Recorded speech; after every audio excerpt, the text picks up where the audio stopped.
something to get Joshua banned from Twitch.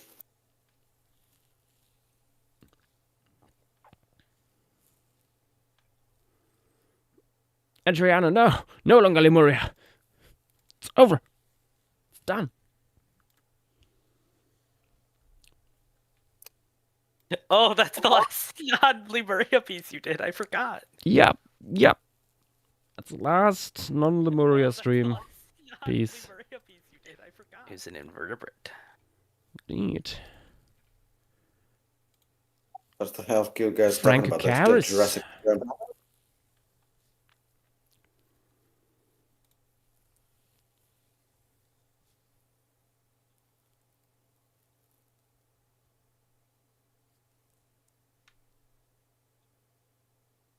Do you have any ideas on what you want to do for any of the pieces so far?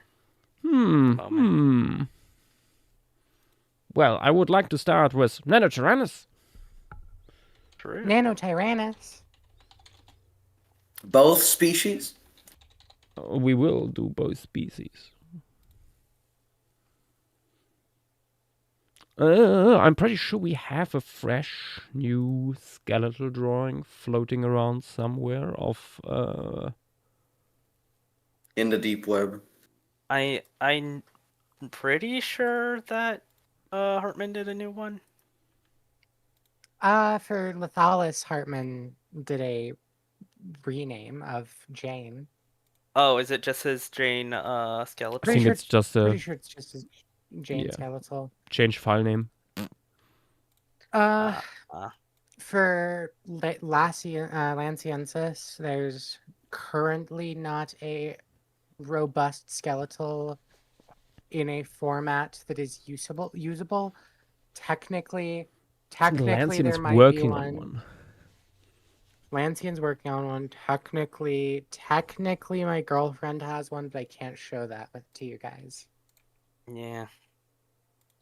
I think postcranially these two are very similar. It's just that looking at the skull, there is some difference in the shape and stuff.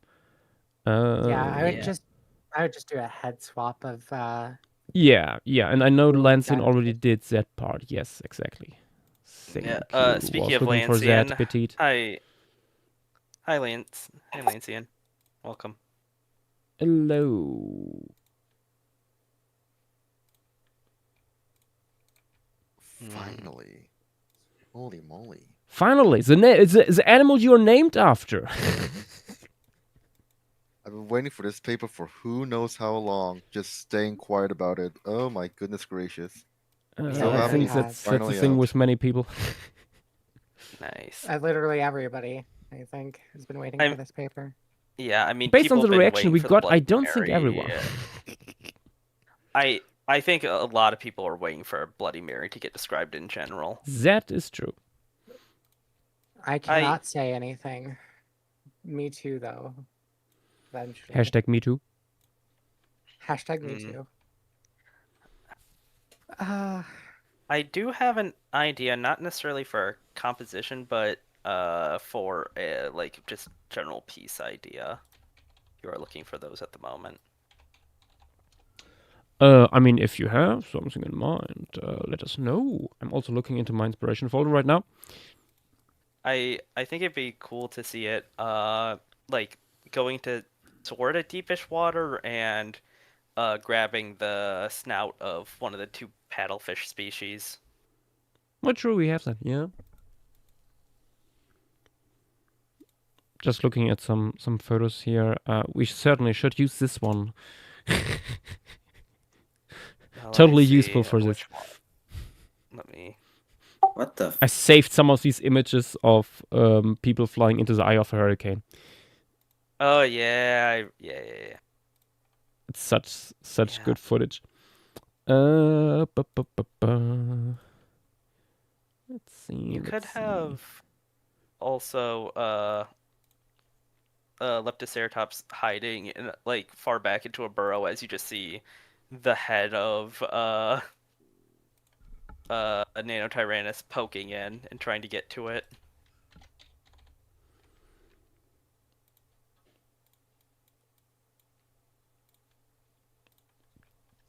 Okay. That could also work. You know what? I forgot to make a Twitter post. Yeah, trying to think of anything. Like, I'm just looking at the Hell Creek fauna since these guys would overlap with, like, most stuff here, to my knowledge. I forget exactly, but Hell there's Creek biochronology is a lie. Assume Yeah. everything overlap with everything. Yeah.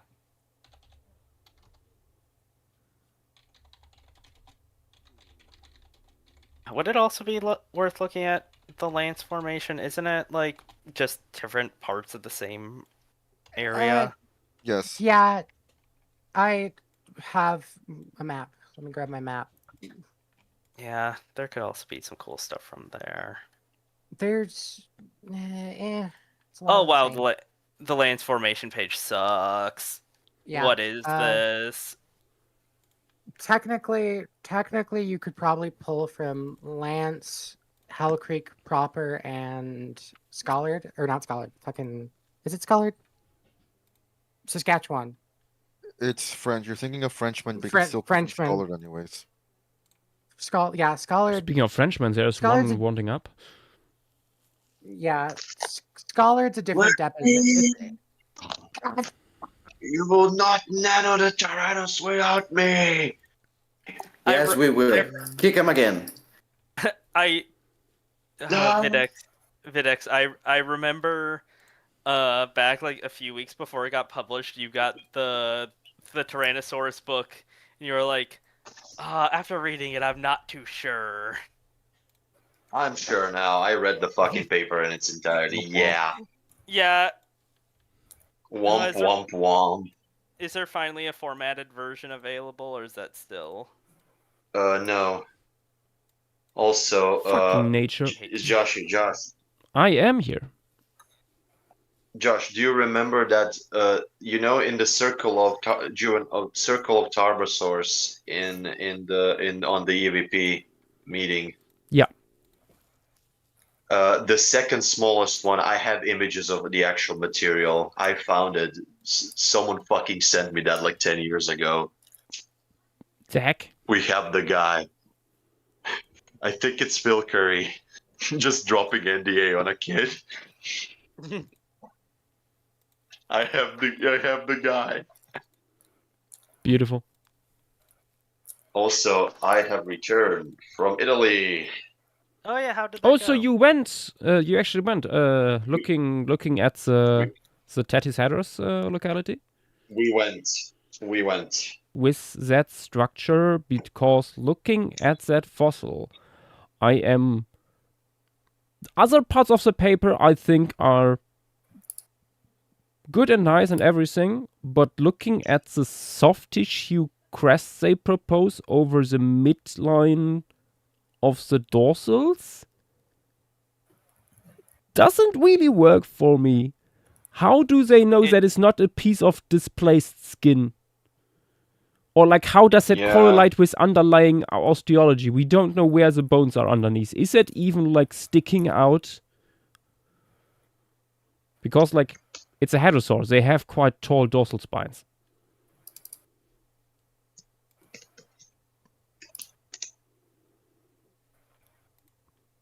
For me, that feels weird.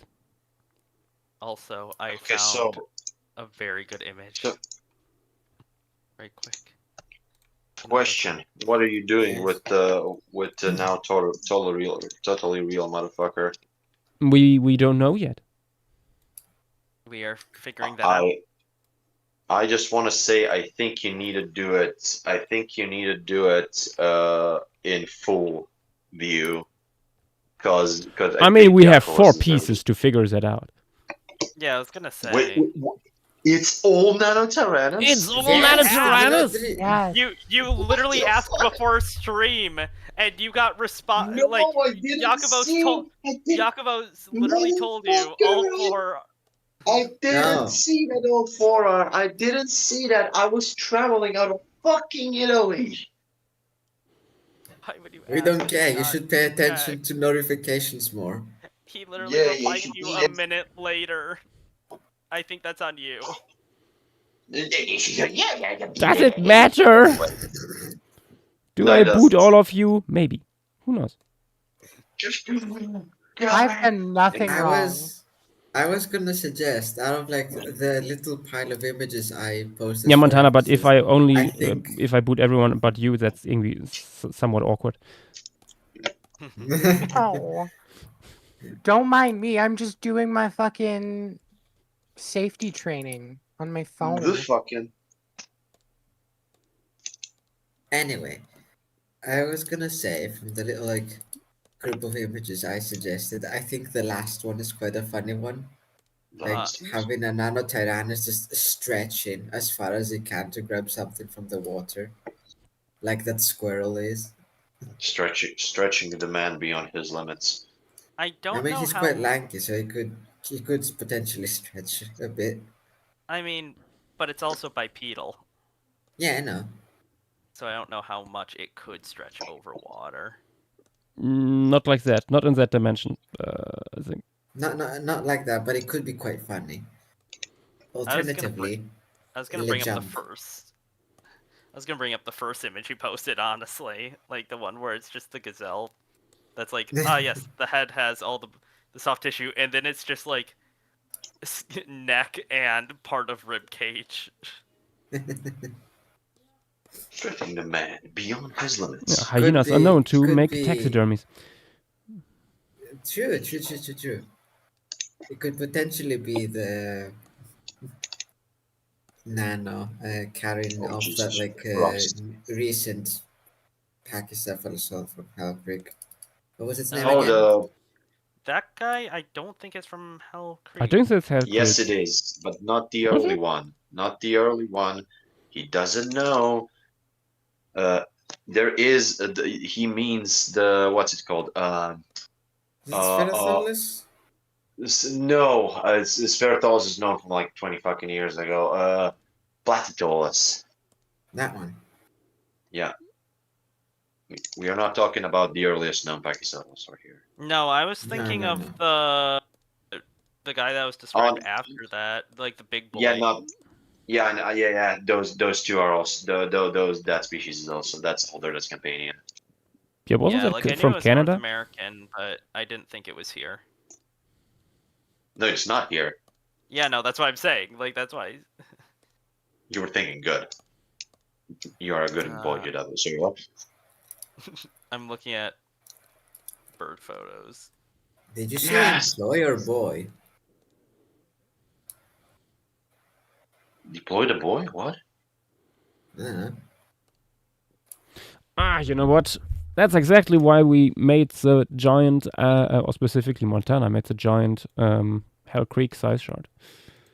Yeah, I was wondering if you can use it. I didn't have access to, like, I can't access it. Ooh, Fred has posted nano art. Yeah. Everyone and their mother's I posting was- nano art. I feel so unoriginal. It's incredible. Has there been any cringy takes on the whole nano thing yet? Oh, Yeah, absolutely. Car, What did he Longridge. say? What did he say now? that even though you have all these morphological diversity, in that it's still a species of rex, it's just it's just Tyrannosaurus lanceyensis or whatever. Yeah, that's fucking stupid. Yeah, no, it also, absolutely is. It makes no sense. I took a look at the claws, the images. It reminded me of something. It looks very similar to the quote-unquote foot claw of what's it called, the fucking Dakota Raptor. That's lot of people also have something that pointed was that out. pointed out. Yeah. Oh yeah, sure. Yeah. Mr. Chimera over here. I like this piebald, I believe, red-tailed hawk. I like the vibes. Where it's just the head has color. And the rest of it is just white. Mr. White. Yo, Mr. White.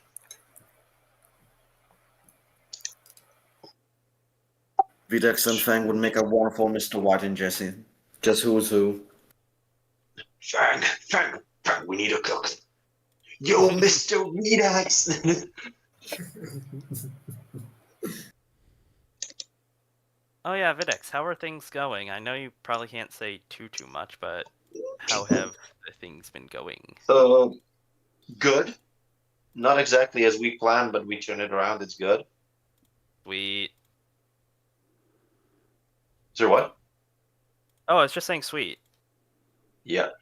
You want some info? You want some info? Yeah, I just didn't know how much you could say on stream. Damn, boy, she's thick. Ah, That's all I can say. We found one pile of bones. There's probably a single individual. Oh, Wait. that's oh, very nice. that's very good. Yeah. Now, like the idea will probably be we are not mapping everything. We'll probably map this part, and then like next year, part of the team is mapping the other part, and then because we were looking for the other ones, there's at least. Yeah, can I say that? I don't fucking know. Let's just say there's multiple individuals down there for sure, and we haven't found the others. We are like, where the fuck are they? It's a very big area. It's bigger than we thought. So like, it's somewhere in the fucking bay, and like that's gonna take a few field seasons to find probably. And we got some new. We found some new material that was fine otherwise that we can do. And we already have an idea how to make stratigraphy out of this. This is gonna be really fucking cool, but also difficult and easy as fuck at the same time. Yeah, I mean that'd be a good first thing to do, if anything. Like just Yeah, because but from really, what I I need to get a saw, scuba diving license. I thought you did have No, I don't. I was No. just snorkeling when Oh I no, did no, this. I meant like I thought you had like some scuba divers working with you. No, no, but none of them are geologists, and it's a little bit different. Okay, We okay. need to get the fuck down there. The guys who are working for geologists are great here. Because Hopefully like you it's the best beds you've ever seen. It's just like you can't say shit from the surface. Yeah, hopefully you or someone else, like another geologist, are able to get like a license and able to do. We already know when and where. Don't worry about it. That's all I'm gonna say. I can say more, but no. That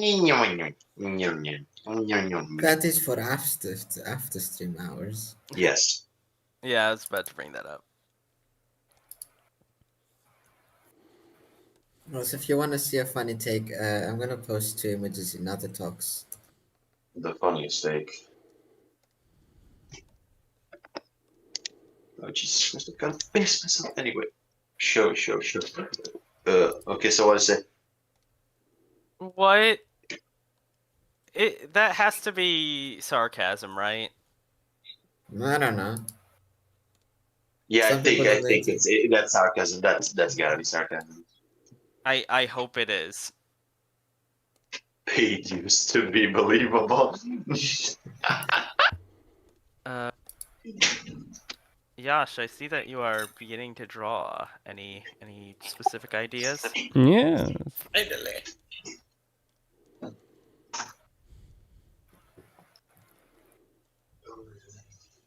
This is the first time I see Joschua Knüppe draw in months.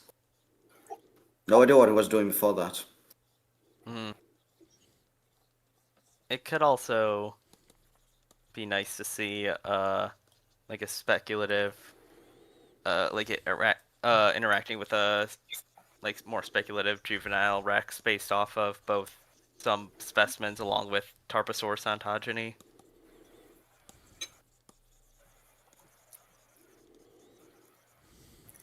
Hey, here's a question. Did both species live together or like Yes. one after another? Yeah.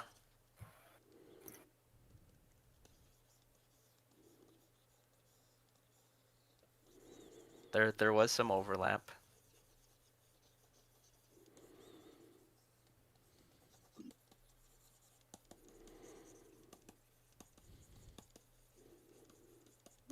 Which is interesting to think about because they appear to be a little bit different in size, but otherwise quite similar. So Yeah, I mean, you have a bunch of stuff like that in environments today.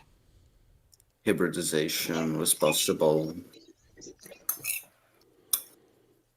Ah, yeah. Piece number Oh, 3 should be hybrid.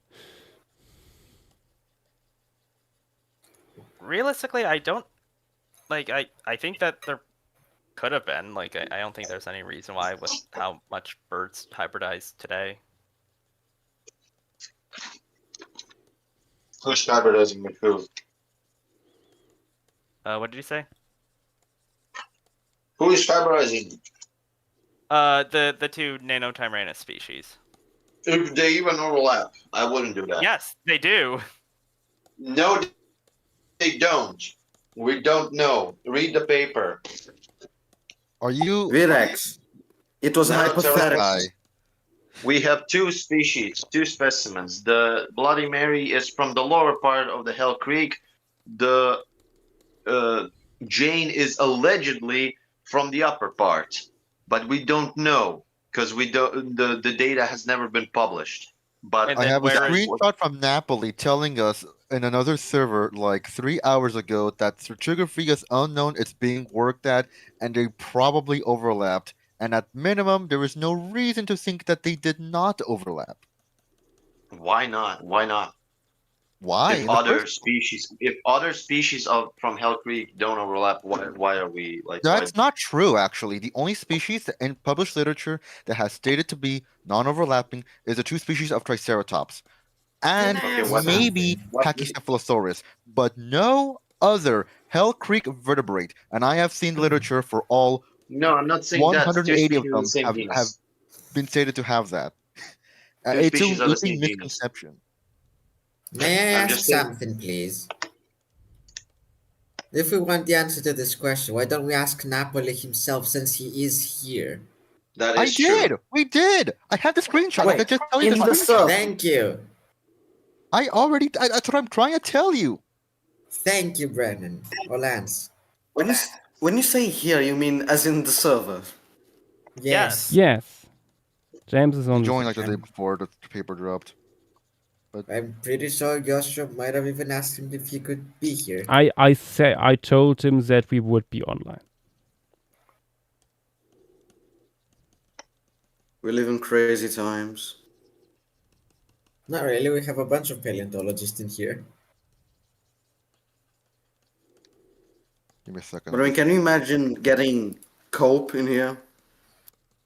This is Mark. He would love his I own emoji. yeah. It's good. I also don't think Cope would last long in here. I think he would get banned. For being extremely Cope- racist? Cope. Yes. Coped too hard. All the guys from the Bone Wars, you can put them in a sack and beat them. You will always hit the right one.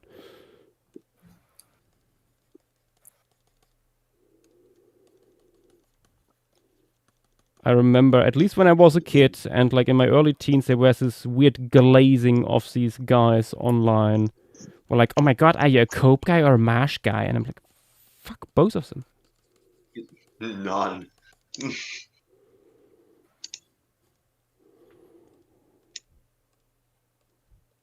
Lighty did right when he decided to, nah, this is too much bullshit, and just left the field when that started.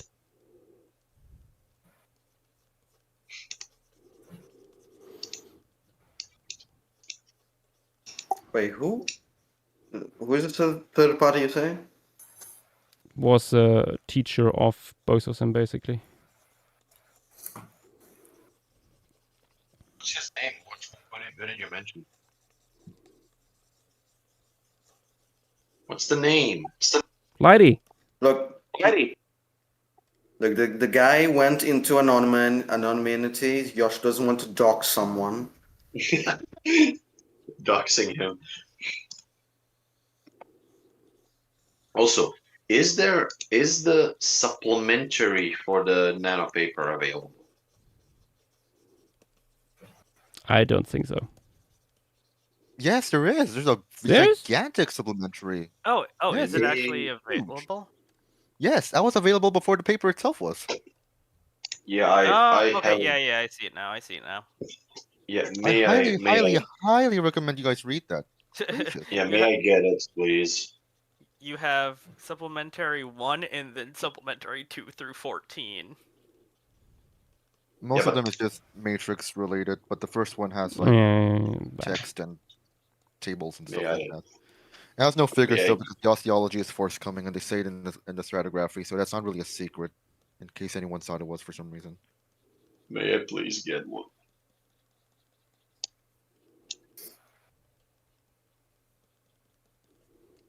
Because I don't have access here to nature. Let me try.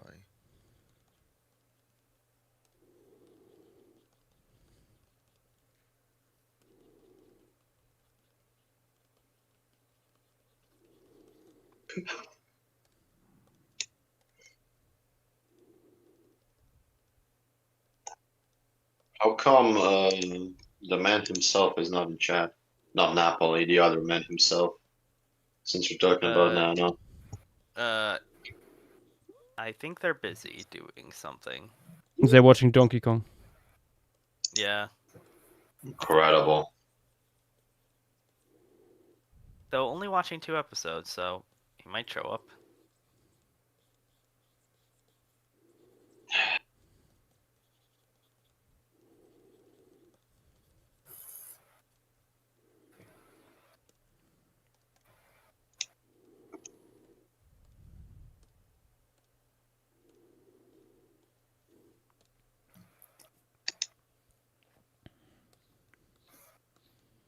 Oh, regarding Mime Taster, what you posted in stream materials, I am always very skeptical when people say like, oh, an authority in histology or something looked at that, blah blah blah blah blah. I have heard so many people like claiming to be like the best in histology and stuff, and then only for another one to come around and be like, nah, you're wrong. And They also have different vertebral counts. Yeah. It would be really weird if adult Tyrannosaurus like reduced their tail by like a dozen vertebrae. Look, have you guys thought that maybe Tyrannosaurus has characteristics unique to that amniote?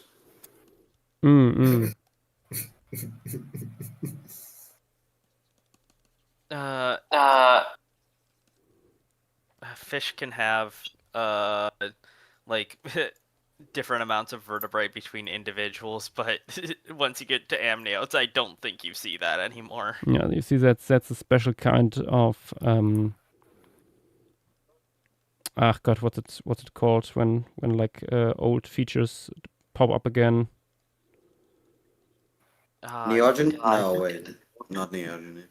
Oh God, I shouldn't have started with this joke without being able to finish it.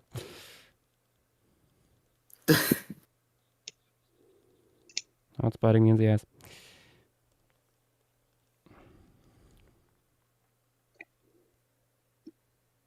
I mean, I'm gonna be honest, it just made no sense in general. Like with the juvenile looking like this, just because that's not really what we see in amniote ontogeny. Yeah, I mean, like I said, like I know it's a flawed comparison because they're not the same species, but like I've seen juvenile tarbos, they look nothing like this. Yeah, I mean, there's also that. And yet, we all clowned this for so many years. Why?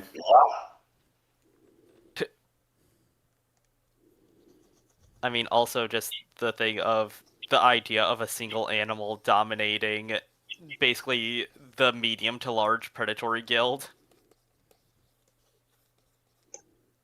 Like with a juvenile taking over the entire, like, medium large-ish guild. Like, that also isn't something you see. I mean, that would be an interesting idea. It would be an interesting idea, but that's not really how things work. get what I mean? Like, how do you know it's not how this works? That is a different thing. Don't never assume, oh, this doesn't work because things doesn't know. Like, okay, we have a hypothesis. Can we test it, prove it, anything? And the point is like, yeah, that's not what we see. And that is in line with the idea that you say that's not how it works. But who knows? There's weird shit going on sometimes. The assumption should be that it works like other environments. Yeah, no, the assumption should be if you give a thing, give evidence. That's the assumption. Or it's rejected if there's no evidence or evidence against it. Yeah, we have so many ecosystems today and so many preserved ecosystems in the past, especially like Pleistocene ones and like just Cenozoic ones in general. That sort of stuff is not seen in any of them. Yeah, but I'm gonna quote you something I read from Aruda's paper. Don't compare systems that are so different and have such different players from what they have today directly to modern stuff, because that will without a doubt lead to problems if you just use a direct comparison to modern. Use a modern model that is based on what we see today but incorporates the data we see and the differences we see in the record. So my whole thing is I will die on this fucking hill is that like these ecosystems were not like trophic, like they play by the same rules and stuff, but the trophic interactions and things like that of these ecosystems were probably completely different than what we see today. I did not just bring up modern ecosystems. So, like, I was saying that we have many ecosystems preserved. I brought up that we have a lot of Pleistocene ones, but we have so many preserved and none work like that of you having one anvil both doing the middle and upper guilds. Yeah, I'm just gonna say none work because all of those are past ecosystems and we cannot see them, observe them directly. So Pleistocene ones are similar to what we have today. We can say that comfortably, but comparing a past ecosystem with another past ecosystem is in my opinion, that's super flawed. If you do that because you don't understand either completely, because you cannot directly observe them. You cannot compare them in the same way you compare something to a modern ecosystem, because like you see the modern ecosystem in its entirety that you don't get. Like people still study modern ecosystems, they don't get them completely, but at least you have like a good idea, and that is a model you can use to compare or to like to another extinct ecosystem. But comparing two extinct ecosystems that are in some cases like extremely different in what players are present in them is, I think, like that will without a doubt lead to huge amount of assumptions that you can't really test. So other than a surface level comparison that doesn't include like trophic interactions and things like that, so I don't think such comparisons are viable. So that's why I think like dinosaur ecosystems, like you need a model that is based on the data we have, a hypothesis of the data we're missing that is needed for reconstructing a certain part of how the ecosystem works, and then you need to compare that to today. Minimum like Sky 5 on Twitch. Atavism. That was the term I was looking for. Thank you. I knew it was something with A. Yeah. Sorry. Carry on. So was that but what I do agree with you with that, but the specific context of what in previous papers Tyrannosaurus has been brought up to, of just saying the juveniles basically took over the medium carnivore guild. Yeah, I am aware of that. I'm just saying like we also don't see that in other Mesozoic ecosystems. Yeah, but how do you know it wouldn't have happened? Like again, it's not what happens, and it's definitely now what didn't happen. It didn't happen. I feel like in this, if anything, the burden of proof is on the people suggesting that it is the case, just because that is something that you don't see at any point anywhere. I think that is not exactly true. because you have ecosystem where there are no mesopredators. Case in point, companion Laramidian ecosystems have giant tyrannosaurs. They're not giant tyrannosaurs, they're big fucking tyrannosaurs. And the biggest thing below that is like a wolf-sized animal. Maybe slightly larger, but probably not very heavy because of their build. And there's nothing in between. You have two tyrannosaurs, but they're both the same fucking size. I would call a wolf-sized thing medium predatory guild in the context of But the where is Mesozoic. the thing? But where is the thing in between that? Because that's the problem. Because without the T-Rex, if you have T-Rex, if you have like Nano is not a wolf-sized thing. It is just size-wise, it's intermediate between Acheroraptor, Spectinodons, and like whatever the fuck, and T-Rex. But you have the same situation in the companion where you have Daspletosaurus, Gorgosaurus, and then like the fucking Dromaeosaurus or Nitholestes, maybe Troodon or something like that. So there's these are 4-ton animals, 5-ton animals. There is no 1-ton animal, 500-kilo animal. That is At not least so present far. in that ecosystem. Yeah, At least so far. Maybe we'll find it. Yeah, fossil-wise, like, this is not something that we can say 100%. Yeah, but that's the data we have. Yeah. I think if you're trying to make any kind of model for any Mesozoic ecosystem with the data we have, you are automatically flawed. I don't completely agree. I agree with the point that modern ecosystems are a flawed comparison for Mesozoic ones, but that being said, I also think that Mesozoic ecosystems are a flawed comparison for each other.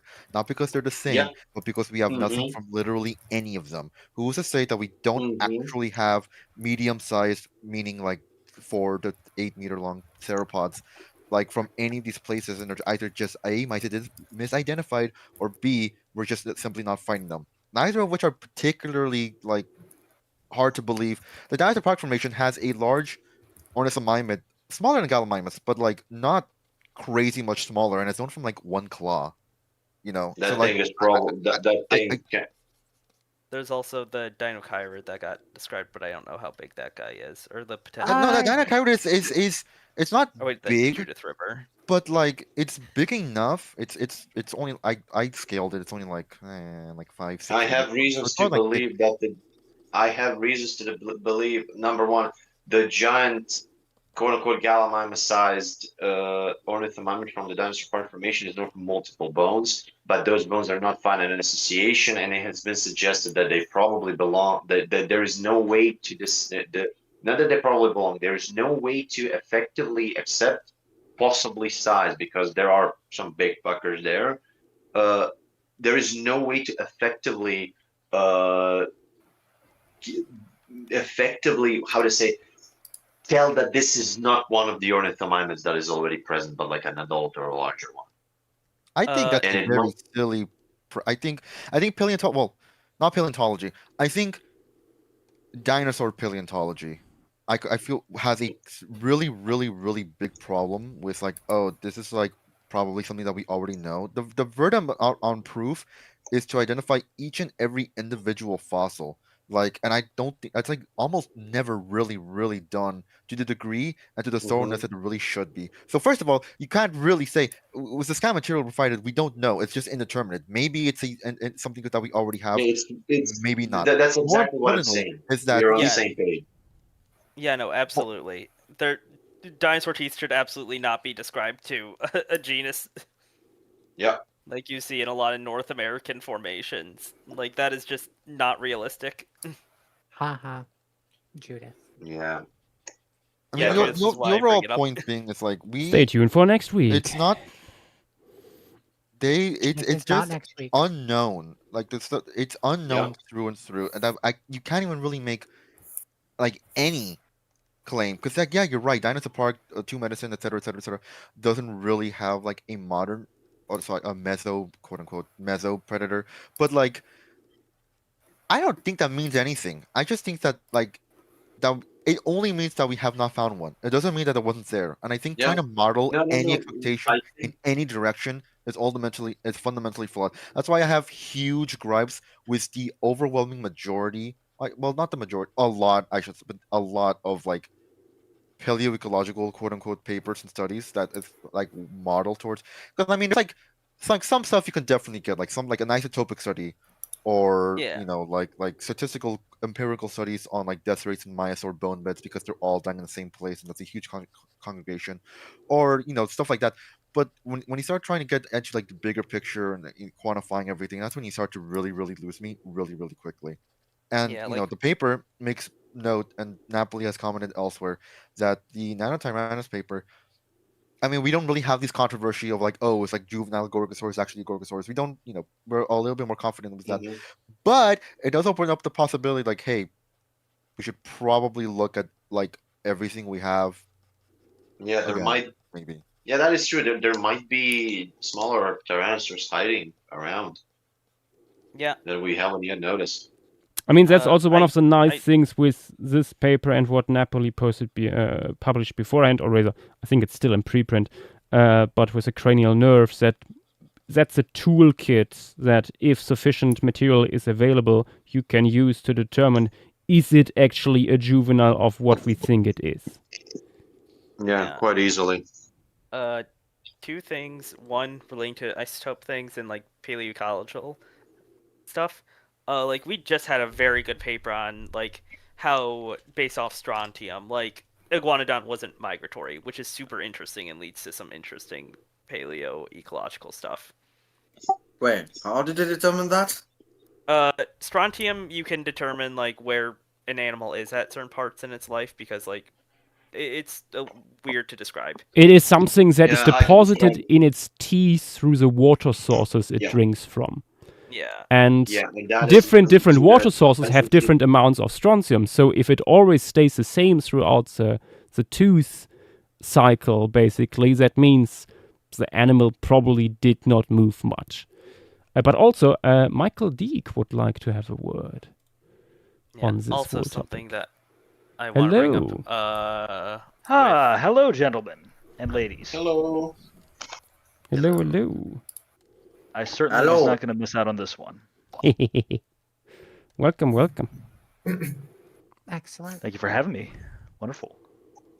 I think it's time that we Josh, put. great job as always. Thank you. I think it's time that we put some fuss on this guy because I like my Nanotyrannus at least a little bit fuzzy. Fluffy, good. I mean, and also I think your work, Michael, will help quite a bit in the future with. Fingers Fingers crossed. It's crossed still with a the work in right progress. amount, but for now I'm going eyeballing it. Yeah, it's good. It's good. I'd say it's good. Doing it a little peachy. Good. Something I do want to quickly bring up that was brought up in Twitch chat. The idea, I don't know if I fully agree, but just bring up as Darkids as mid-sized. Yeah. Absolutely not. No. Not in that way, but Absolutely. Still lightweight. Not. Yeah, Still no, lightweights. they are too big. Desert Leaper, I mean- I'm sorry, but I will not give the Jurassic Fight Club color scheme to my Nanotyrannus. I have to break it to you. I absolutely despise that design. It's been I there, mean- done that anyway. That's Yeah, true. true. So I will say, for as rough as that show was, it did have some nice color palettes for its animals. I did like the Usually. T-Rex growing up. I The did Rex really is a like very the nice color one, palette on the yeah. Rex. Yeah. Other soft also tissue quirks kinda- aside, but it Yeah. was a better long ago. Okay, story time here a little bit. Long ago. Before So time George editing. Glassing, dinosaur. Yes. He was among the first, I guess, like paleo anything that I really traded emails with fairly early on. Ah. So, but yeah, I recall back when he was still doing like his Ask Dinosaur George YouTube series back in the day, of how, and what was really surprising was that someone asked him a question. I want to say, someone asked him a question in that, like which T-Rex was better designed in your opinion, the one from Jurassic Fight Club or the one from Jurassic Park? And honestly, he said the one from Jurassic Park and the one from Jurassic Fight Club. But yeah, I'm looking back at that now, it's like the one from Jurassic Fight Club is miles above the one from Jurassic Park in terms of, anatomical accuracy. I mean, yes, the people who made Jurassic Park had much higher budget, obviously, but of the two, which is more anatomically accurate?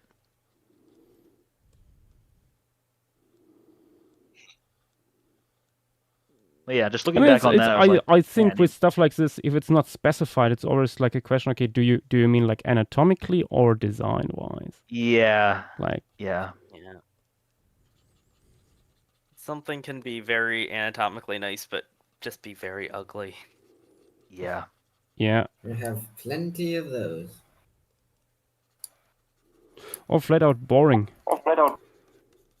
Hey, while we are, if I may ask something, while we are on the Jurassic Fight Club thing, can I ask to the people who know why most of the theropods have the teeth sticking out? Is this just like a trend from the early 2000s? Yeah. Yes. Yeah, it was trend. It was before the whole discussion about potential oral tissue in theropods even started. Yeah. Like, yeah. I don't think it's not even just about the lips. Like the teeth are like sticking out of the what's it called? The sockets. They feel like way too long. It's at least with T-Rex and stuff, there's a lot of tooth slippage going on there. Yeah. They more than likely base the head of their T-Rex mainly off of the tooth slipped casts of Stan. Yeah. Which then results in way longer teeth. Yeah.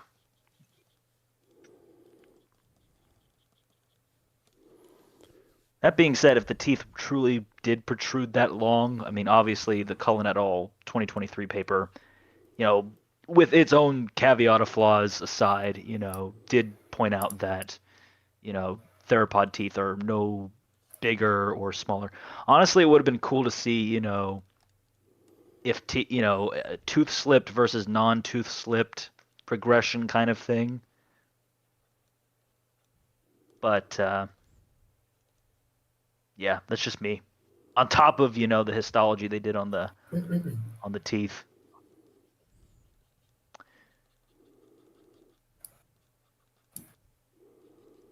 So is this supposed to be Lithaeus or Lancensis? Lancensis.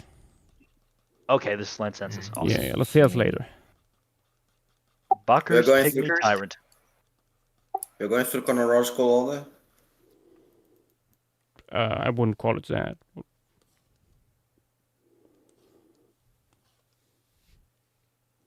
We'll see. Let's put a little bit of color on this guy. It's a little bit too much grays and browns right now. It is barring like the controversies and things like that. It is such a cool animal. Yeah. Like literally, we were all bogged down in terms of what this thing was, that we just don't like appreciate it as the an animal in and of itself. The long, slender snout. It certainly is a nice contrast to adult T-Rex.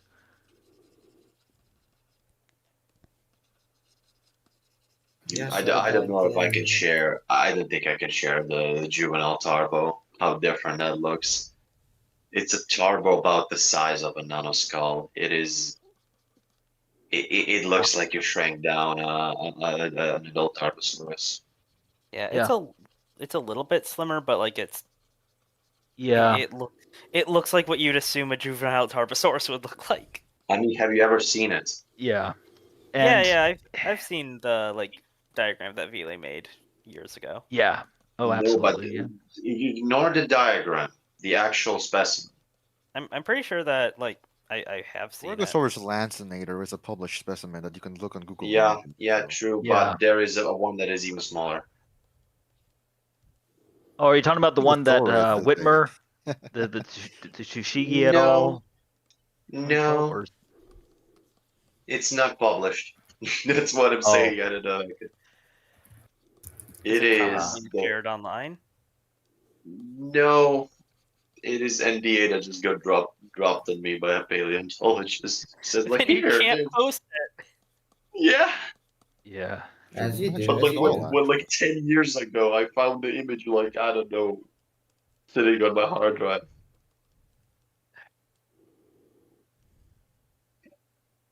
No, it like, to describe it and not to like it's not any major like spoiler. It is what you expect. You know the super small Tarbosaur that got published. Yep. It is basically intermediate from that to like a bigger Tarbosaur. It has big gotcha. eye sockets. It is very gracile bones, but the maxilla is very big and stocky, not like Nano. And like the what's it called? Antorbital fenestra is really short. It's not like Yeah. super long like a Nano. And Mhm. like the lower jaw, like it's the same number of teeth, of course, things like that. But it's not bad.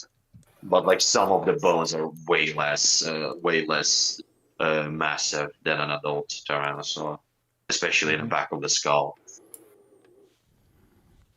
It looks like it's exactly the same things that happen to a juvenile Gorgosaur when you compare, like when you shrink it to, you Yeah. know, like to like Obviously, the same thing it's not happens gonna to look- this thing.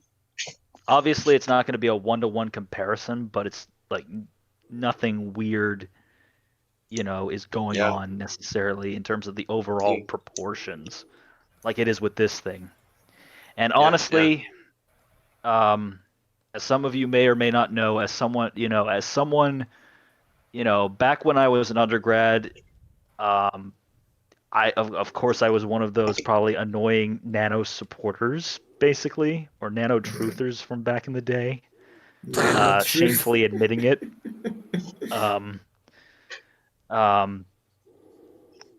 But of course, with the Woodward et al. 2020 and the Carr 2020 paper, I just became more neutral about it. So again, as someone who has kind of like more recently been in the closet regarding Nanotyrannus,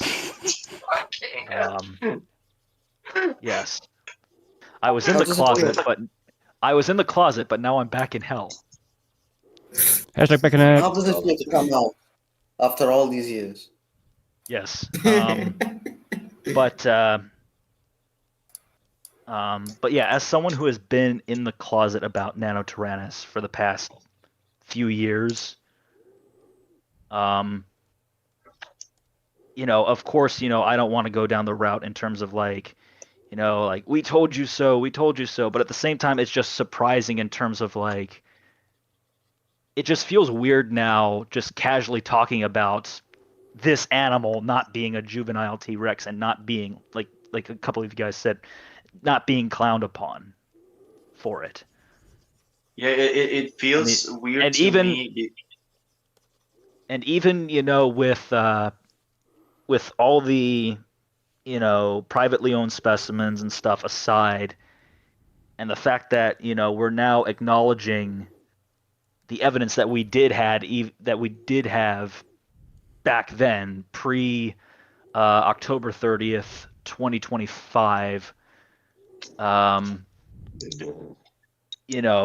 We still had at least some, at the very least, equivocal evidence of this thing not being T-Rex. And yet a lot of it was brushed off as just being ontogeny.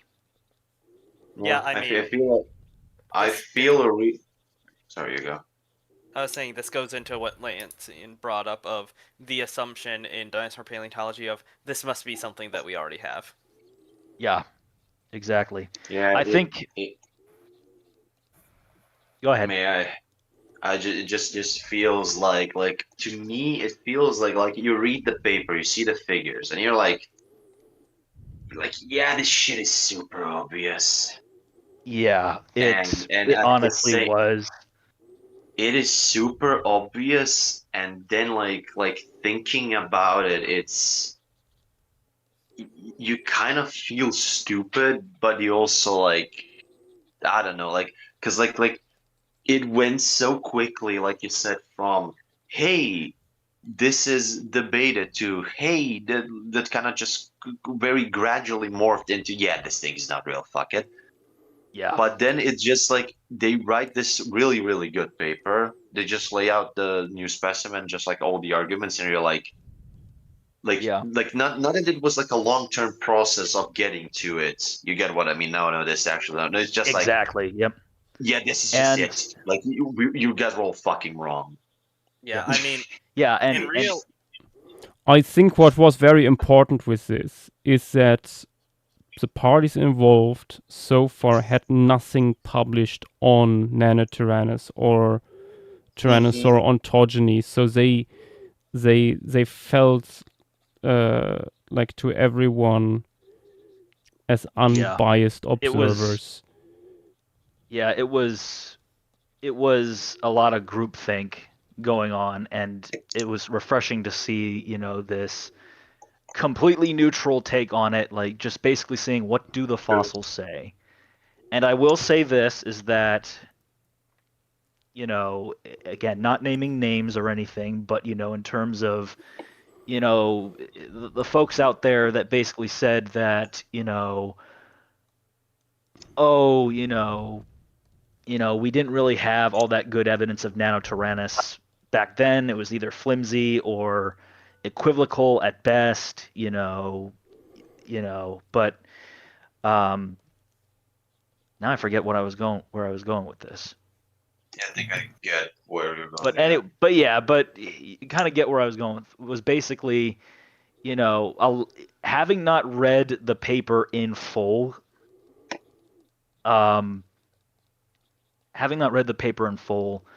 they do kind of make the same kind of arguments in terms of like the differences that it has with Tyrannosaurus that Larson and others were making, 10, 12 years ago about this. And I mean, to be fair, the big clencher was showing that this animal, that Bloody Mary, was skeletally mature, was the big clencher about all of this. Because honestly, if they didn't show that this animal was an adult, or at least close to being an adult, this could easily have just been another specimen that we're going to be circling around, debating back and forth over and over and over again. I do think that was a big part of it. That being said, it just... Well, a bigger part, I would argue, is actually that their arguments don't actually hinge on the maturity of Bloody Mary. I mean, don't get me wrong, that helps. But combined with Napoli's preprint, which was largely about, like, that was like, he wanted the preprint out because he wanted people to be able to talk about it, and because it was like this PhD research that he did in preparation, well, to help at least with this work. And the clincher of all of this, in my opinion, is not that Bloody Mary so happened to be mature, because Jane isn't. It's the fact, it's more so about the ontologically, embryologically informed invariant characters. That was like the real reason. Yeah, like the tooth count. The tooth count is definitely one of them. And that's like, and I think that's like the easiest one to really understand, but it goes like into like cranial foramens and pleurocells in the vertebrae and stuff like it's that stuff that's laid down early in development that does not ever change or changes linearly through growth. And I think that is the more important takeaway than like, oh, it's Jane. A lot of the emails I'm seeing and all the screenshots I'm seeing from professionals being like, oh, about the maturity, blah blah blah blah. I mean, yes, it's important, but like, it is in my eyes less important than like the foundational biological like realities of embryology and development, which is completely and honestly independent than from growth. And honestly, that makes it a lot more shocking that a lot of people overlooked that so much. I would say for so many years. I would say that is like the biggest one, and that is evidence corroborated by living animals, number one, and more importantly, by what happens in other tyrannosaurs. Tyrannosaurus, because a lot of what is not to be overlooked is that there was a lot of previous work. I know, like Boris did a lot of work on like Gorgosaurus and things like that. That shows you that these things, even in like fucking babies, are consistent with big adults. Here's the funny thing. Here's the hilarious thing, actually. So, way back when, again, not sure if all of you are aware of this. So back when I was a sophomore, it was the beginning of my sophomore year in undergrad. I went to GSA and I wanted to do a presentation on Nanotyrannus. Needless to say, it was mainly just about the same kinds of stuff that other people were saying for the most part. Maybe just some little tidbit observations that I've just noticed. Honestly, not my best work by far. I just feel like I've looked at all my undergrad stuff is crap, basically. But that being said, I was Bacher. Bacher was in the same section as me, and I was basically going before him. Bacher did say I did a good job, but I pulled my punches a bit at the end. But he did like the whole idea that bringing home the point that we don't see this happening in things like Tarbosaurus and so forth. But anyway, so looking, doing the research, and looking through the papers and stuff, I was able to find a copy of Carr's 1999 paper on Tyrannosaur ontogeny. And of course, he makes the point that, Tyrannosaurids, reduce tooth count throughout ontogeny. And then I'm like, am I reading this right? Or, because there is a lot of overlap in between the younger individuals and the older individuals. And that was in his 1999 paper. And yet he still, he and others still pushed along the idea that, oh, this tooth count thing, yeah, it's definitely ontogeny.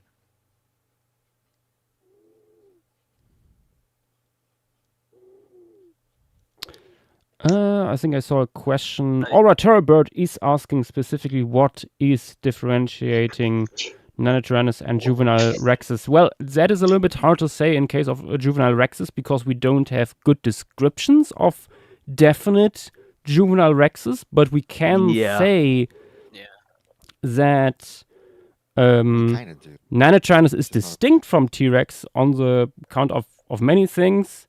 There are lots of overlaps in their anatomy between T-Rex and Nanotyrannus, yes, but these are all features that are also shared with most other tyrannosaurs. So there is no autapomorphy. There is no unique features that both share.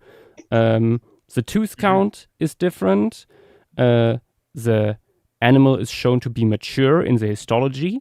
Very importantly, the cranial nerves have a different pattern to it, and that is something that, as Michael mentioned, is something that is laid down in the ontogeny of an animal very early on, because basically during the development of an animal's skull, the brain is pushing the bones out of the way while it grows, which leads to, by species, very distinct ways of how the nerves are pushing out of the brain cavity, basically. Which is something that Napoli posted, published before this paper came out. And there's other stuff, like the arms are proportionally larger. Whitmer also, the arms proportionally larger. Tail is longer. Not necessarily in proportions, but shorter. Shorter. Sorry. Yeah. Shorter. Yeah. The count of, it's not just proportionally, but it's also the count of vertebrae is off.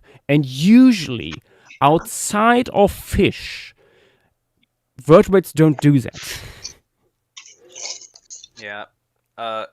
Something that I've been trying to say for a while is, though Bloody Mary was a good specimen, like a really nice specimen, and was used really well to bring up, yeah, this is like a new taxa. it could have realistically been done with just the skulls, like due Yeah. to the cranial nerve stuff. Honestly, like I said, Whitmer had the evidence for it way back in 2009 or 2010. But of course, you had people saying that, oh, the skull is heavily distorted. It's crushed inwards like an accordion. Even though Whitmer's paper clearly mentions that the brain case itself isn't too strongly damaged or distorted. Yeah, like brain case doesn't change all that much. Yeah. Like there's no Honestly, reason. way back in the good old days of watching Jurassic Fight Club, when I was watching it initially, and I was thinking like, yeah, that could be, change with growth, but when they got to the brains, it's like, oh yeah, that's, even as a novice, just a kid watching this show, and to be fair, maybe not the best in terms of scientific information, but you could say right then and there, as someone who isn't really that, super in depth in terms of like the anatomical knowledge, of it at that young age, can go like, yeah, that shouldn't change, the shape of the brains and the semicircular canals, all of that shouldn't really change that drastically. Yeah. Have you And I think seen... Sorry, may I? No. If I may intercede.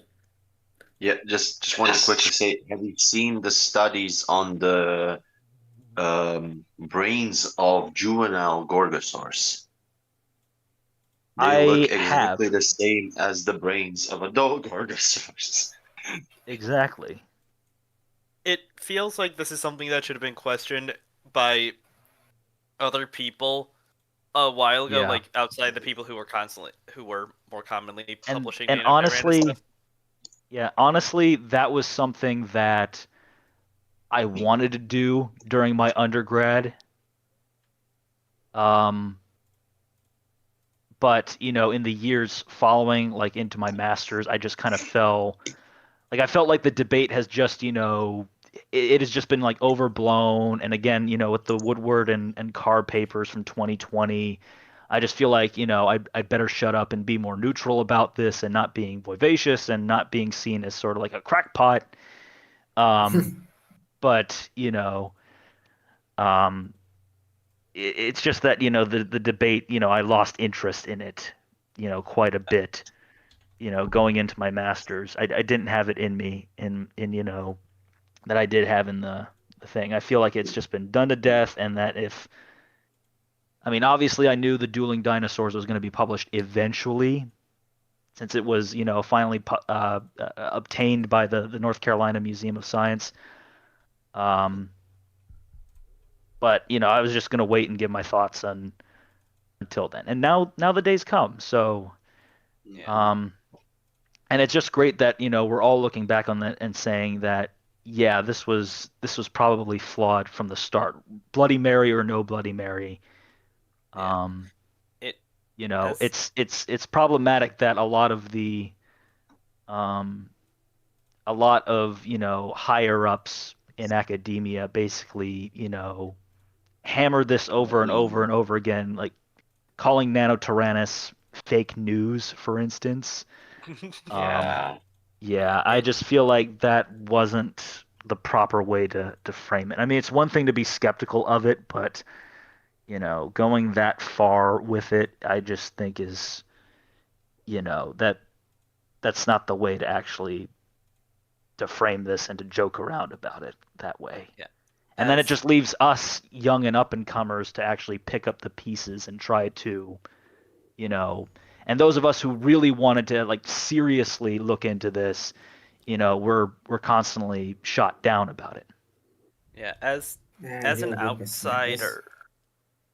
outsider looking in, since I am largely a fish person, anytime a Tyrannosaur paper came out, like Ontogeny, it always felt like they were treating Tyrannosaur as an exception to the rule, especially with brain case stuff, Exactly. rather than questioning their questioning. You will like, not. oh hey, this makes no sense. Why this Yeah. one random genus doesn't match up with any other member of the group?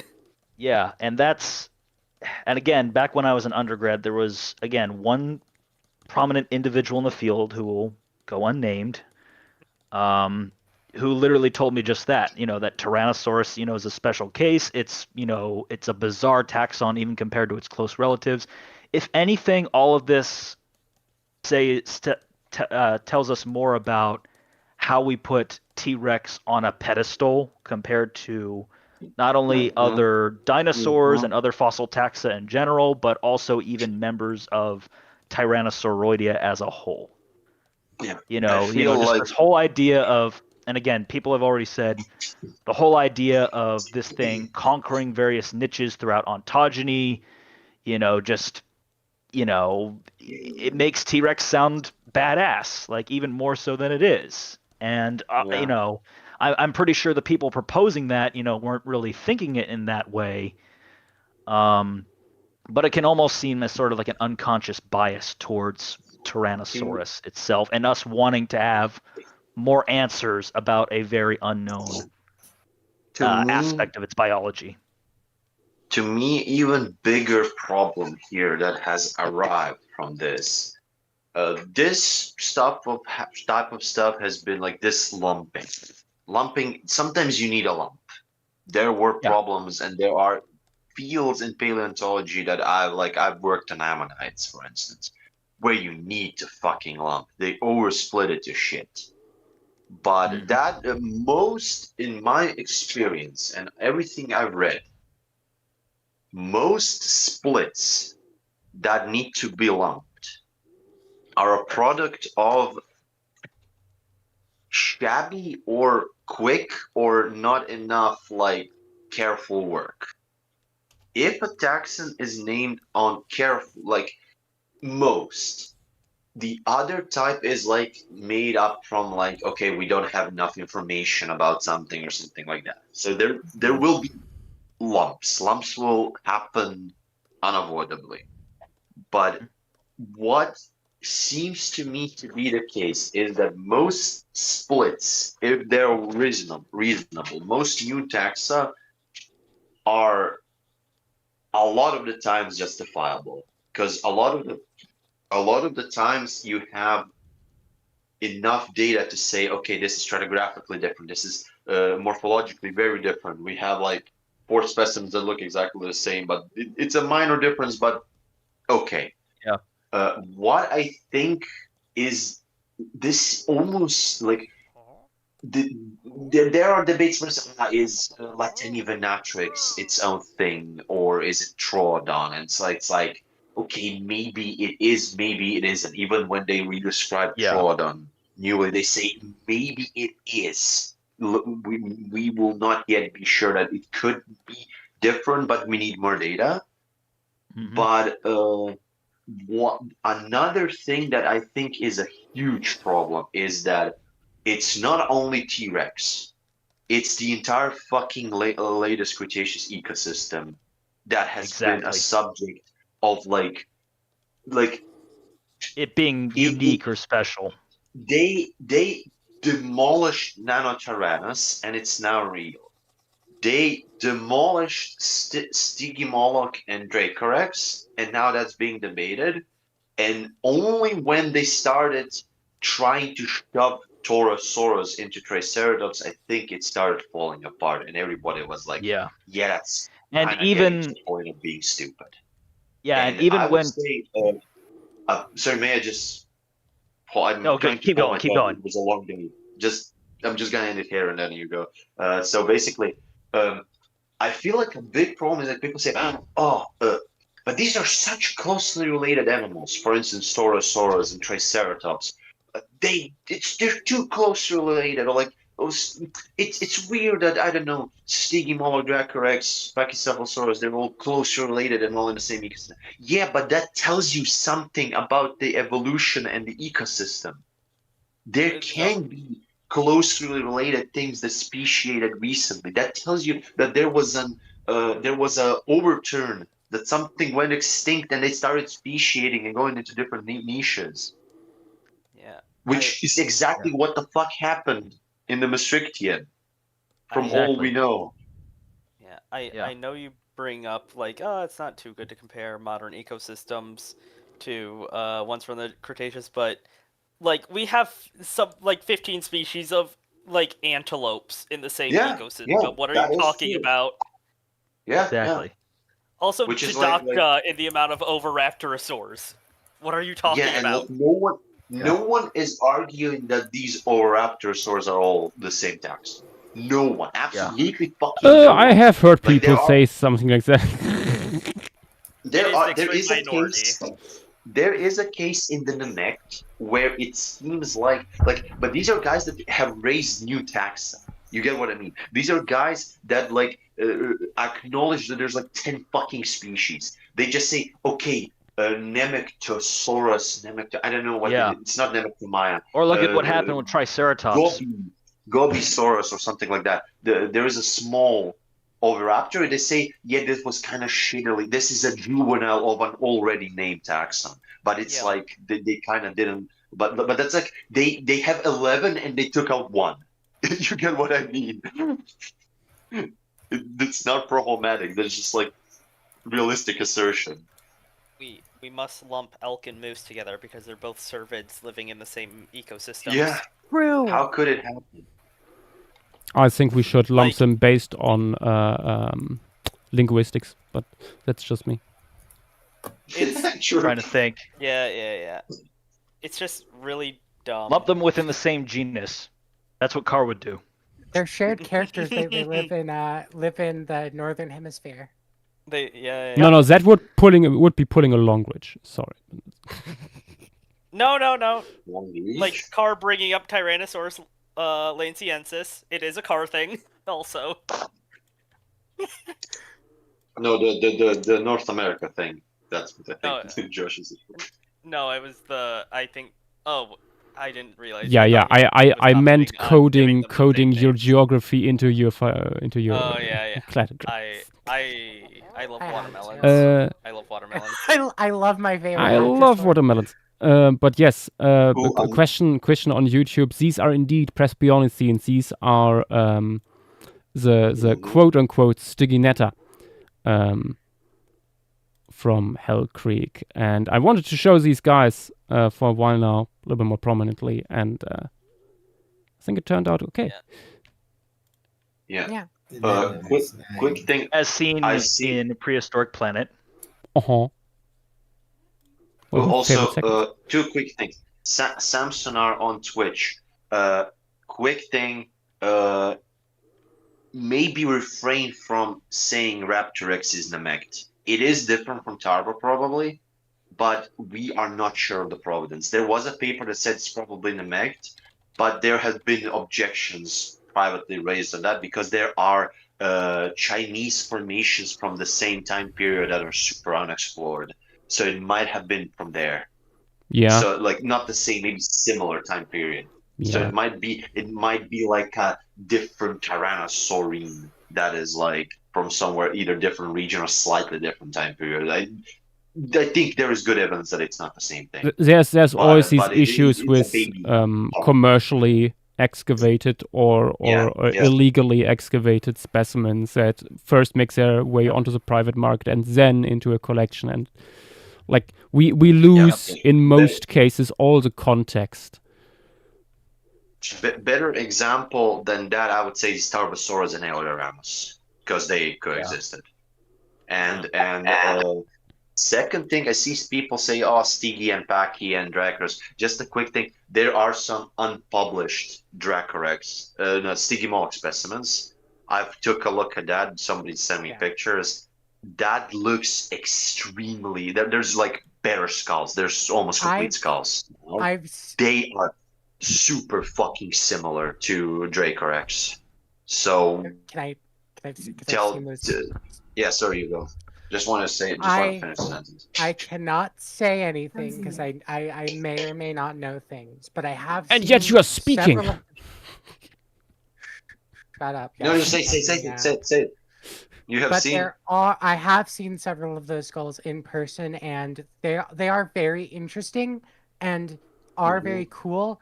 But I will say that Draco Rex specifically is a bit of a weird case, even among Pachycephalosaurus, Wyomingensis, and Spinifer. I cannot go into more detail than that. There will be some work done on the grouping and figuring all that out. But the matter of the fact is, currently, we don't know what the situation with Draco Rex is. Yeah. I think that's the big one. I think Stygimoloch will probably very likely turn out to be Valid. its own thing.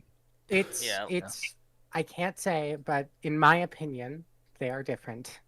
There are some. I saw a little bit of that material as well through talks and reading through abstracts and stuff like that, and a few photos here and there. It's hard to say where to put the cleaver, where to cut it off, basically. Yeah. Because it's also spread out all across the Hell Creek formation. We have stuff from the lower and the upper part, stuff like that. So there was probably also stuff like faunal turn or barsevening.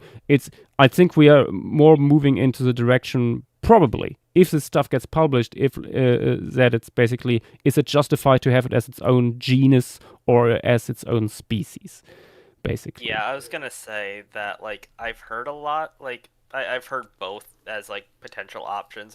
Yeah, it could just be it's different from Wyomingensis, from everything that I've heard. If it's a different species or just an entirely different genus, that's up to publications. A super interesting thing with Pack is that I have not seen anyone yet brought up. Do you know typical Wyomingensis? Yes. There are Wyomingensis that have, there's chromosal ornamentation, the bumps. Yeah. There are some that have several rows of these bumps arranged more or less parallel and very close together. So in the back of the skull, there is a very small gap between the two squamosals. But there is also some pachyes which have clusters of these nodes, more or less circular, like in Dracorex, like in Stygimoloch, on the sides of the back of their skulls, and there is a huge gap without nodes in between. Yeah. And no one ever mentions this, but that seems to be a pretty big fucking thing to me. Yep, and then you also get into the fact that there's another new species from the Hell Creek that's getting worked on. Yeah, if it's just the the ornamentation, the positions, that I could see that as being just species wise, But if it's Tyrannosaurus, anyone? Yeah, Joshua? you get what I mean. Sorry, go. What are you doing next? I don't know. That's why I'm asking James. If he has maybe a wish. What he always wanted Nanotyrannus doing, or wanted to see a Nanotyrannus doing. Ooh, drama. What are some good? I'm trying to think of some good behaviors. Using its hands, definitely. Yeah, that is certainly something.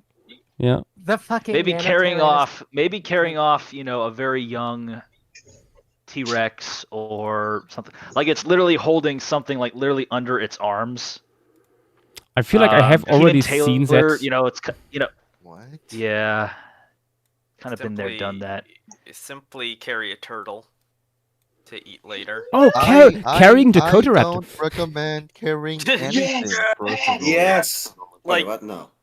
Just biting the neck while sort of running or something, or walking away from a river.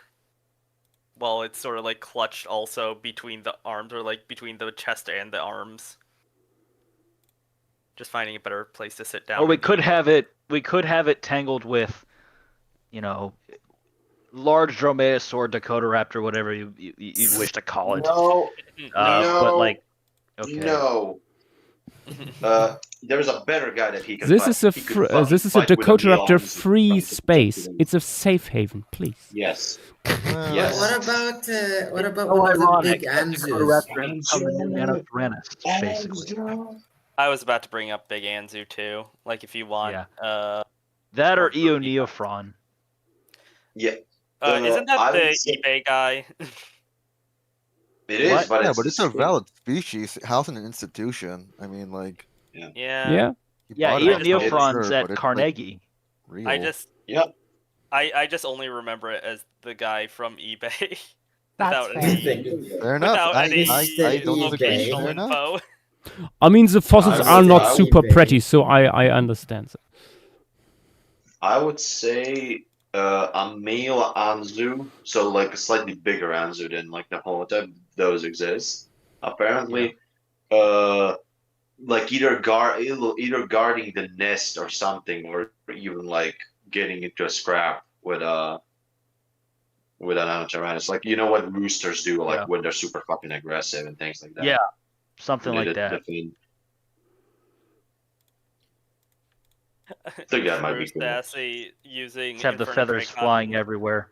using Inferno Dracon holotype as a toothpick. True. Thomas that will would be be Sa- upset. Sassy having the best Thomas- ideas as usual. Thomas will He ma- hear it's- of this. I just imagine like it's Anzu, like it got like of course Nanotyrannus is bigger, like but it like grabs it and it, like but I just imagine like a super fucking destroyed Anzu just like being a fucking menace. It's like bitten. It's got like chunks of feathers missing. Yeah, And it's like I didn't hear bleeding, no but it's bell. still going for it, and it just grabs like the Nanotyrannus' arm, and the thing's like, no. It was a good It- old dick twist. It could also be Nanotyrannus, like just raiding a nest, and you just see this giant Anzu approaching it from the background. Yeah. I hate to be the bearer of with the bad fucking motion news, blur. but I don't think Giant Anzu is that giant. I mean, Well, it's that's not- it's tall. It's tall based off what you have. Yeah. And what I have is wrong. Oh no! Yeah, random 'cause- dinos had rescaled Anzu based off like measurements he managed to find, and like I'm not gonna get into the weeds of what- it, but a long story short is that like Tibia Anzu, it's I mean it's big. It's not that big though. I mean like you kind of I feel like you're doing special pleading if you're doing like, oh, maybe Anzu was really scary for Nanotyrannus. Like, no, like maybe, I guess. Yeah, but they have I don't know. I feel like there's a little bit of overstatement as to like how big Anzu actually is here. Yeah. What about Rick. Denversaurus? Sorry, I think Rick. of bad I hate to break it to you. This was brought up earlier, but I absolutely despise that particular design of Nanotyrannus. So no, I will not do that. Also, not killing young T-Rex because, Been there, done that. no, no. I will. Well, counter- young T-Rex killing. I will counter you, Lancey, and say that even if it isn't as big as you show, an angry parent is a very scary sight. Mm-hmm. Why not have Denversaurus? Amy, that thing is like 5 times the mass. What? What did they I- do this time? I just find it amusing that like even like an Anzu may be slightly bigger than a Hulk that just fucking charges. That just Yeah. see the fucking motion blur. It's like fuck you. Just like Rooster kicks Nanotyrannus in the face or something like that. Yeah, it would be cool. Yeah. You know what? You know what? I also want to see like a funny comic of or something like that. You know, like the Western Interior Seaway recedes. Nanotyrannus ancestor like goes to it's like, Yeah. wow, can't wait to conquer new lands and be the new the biggest predator around. What? It just like you T-Rex?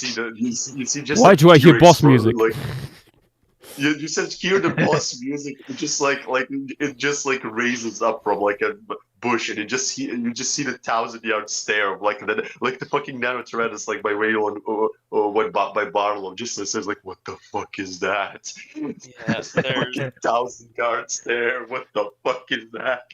yeah. I have just thought of also having to do with nest raiding. We do have absolutely massive turtles.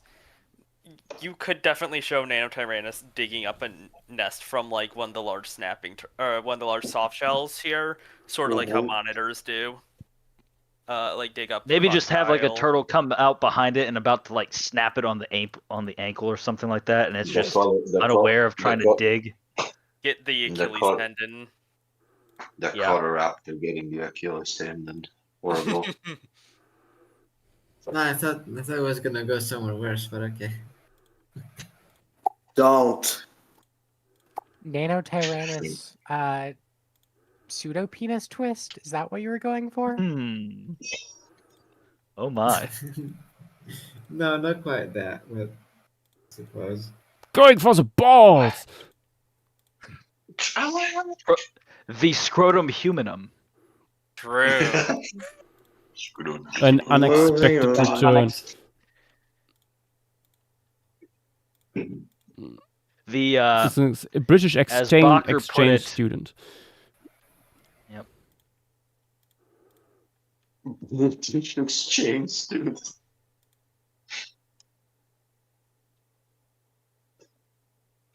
Are there any outlets in this fucking room? Need to charge my shit. Virex. This is the Paleo stream. We live in the 1920. Wait, what? 1925? Eddie Scarron, I'm sorry, we are only doing Nanotyrannus as a focal point tonight, not T-Rex or Triceratops. Yeah. Tragic. Wait, I was actually gonna ask about that. Is Are we Torosaurus off the? Yes, it's only Nanotyrannus. Get on the thing, Miguel. Come on. Yeah. Catch up. No Colombian mosasaur, sadly. Not today, at least. Maybe next week. He died. He died Before that- before his paper could get published. Not just This is happened sad. the same He day. died. What? The author died before the paper was fully published for the Saddest Colombian story in four words: Colombian mosasaur never drawn. That is just fucking tragic, but honestly. We get there when we get there! It's been so long since I've heard baby shoes never worn. Wait. Can you say that again, JW? Just what Montana said is a parody of some like an old thing in like a newspaper. I think that was just like baby shoes never worn as the saddest story. It's been so.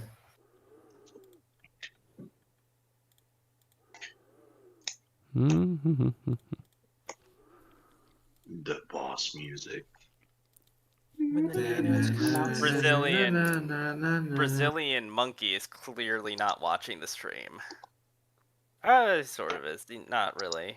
Suggesting. You know what? T-Rex just goes up behind Nanotyrannus, and then you just hear like you have like the JoJo, you know, the go letters right behind it. Yes. He's right behind me, isn't he? Thank you, Drop Me a Raptor.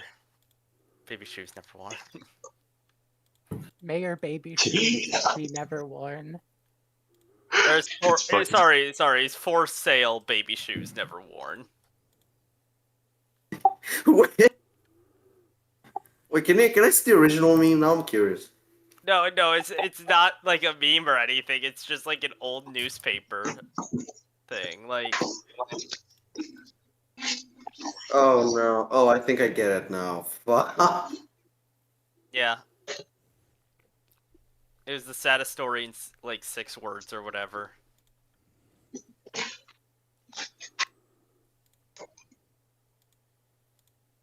I have made a meme. I will post it in meme chat.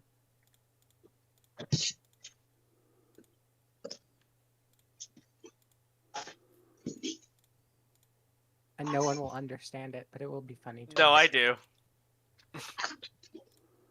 Look, for me, the funniness is the randomness and no context, so I will understand it by telepathy.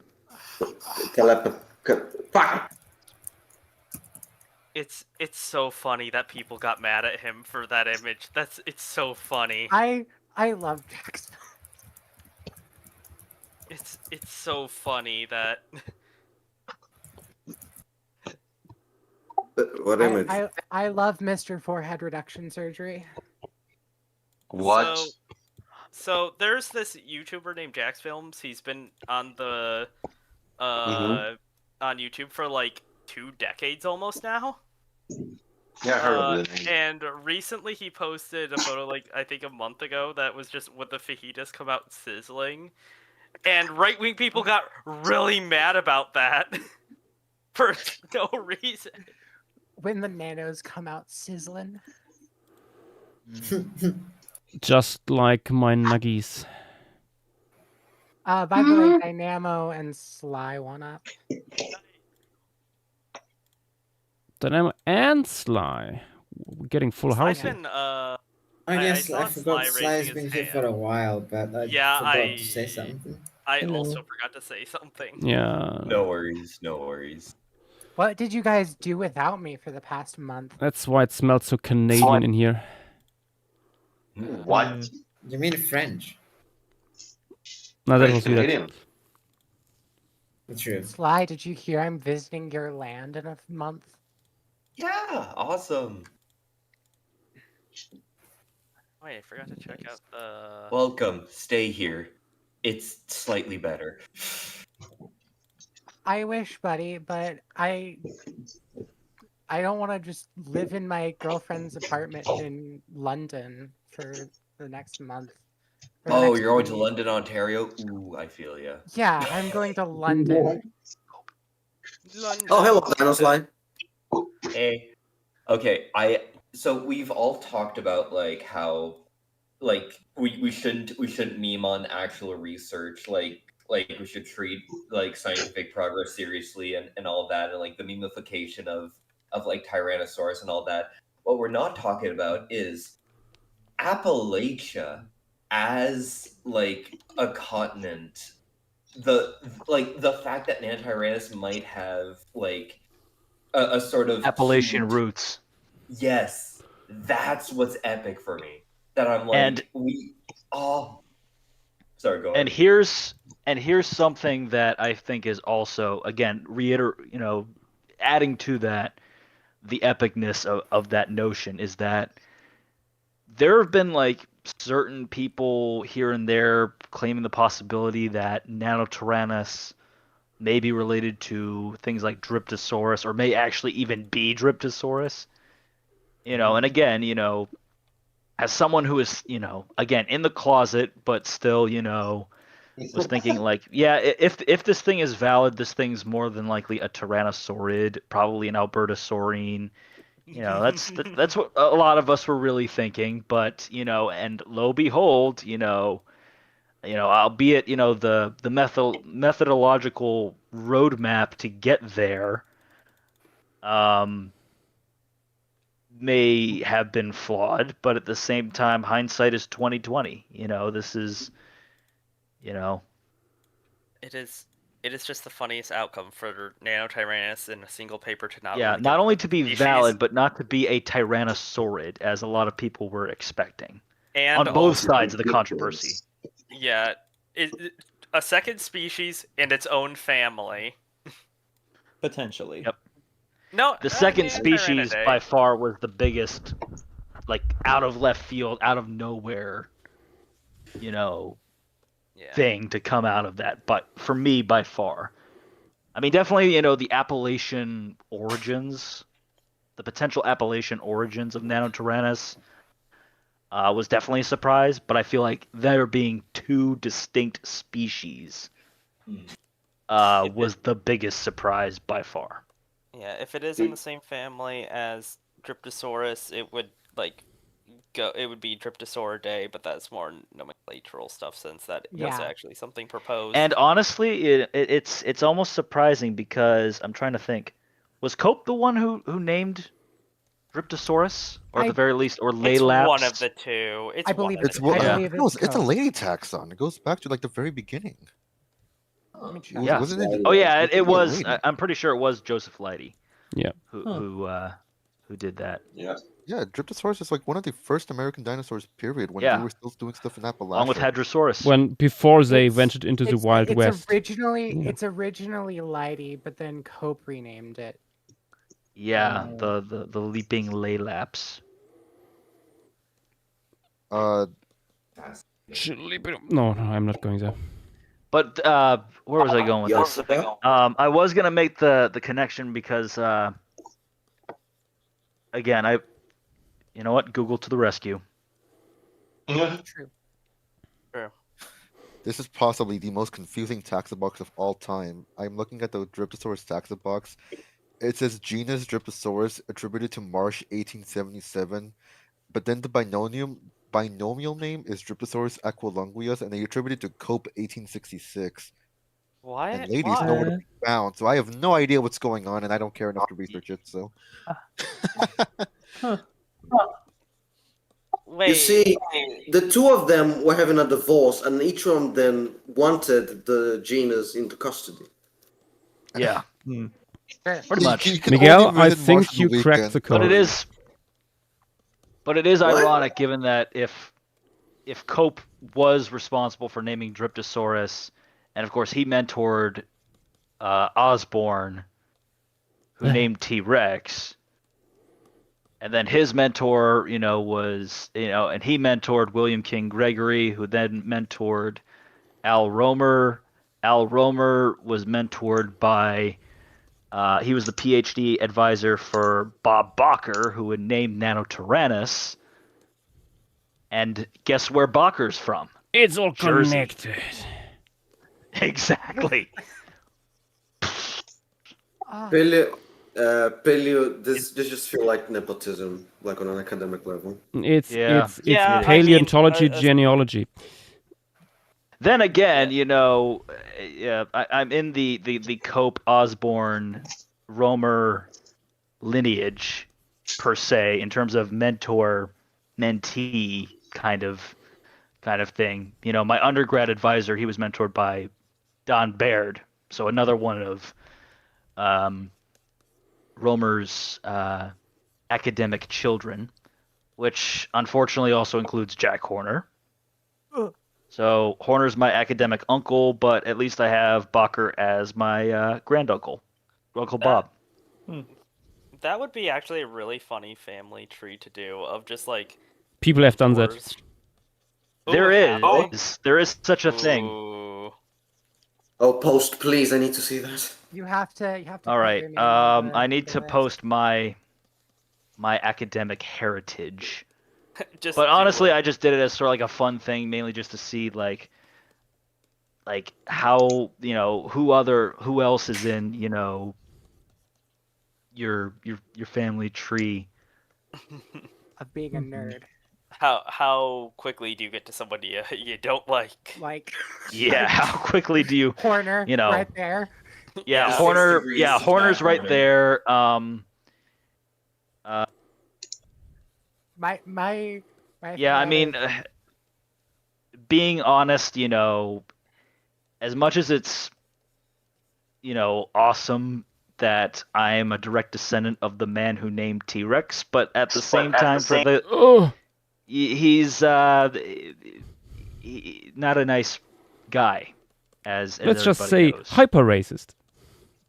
Yes. Yeah, I was gonna That, say among that- other things. That's A the case. bully, a jerk, apparently threatened to ruin somebody's career if they decided to publish on a Apatosaurine skull that contradicted his Brontosaurus mount. Which is fucking fun. That's wow. All the Great levels. Grandpappy Oz was a real piece of work. I To say the love least. dinosaur paleontologists because Yeah, like but You you- either love them or you hate them. JW, all I wanted was to do glup shittos, and now I'm forced to do dinosaurs and pterosaurs. All right. I just love. Montana, I did just you forget fucking free will? love what. No, I just but pterosaur researchers pay me. Capitalism. The ultimate I boss fight. I just love like people that get super mad at like fucking like, oh, I traded you because paleo brother in Christ, it's a dead fucking motherfucker. Like Yeah. like Yeah, like no, no French. no one cares. Get real. Miguel fell. Oh no. The It- whole reason. I was wondering why it was so Oh, nice and quiet. Like there's definitely other issues with other parts of paleontology, but like it's Oh yeah. so Well, much more in apparently- the forefront with dinosaur paleontologists. Well, apparently my family tree is no longer up. Oh. No. But I do know that, my undergrad advisor, Scott McKenzie, he was mentored by Donald Baird from Princeton, who, of course, like I said before, he's the guy who mentored Horner. And so, again, funny story time. So another one of my classmates, she graduated a few years after me. She's actually one of the preparators who is currently prepping Teen Rex over at the Denver Museum. Oh, nice. Oh, nice. No. Yeah, so let's just say two children of the great Scott C. McKenzie, retired assistant professor of geology from Mercyhurst University in Erie, Pennsylvania, will be leaving their mark on the legacy of the tyrant lizard king. Nice. Good for them. Good for them. But anyway, so she did a presentation at GSA. I want to say it was her poster when because both she and Scott were doing a poster. They did a poster about comparing Moa gastroliths to supposed sauropod gastroliths to determine if they were, truly gastroliths or if they were just, weathered rocks. Random petals. Because, that was still random pebbles that have, just been smoothed out, through erosion or aeolian or otherwise. But apparently, so I forget which project it was. It may have been that one, but out of the blue, she got an email from Horner. And so obviously she didn't know if it was legit or not. So Scott stepped in, and he knew the one way. He knew the one way to actually test that, and he says, "Do you happen to know who Donald Baird is?" And apparently, the two of them, bonded, and recounted stories of their memories with Don Baird. It was really great. That being said, part of me is like, why do you think Horner emailed Evan Scott? Like, part of me was just saying it like that way. Like, why do you think he reached out to her? And I'll just leave it at that. Ew. Yeah. Yeah. The threat of Horner is low. Yeah. But never zero. The second bride of Horner, the next ex Miss Horner, Mrs. Horner. Ugh. I'm so glad he's not at MSU anymore. Yeah.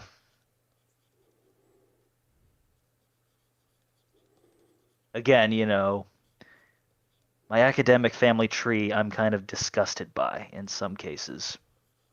No, that's valid. That's very valid, to be honest. Yeah. This is like So those basically, Oh, speaking, all of Horner's academic kin are basically my cousins. So Holly Woodward, Carrie Woodruff, Denver Fowler, I guess Greg Erickson too.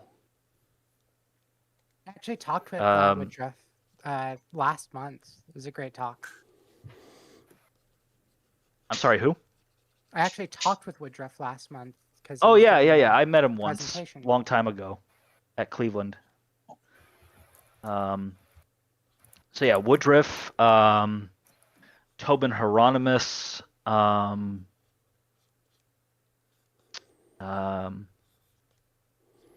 to think who else. Who are some other notable spawns of Horner?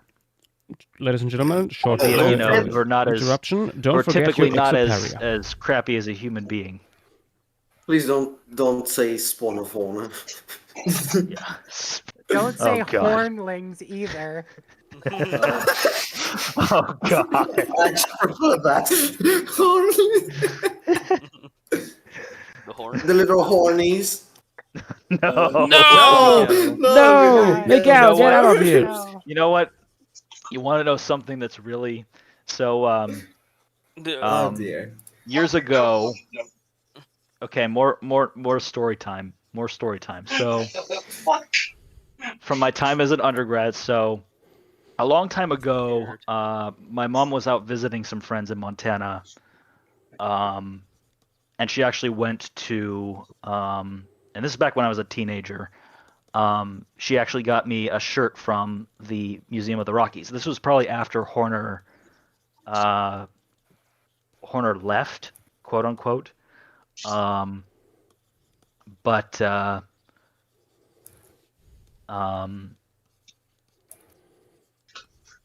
Geez, I apologize, because I get a lot of brain farts.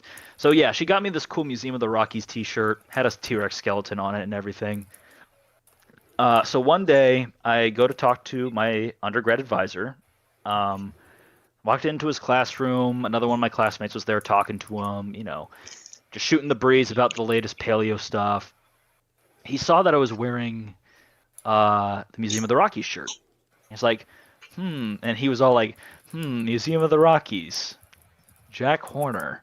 And so he basically he got the projector up, he looked up a picture, and I saw a sight that would basically scar me for the rest of my days. It was his wedding picture. Why? It was, let's just say it was between that and learning about duck genitalia in ecology and evolutionary biology freshman year is what That scarred you? what Yeah. stuck My to me. God. Argentine Lake. Now you know why I'm such a messed up individual. Have you I will seen, take up the duck penises. Have Yes. you, Some got Have you scarred, seen- That others got reminds me. inspired. We are not the same. have you Yeah. seen parrot reproductive organs? No, I The don't certain even parrot. wanna know. reproductive. Yes, the flower. The what? I think more importantly, have you seen chameleon hemipenis? But that's for another time. Snakes right have now. cacti. Yes.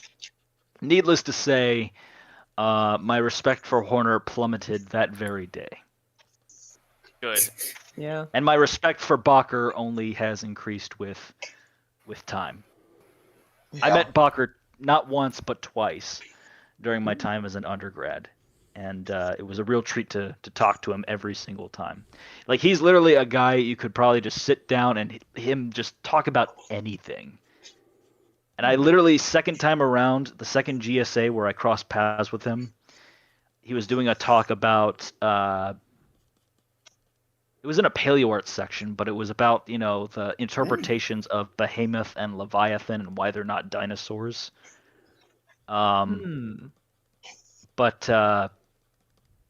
I literally was sitting there writing down every single word that this man said, every memorable word that came out of that man's mouth. So I was literally in the back of the crowd just basically writing down quotes from Bacher from his talk. To carry on with the topic, when he got to Behemoth and he talked about the part of, the loins between the thighs, and his interpretation, of course, being that Behemoth was a young bull elephant, and he would coined the term Loxodontian hoo-ha. What? Oh, no. Loxodontian. Yes, exactly. Guard. I'm sorry, I just can't read. Yes, that's his exact words. The Loxodontian hoo-ha. Incredible. Yep. Bakker's quite the character.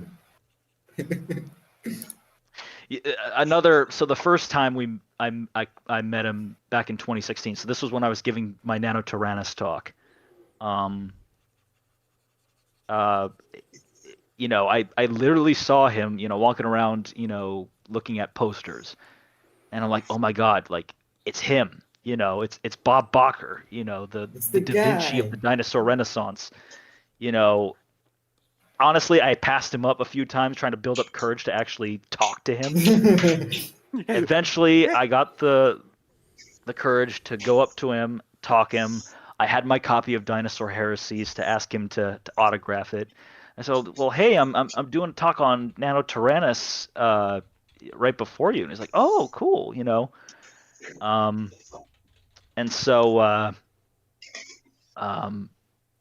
then I eventually met up with Scott McKenzie afterwards. I was like, I got to talk to Bakker, and we were just basically like two little fangirls, like who just met Elvis Presley. And he said he brought his copy of Dinosaur Heresies, and he's like, I got one better on you. He didn't have like any pen in his ink, so he wetted it on his tongue. I've got a bit of his DNA. What the fuck?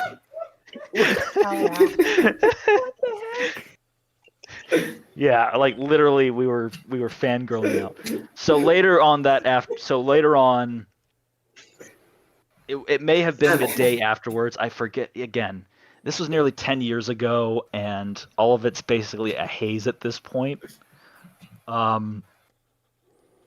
But basically, so this was right before I was going to give my talk, like about an hour or so before then. So we were at the convention center. It was me, a good friend of mine, who would eventually become my roommate a couple years down the line. Roommates. Yeah. No. This is another one of Scott's students. He graduated a year ahead of me. One of my best friends. His name's Cooper. So it was me, Cooper, and Professor McKenzie. We're grabbing a bite to eat at the concession, center. So Bakker was in line. So Scott gets the bright idea, and he calls Bakker over and he says, "Excuse me, sir, would you like to sit down and have lunch with us?" And surprisingly, Bakker did. He came right here, the three of us, and incredibly human, you might say. Yeah, exactly. It's like asking, the star quarterback to sit down with like a bunch of lowly social outcasts or nerds. Like literally, it felt like that. And the stuff that Bakker said there was something that you would. So Cooper said, "Oh, Dr. Bakker, I have so many questions to ask you." And he says, "You know what? Me too. You know what I'm thinking of? Mormon underwear." What? So he went off on this big rant about Mormon underwear, the details which escape me. But the fact that I can recount this much to you all is a testament for all of this. So basically says, yeah, you know the story about Noah and the ark, right? And we were all like, yeah. He's like, well, do you know what happened afterwards? And he says, so after the whole flood and stuff happened, Noah, he got drunk, and his sons eventually beat him up, and then early the next morning he's laying in front of his home, passed out like Homer Simpson. Literally, the Homer Simpson comparison was his exact words. And he says, but if Noah was Mormon and wearing underwear, again, this is the part where my memory's hazy there, but just the obscene shit that came from this man's mouth. And this is one of the leading, probably the most influential dinosaur paleontologists currently living, saying this kind of stuff. And so we were also talking here and there, and I asked him a question about Jack Horner's idea of, that whole thing that Horner was saying in like documentaries of the early 2010s that, Triceratops couldn't have used its horns of defense because, if you poke a hole in a T-Rex, it'll just fall on the Triceratops's head. And immediately he said, "That's stupid." And he says, Jack likes to disarm our favorite dinosaurs. Those were his exact words. He says T-Rex being a scavenger. Velociraptor. Yeah. And he says, T-Rex, so Cooper's favorite dinosaur is Spinosaurus, and he had some questions like that. Oh, dear God. Again, this was back before the tail, but after, the initial 2014 Ibrahim study came out. And he said, and Bakker voiced his opinion that, Spinosaurus didn't have shrimpy wiener dog legs and stuff. And eventually we caught up to the idea of T-Rex and the Spinosaurus fight in Jurassic Park 3 and Horner's involvement in that. And, he said, think of T-Rex as like a pit bull or a Rottweiler, and Spinosaurus is a border collie. And then, or I made the comparison as like T-Rex is an eagle and Spinosaurus is a pelican. And then Bakker literally told me, "And which one's the Mormon?" And I was like, I literally told him. So I literally tell him, yeah, which one's the Mormon? And I said, I don't know. Which one's wearing the underpants? Amazing.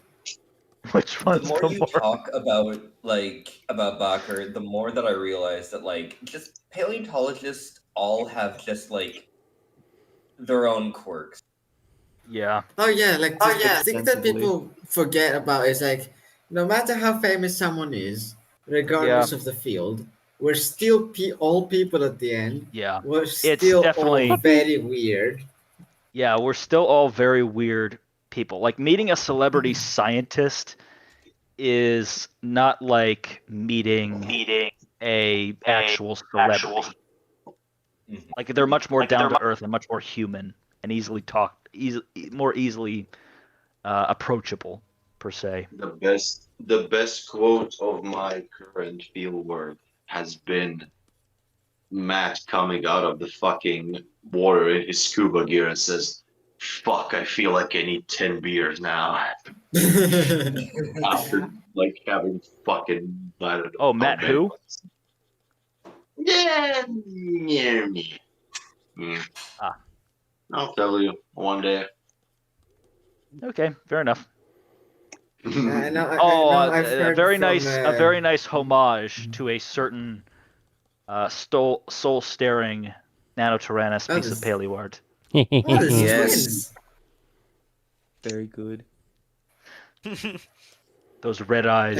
It's indeed a staring into your Barlow homage. What I was going to say is that I've heard, I like to also add to that, the stuff that Michael just said. I've heard the stories of what happens with Josh Lively whenever he goes out for field work. Oh, wait. Who? Josh Lively, guy that works with Jim Kirkland a lot. Oh yeah. Currently with the he's the definition of creature, basically. And I still quite vividly remember the first ever Tetsucon I ever went to. At some point, we were sitting down with I think it was Conway. And we somehow got to this discussion of weird stuff that we've eaten, and like you mentioned, like when he's visited South America, how he's eating guinea pigs and mountain oysters and stuff, and Videx just like walks up to us and like asks like, "Hey guys, what are you doing?" And Conway just turns around, looks him dead in the eye with like a big smile on his face, and he goes, "Have you ever eaten testicles?" Oh, Well, depends how you. Never mind. Rocky Actually, Mountain oysters. actually, because it was about mountain oysters, and you just turned Yes. around, like I could Rocky see the Mountain oysters. gears turning in Videx's face for like 2 seconds before registering. actually, perfect He person to almost- ask. Like, legitimately, no one better. Yeah, Yeah. no, that is if For a second there, it almost looked that like is you were that gonna is a give it a very Peter John Griffin thing chin. to do. Let's just say that. Mhm. It looks like you were giving it a Peter Griffin chin for a second. Oh God, no. You remember that one, Videx, right? Peter Griffin, Man of Yes, of course I Tyrannus. do remember. I said, yeah, that was funny. Ah, sorry, I didn't hear you. Maybe. Peter, the Edmontosaurus is here. No. T-Rex, Edmontosaurus is here. You've got an eye for animals, Lois. This Edmontosaurus is brain damaged.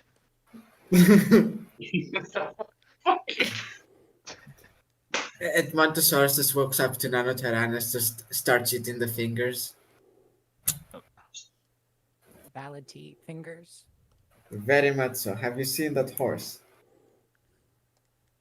What, Edmontosaurus? Yes, That is the biggest horse. it is a horse. Yeah, it's a indeed. lizard horse. Oh, Tetis I saw today, like the specimens. I just saw that. I was like looking at gauging this. I was like, just well, my reaction was honestly just points. I actually had a conversation about Antonio and Bruno the other day for Wikipedia because they were talking about large body They were talking preservation about with Bruno. large How dare size they? and how it's like somebody needs to study why this only happens in some formations. And I almost shook them. I almost committed violence. What Oh. happens in only some formations? Nothing. They were talking Oh. about Yishan and how Yishan preserves large-bodied dinosaurs, and they're like, "Why doesn't this happen more often?" And I'm like, and it was like, and then they're like, "Oh, also Las Hoyas," and I'm like, "There's more." I love Yeah. More, preservation buddy. bias. I love preservation bias in ecosystems. Have fun of me. Yeah, I was like, Yeah, I where's was the other like, Michael? Oh my god. It's what doesn't I- give us. I Anything. talked with Yes, Sophie's Italian. Sophie's my an fucking Italian God. that is extremely interested in hadrosaurs. And who has Oh, done research on God. hadrosaurs. I will tell Filippo. Oh. I will invite him to next stream so he can talk about Allura Titan. Yes. All right, so I Yes, have the another best dark Bacher. horse. I have another funny Bacher story that I forgot to Oh, mention goody. earlier, and this one also involves Horner as well. So you know it's going to be well. good. So right when we were talking about Horner and the quote that Bacher gave, Jack likes disarming our favorite dinosaurs. So funny story. So apparently at one SVP meeting, he and Horner went out for pizza and beer. And so apparently Horner got sloshed. Horner got hammered. Yeah. And apparently he said, "Bob, I hate T-Rex. He keeps scaring my duckbills." Well, there you go. Good. That's so good.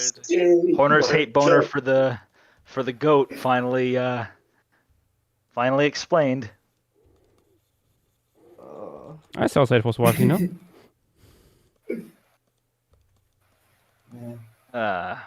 That's He the keeps funniest breaking way. into his duck farm and eating his duck bills. Yes.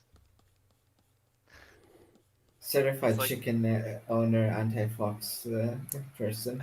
I was gonna say he's He's like the people who stirred on the hate towards like wolves because they were going after their sheep. Yeah. You know, More yeah, like when I was a Yes. kid, when I was into penguins a lot when I was younger, and I had a hate boner for leopard seals. I was about to ask. Did you hate Happy feet leopard must have seals? terrified you. Yeah, Oh, fuck you. leopard seals were like, these demon seals that would eat these black and white, these beautiful, graceful black and white birds and stuff like that. And I mean, now obviously, like they're just a part of, the ecosystem. They're not evil. Have you heard them sing? They sound like sirens. That thing sounds like it would lure you into your death. Yeah. Nice. When did you find that hidden like a paper that was like published in a dead language to hide like the stories of like penguins doing fucked up things? Wait, what? What? You mean the Catholic penguins? No, no, wasn't there like somebody who like Oh, which one's the saw- Mormon? But yeah, wasn't there a scientist that like saw like penguins do so many fucked up things that he was like, we can't publish this, so he published it in like an ancient language or something. I don't think. I've heard of all of that Is it except the for Penguin ancient, like, Vatican? other language part. I thought this was common knowledge. Hold on. Oh, you mean the Really? penguin, the Adelie penguin mating Padre, with the rock nobody that can has know. the decapitated penguin's But I need to tell someone. That. So How did you feel after learning that about your graceful penguins?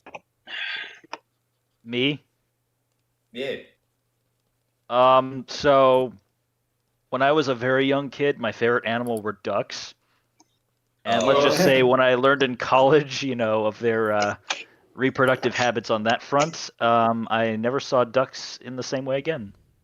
That's fair. I still like them, but at the same time, in hindsight, it's like, okay, they do these things too. Wine openers must have been fascinating to look at again. Yeah. See, when I learned about duck genitalia, when I learned about duck peen, as an undergrad, so basically we were on the topic of, certain, and this also ties back to when we were talking about, possible hybridization between the two nanospecies. Is that the fact that, some, like, one of the barriers in terms of how new species can arise is that some species, some animals just aren't reproductively compatible. And so our professor basically said, does anybody know anything about duck penises?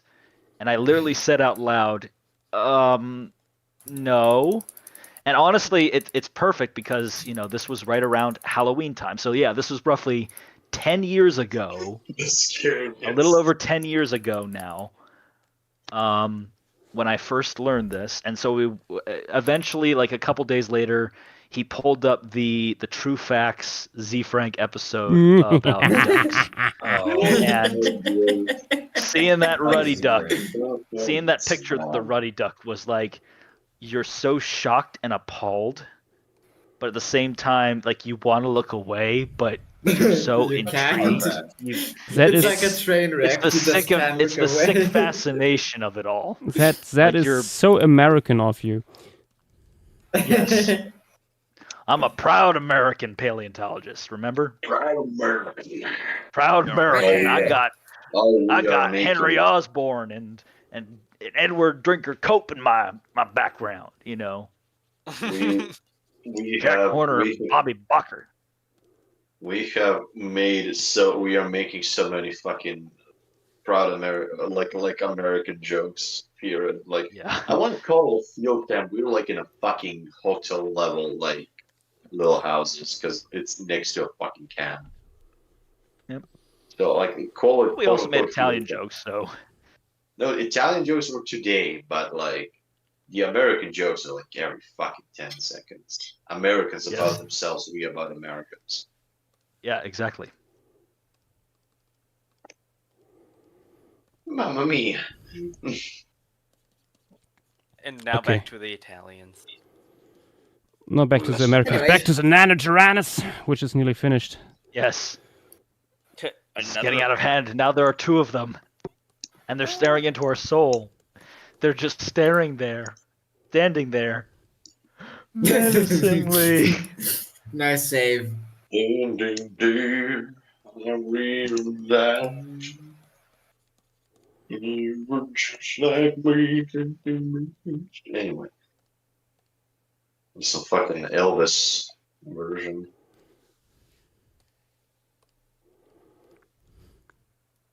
Oh my god, is that a little prehistoric planet clip? I don't mind riding the free. That looks Is that like it. is that like 10 seconds of Prehistoric Planet Ice Age? No, it is 1 second. I want to see me some sloths, boy. Me too, but there are no There is no sloths sloths in this. There is a foot and there is mammoth. That is all there is in this 1 second clip. Oh, there's foot and there's mammoth. Okay. Should I forward it to other talks? I don't Yes, you know may. how to spoiler it. here. I But mean, the you can't- original message is spoilered. Is it? You can Oh, spoil listen, I'm it. looking at the same place I am. You can literally spoil it when you couple it on the thing. Your aunt visor. Thank you. Oh, Thank never you mind. again. Never Yeah, you mind. I have see it. that It's it's the been eyes. it's been posted by Bear in here as well. So that's okay. I can just forward that one instead. Yeah, but you can always spoiler it. There's an eye. That's Yes, there. that is a bird. Yeah, That is a bird indeed. We know which one probably. no. I don't know, just some random bird. I mean, there's been one that has been revealed, but Oh. Ah, the mammoths look so Oh. good though.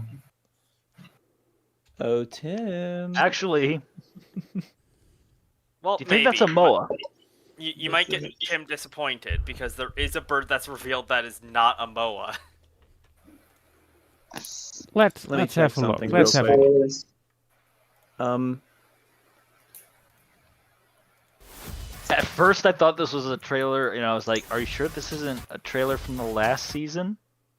But then I was like, "Oh wait, that's a bird foot. Well, technically, it is a wait. dinosaur foot, but Oh wait, elephant Not birds and dinosaur. moas are a thing. yeah, exactly." Elephant birds don't have a hallux. Okay. Yeah. If it's gonna pop off, then I guess we get indeed a more. Those are some nice mammoths. Yeah. I love the Definitely. snow on their fur. Like it's so well done. Oh yeah. This is gonna be awesome. Oh, yeah, I'm forever gonna lament that we don't. Like, get I'm that. obviously hyped for the ground sloths, as obviously, but Oh, I just imagine want we to see loved like a whole the sloth slew of clip, didn't Pleistocene you? critters. Even ones that don't even get featured in documentaries at all. Much in the same way the first 2 Yes. seasons of Prehistoric Planet showed us a lot of dinosaurs, pterosaurs, and other critters that never get showed in documentaries. Oh, we probably will. We're probably gonna get like. Yeah, a oh lot yeah, of those. definitely. I mean, we know of one. I don't know how well known the school assignment thing is known. Oh, that Uh, thing. Yeah. Rizaru But it's- Maru, it was just an sorry for interrupting me, but I think this was posted a while ago, and I wanted to quickly answer this. Yes, streams on YouTube will continue even after Lemuria Phase 2. It is just a coincidence that I, around the time of Phase 2, discovered how to do multi-streaming. Has nothing to do with Lemuria. This will stay. So now Okay, YouTube continue. must suffer as well. I was gonna bring up that big giant otters were brought up in that. Ooh. I did hear Which that, is- yeah. which is definitely an example of thing that's not usually in documentaries. And that is usually on the Mediterranean islands. We've been me and Era have been looking for the Mediterranean otter with the longest penis. What? Because Why of would course you are. There's an extinct. Of course, it there's would be a an ex- Mediterranean one. There's an extinct Mediterranean otter that literally one of its diagnostic traits is it's got a really fucking long baculum, and there's just no Damn, bro, photographs. that's a Let me big see if I can baculum. find the chart of bacula. There's a size. chart? Bacula to head size, I believe it was what it was. I can't wait for Tom Hiddleston to describe this. Please tell me I have it somewhere saved. It's What very the funny. heck? What the heck? There we go. The Whopper Otter. Put it in street. I'll put it in stream materials. Oh my Length gosh! of Thank you. baculum compared to basal length of the skull. You can see what's at the top There's there. literally one off the chart. Why wouldn't they just make the chart slightly bigger? Why is it all the way down To there? emphasize. Maybe it was based To on a emphasize. previous chart and they didn't want to completely redraw it. I suspect. But yeah, it's got a really small skull length and a very very large baculum length. That is fun and things, but I want to bring up once again this fossil walrus baculum. True. I mean, Eucla. last year, Callie, during her sex talk on dinosaur reproductive, used a fucking walrus baculum as a pointer for it. Reminder again, paleontology people are funky. They are weird. They Oh are no, quirky. Callie's wonderful. If you guys ever have the chance to meet Callie, she is genuinely an amazing human being. They do indeed sound like a delight. I would love that. Okay. I just remembered I should probably also, for people can't see the streams, post the so far produced Nanotyrannus in stream gallery. So how are we gonna label them differently? I just go with Nanotyrannus 01 and 02, and this next one will be 03. Hashtag Nanotyrannus fever. Yeah. And then hashtag back in hell. I mean, Call do this I one have here, you're the- doing the Brady Bunch. Can I get the? I need to do an edit real quick. I have to get a certain researcher's silhouette that I photoshopped. There he is. I'm scared. What researcher? Who Palm could it Pirates. be? Where did Lance go? Oh, Lance dropped out? He didn't talk for a while, so I Probably assume busy. I think it was the Mormon underwear. There is a chance. Hours. So the real question is, of these two Nanotyrannus that are staring at us, which one is the Mormon? The left. Which one. one's wearing the underpants? So is the other one pantless? Without, we cannot know. We cannot Is it see the their equivalent back of like ends. having socks on, socks off? We have not found a Nanotyrannus with underpants, therefore we cannot confirm or deny. I'm that pretty sure they were all Mormons. they were all Catholic, but In chat, they're from Hell Creek. They an excellent point is brought up in They are Twitch demons. chat. Yes, they are demons of Hell Creek. Maybe the skull is the Mormon. That's what's brought up in chat. It is the one that Bacher named, so yeah, makes sense. Math checks out. Anyways, I'm gonna go grab dinner. I'll be back. Alright. Alright. Oh, also going back to Ice Age, to prehistoric planet Ice Age. Quick What's question your before you do that. Wow. Yes. May I leave and join you from the laptop? It might be easier. I'm on my phone currently. Oh yeah, That true, because I explains the think horrible we quality of your sometimes- audio. Yes, please. Okay. Yeah, See you. might be better. See ya. But yeah, for Anyway, now that Prehistoric is Planet gone. Ice Age, are y'all for or against having a hominid species in there? Oh, I absolutely I am hope for for. I humans to think it- appear. I don't know It how would you be can tell great. the story of any stage of the Ice Age while not showing Homo anywhere. Like, I see what you did there. But yeah, like I feel like, especially like how Prehistoric Planet talks about like, oh yeah, we want to see like the less popular like animals of the Ice Age. Like just putting humans like in every other corner, like would be like, okay. What would be funny is, you know how we had like that little Triceratops like like placeholder in one of the things? Do that, but just with anatomically like correct humans. Just like with the fur pelts and everything, they're just like in the corner somewhere. Mainly Marcus, will I be doing Lysaeus? Yes. Yes, I will. It's actually something I want to tackle next. May I post some potential ideas? Yes, please do. I will anyway go away for a second and grab something to drink, and then we will jump onto Jane. Woohoo! Alright, some of these will need to be spoilered. I'll put this in stream materials because it's very funny. I had to get my Photoshop of Tom Holtz. Oh, amazing. Should have guessed. He just has the most. He has the most posable images. He does. There's also this one that I edited.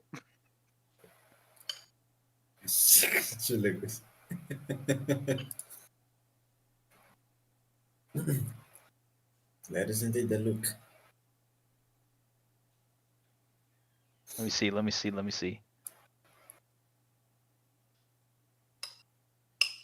It's literally just Guy found. Guy did find Nanotyrannus. Oh, speaking of which, now that, oh yeah, 'tis the man himself. Yeah. The wholesome, good-natured Dr. Holtz. He's very good-natured. But where was I going with this? Jeez. Aside from, of course, the big bombshell that there are 2 Nanotyrannus species now that are recognized, in addition to its possible origins from the East Coast. How, given that Holtz has pretty much, did this huge thing with regards to ontogenetic niche partitioning, how would that still necessarily,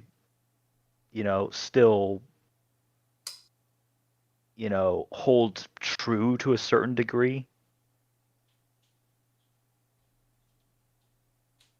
I mean, it really depends on like the family dynamics of like T-Rex and its its children.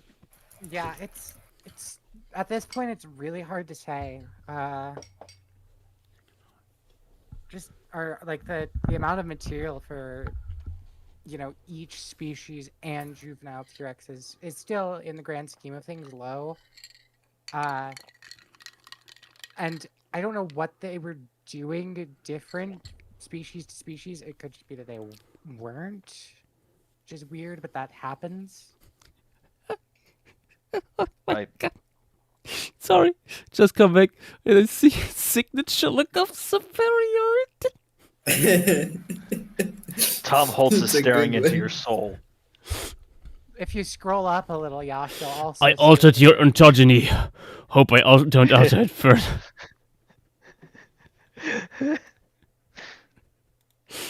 Thank you, Montana. Yeah, Great one. Yeah, Oh, Holt there. was. Oh yeah, there he is. There he is. Oh my God! Holt was a. It's Holt was a very Nanotyrannus. good- Finally valid.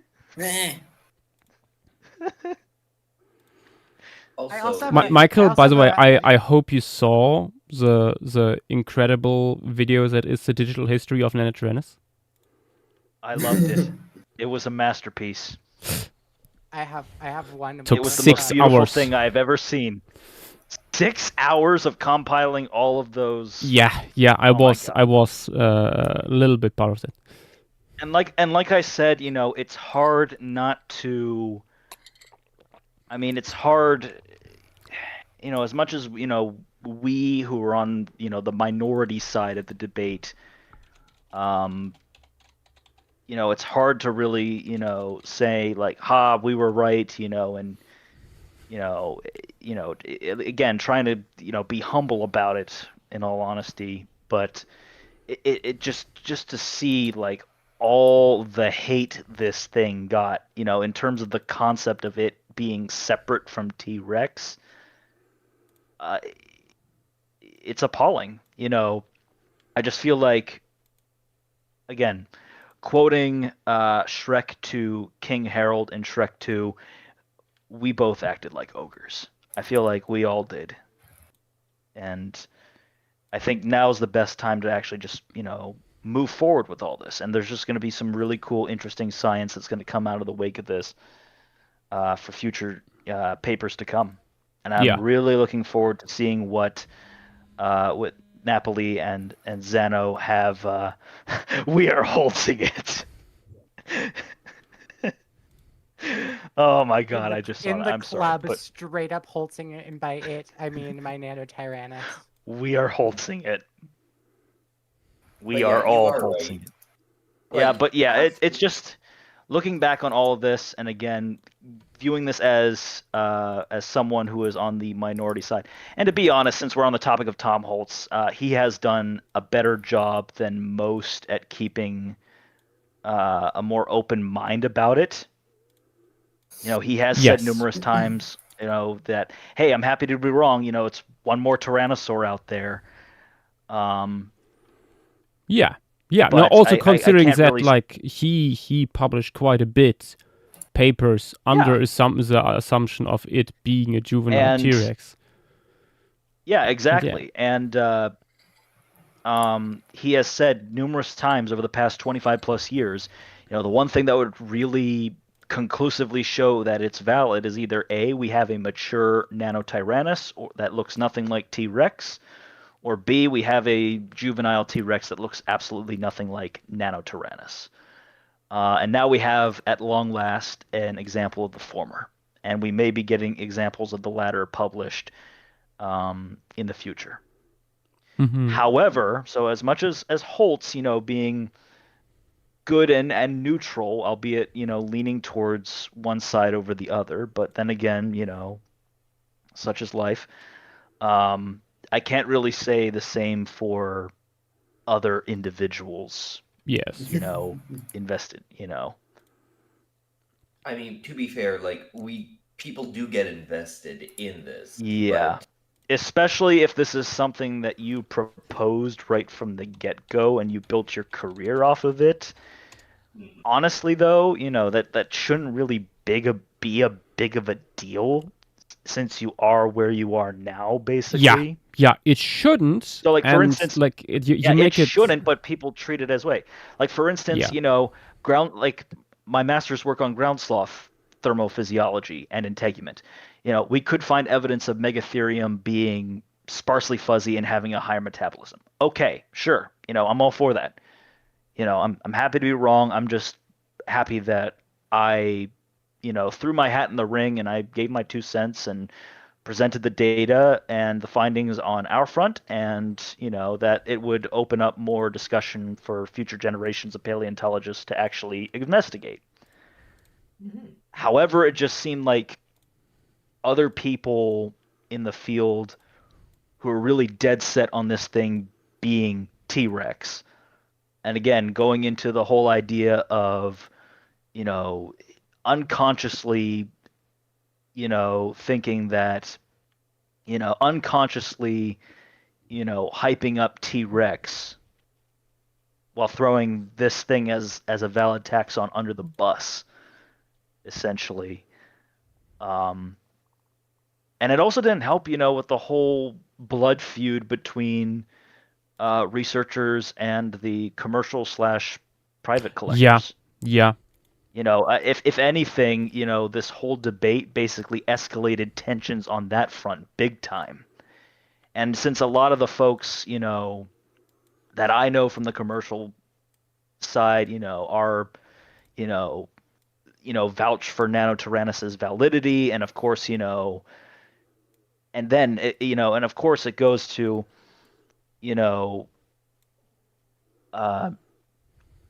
people, and here we are actually, looking back on that, it's like, those were very simple, straightforward things. And like I said before, Larson was barking up that tree before Napoli and Zeno made it. He was saying these things for years, and nobody heard him out, or any of these guys, for that matter. So, and honestly, that felt them, as a reason, to think that those of us who are researchers are just snobbish ivory tower elitists, and thus would not want to collaborate with us, and it pretty much, burned bridges in that regard as well. And honestly, if we would have all played nice and found a way where some of these specimens that are in private hands could still be accessible and available for research until they get into a proper home where they can, be, in perpetuity, accessioned into a collection somewhere, this whole fiasco would have been basically solved long ago. Oh no, absolutely. I think the newer methods and studies certainly helped to hammer the whole thing home.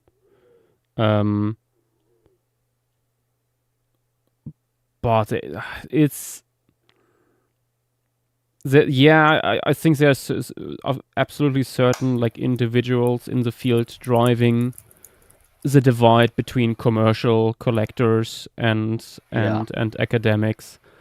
On the other hand, I also saw a few people having the take, look, these ivory tower academics just always being wrong, basically, and that's also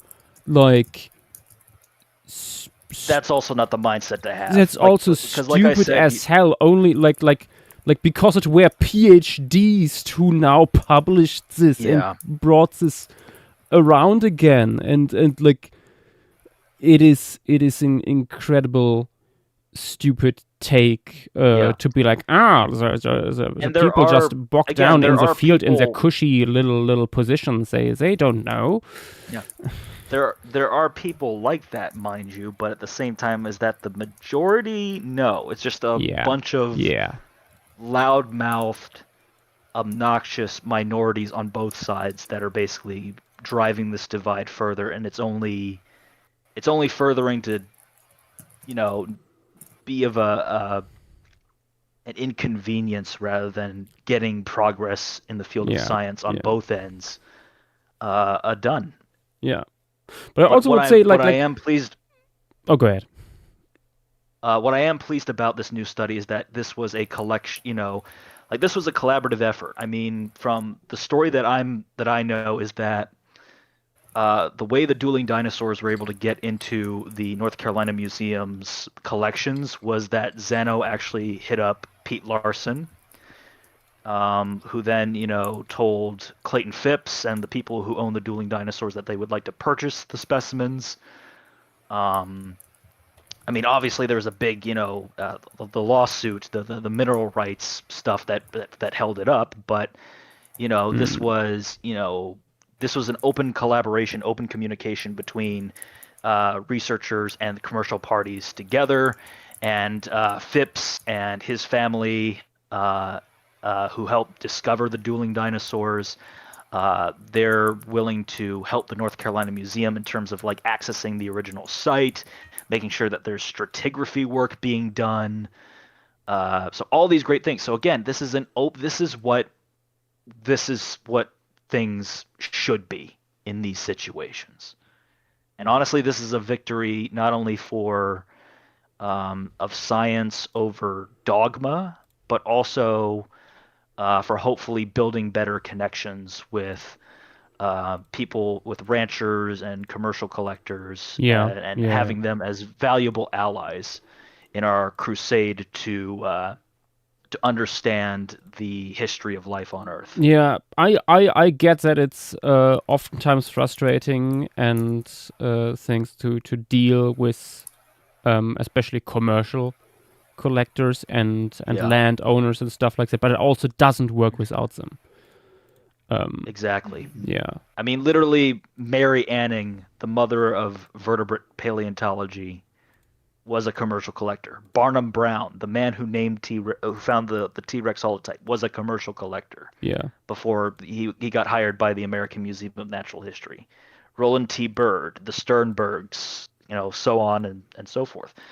Cope and Marsh had, as much as they were jerks, they had, freelance diggers working for them. And honestly, why that shouldn't be the same nowadays, I mean, with the modern rules and regulations in mind, why not educate some of these commercial diggers, who are interested in the science, a bit further, so that way they have a little bit more background in terms of like how to properly do stratigraphy and do all these sorts of things, and do things more effectively. Because from my understanding of things is that a lot of these guys aren't really getting filthy rich off of this. Oh no. Yeah, Absolutely and not. pretty much a lot of the money that they do get from selling fossils goes right back into acquiring more. So either it's a way where they have to do things on a lower budget and more effectively, akin to what researchers do when they're out in the field, or what, I don't know. I mean, but I feel like there has to be more of a connect in showing us the way we do things and the way they do things, and then finding like a happy medium in terms of like how they conduct the field work and how that data can be properly accounted for when they're excavating a scientifically important specimen, and allowing that to be accessible, and put up for at least for institutional sale.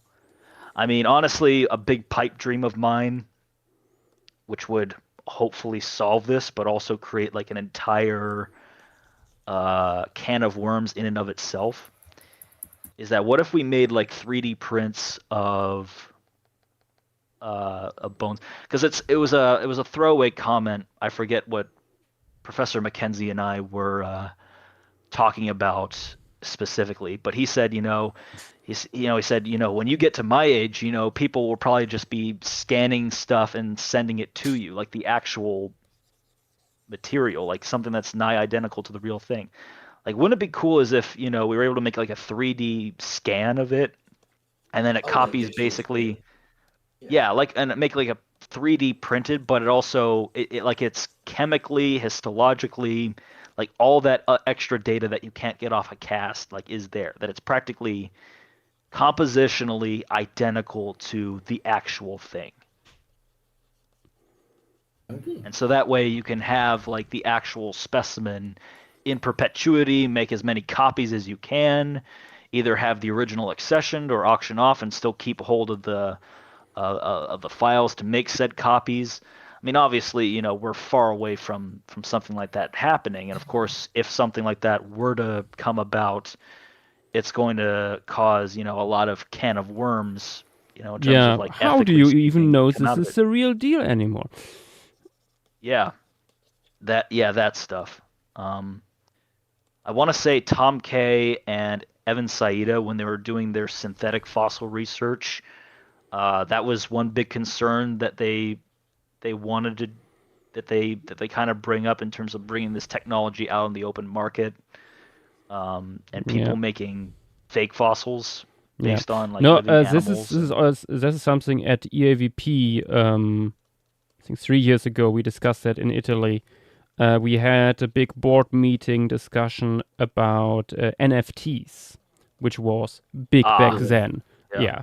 As it turns out, as expected, it's a bubble now. But there was like discussions like how do we stand on this and stuff like that, because fossils as NFTs and stuff like that, and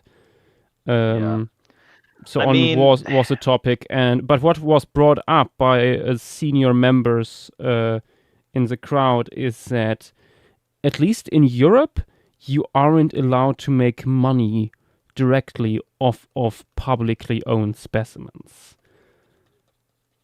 even if it is like in that shape or form. If it's not like selling off like parts of a specimen as NFTs, for example, is not possible. Did I mention the fact that Horner had an NFT line? I know. Not too long ago. I think all of us remember that one. Oh yeah. But I saw the stuff. It's made me cringe a lot. Yeah. But it's almost like the idea of like maybe like some kind of crowdfunding thing for a specimen. I don't know. I just like, how do you go about this in creating peace between that? I mean, obviously you're not going to make everyone happy. Oh no. I mean, obviously you're not going to make, like, you do have some kind of symbiosis and stuff like that with commercial collectors and academics. You're probably not going to make people like Thomas Carr or something like that happy, all the time. But as long as everybody is benefiting from it in the long run, and that specimens are being uncovered and they're being uncovered, with care and detail. And that being said, a lot of commercial collectors, Black Hills has some of the best preparators in the world. Some of these guys are, class acts in that regard. And that things are properly documented and accessioned. And stuff and research and stuff is getting done and at a breakneck pace. So, I mean, the bottom line, if we all would have played nice from the get-go and extended the olive branch when need be, we could have had all of this, put aside us, years ago. That being said, there are other factors at play, other third parties, trying to get in on the action and held things up. But yeah, this, the whole Dueling Dinosaurs project overall that Zano and Napoli and a few others are doing, like, this is openly collaborating with the ranchers and the Phipps family. In fact, they're doing something, I want to say, where the Phipps are supplying them with microfossils from some of their sites, and then using like those and sending them to the North Carolina Museum, where they can be used as sort of like fossil identification kits for like high school students. Oh, that's which I thought is like a really, really neat. That's cool. Yeah, it really is. It really is a neat thing, and that you're also getting some mileage out of the seemingly scientific unimportant material, and you're using that for some kind of outreach. And again, this is a collaboration with research or public outreach groups associated with the North Carolina Museum and the commercial collectors who found the dueling dinosaurs. So yes, please give me a world where there's more of that and less of, like, oh, and another T-Rex is going up for auction. Commercial paleo bad, set up eminent domain, that kind of stuff, Yeah. We need more of that. We need to start extending more olive branches Yeah, I mean, it would be No, I- also I nice would to give have us- like a legal basis to make it possible for.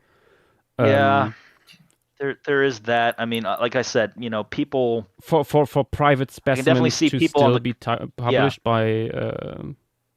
Yeah, as long as the people who currently are in possession of the specimen allow it, and that if it's being openly accessible, that's openly accessible to everyone. So that way, No. I you're not talked gonna get I the. talked about this a little bit on the stream a few times, but at least here in Germany we have the legal basis for something like this, where you can apply and privately owned fossil to be basically national natural heritage that can still be owned privately, but it needs to be always be accessible to scientists, and it can't be just sold off again. Like, yes, you might own it now, but if you want sell to it to an institution, if you want to pay like sell it again, you first need to contact institutions, and whenever you sell it, it needs to be accounted for where it goes. Yeah. Yeah. But yeah, I'm surprised like the U.S. didn't, set something up like that, because I feel like that would be something that a lot of people would, for the most part, jump on board with. Yeah, I think many people would be okay with that. Oh, I'm seeing some tail feathers on this one. Oh yes. Okay. Big old tail fan. I want to ask: is there a possibility that you can like add a leptoceratops in the thing? I forget if it's like in this time frame. Yes. Should be. Yeah, leptoceratops should be there. Yeah. Because that is an animal that is like rarely put. Yeah, that is a rare. I love my leptoceratopsians. Yeah, and see, this is another thing with regards to academic ignorance of commercial collectors, and thus perpetuating the idea that we're all just a bunch of elitist snobs, is that I want to say it was Walter Stein specifically. So for context, this is the guy who Dakota Raptor, the species name, was named after. Stein. But yeah. Yep. Yeah. Walt's a good guy, albeit, again, like the whole demonization of commercial and private collectors kind of, has kind of gotten a little pathologic to him a little bit, to an extent. But that being said, he did say that, when people were, he does, do his due diligence, like what Larson's doing at Black Hills. Plus, he has a cool, like the way he has his setup is that his is like a little pay to dig, in that he takes families and tourists out to microfossil sites so that they can actually get hands-on experience in nice. digging stuff up. He likens it, in his early days when he and his wife were doing this, he says like a dinosaur bed and breakfast type of thing. But he was talking, and of course his, sort of research interest is sort of like dinosaur diversity in the Hell Creek. And of course, when he started coming across material that looked a lot like Leptoceratops, among other taxa, people of course wrote him off. And I don't know, is there anything current in the current literature where it has been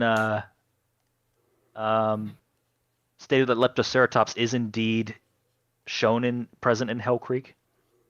I believe so. Or is it still like, okay, No, I think yeah. I think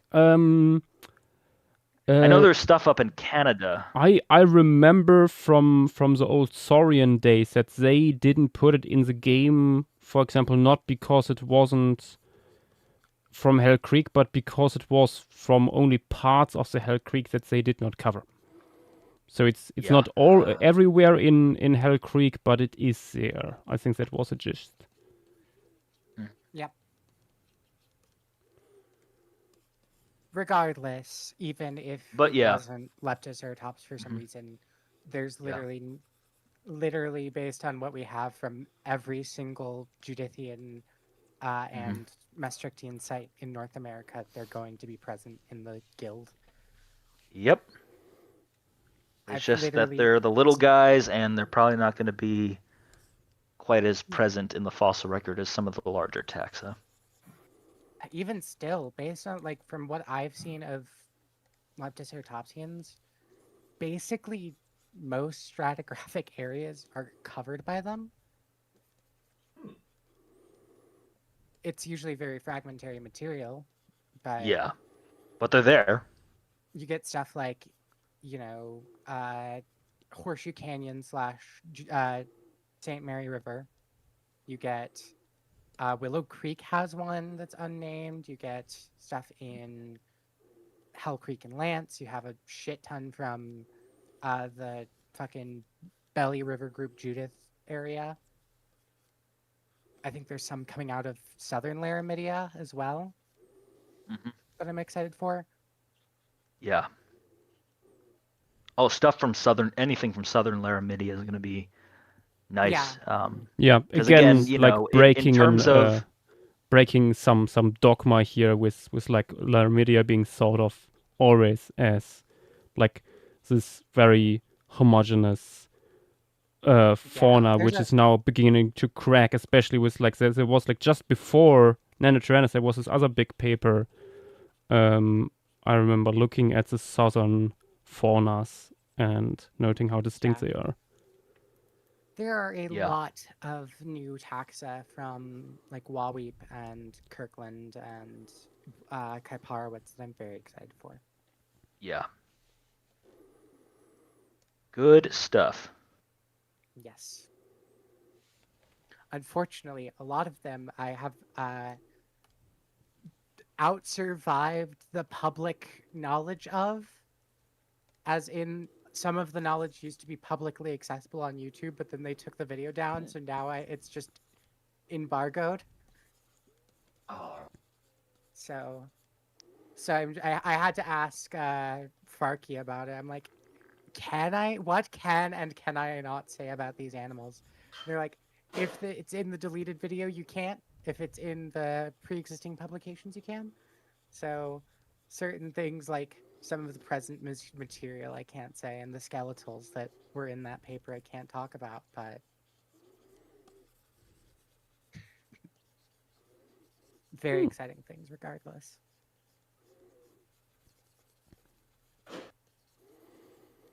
Okay, time to give some color to our Lytheus. Quite liking the name, by the way. It is a very cool just name. the specifics of like, oh yeah, it's shedding. It's like controversy to be its own thing. It's that's a brilliant naming on their part, Lytheus. Yeah. Which really like this. It reminds me of a Hank Green video where like he described like what Jane Goodall did in terms of like taking away the dogma and like looking at science like through a new lens. This is kind of like how I imagine this being, where it's like, okay, we've been always seeing it through this way, through like the sort of T-Rex centric thing, and now like we're pulling away this sort of bias, and now we're just opening it up to like what is actually there. Ooh, this reminds me. And it's also kind of. Sorry, quick thing. There is something that I wanted to talk about ever since it happened. Since Jane Goodall died during Lemuria, I had the idea of having a special Monkey Cruise stream in her honor, maybe. Yes, I would like that. Do it, 100%. I will be there. I went to the Museum of the Rockies. I think it was last week with my friend, and I was actually really surprised. But they really quickly put up this entire new like Jane Goodall exhibition in Nice. very quick time. It was very quick timing because I was there like less than a month prior, and it was Sue.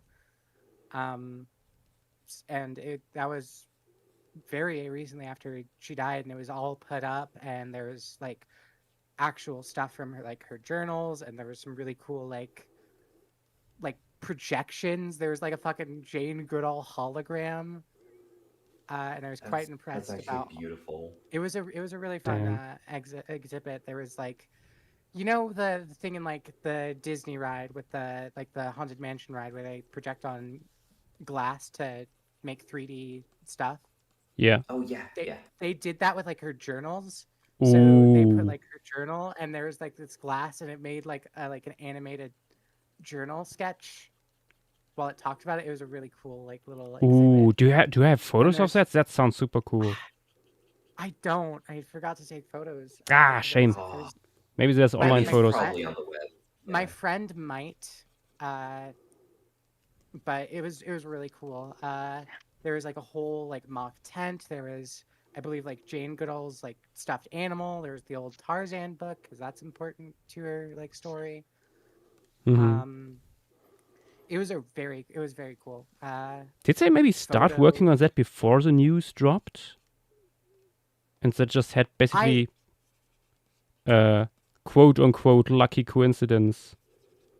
I don't know. It didn't like putting together an exhibition. I mean, having like followed a few exhibitions in the works now, that usually takes way too long. Yeah, it was like really quick turnaround, and I don't know if it was planned or not, and it didn't feel like it. Like it felt very quality done, but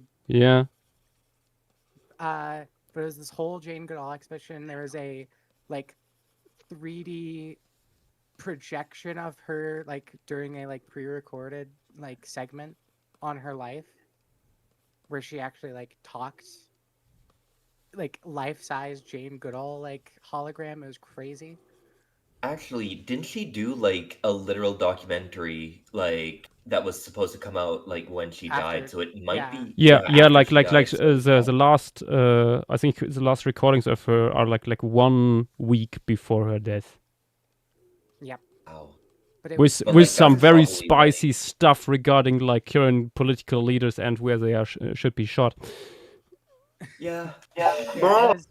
It was such a good exhibition. I absolutely didn't expect it.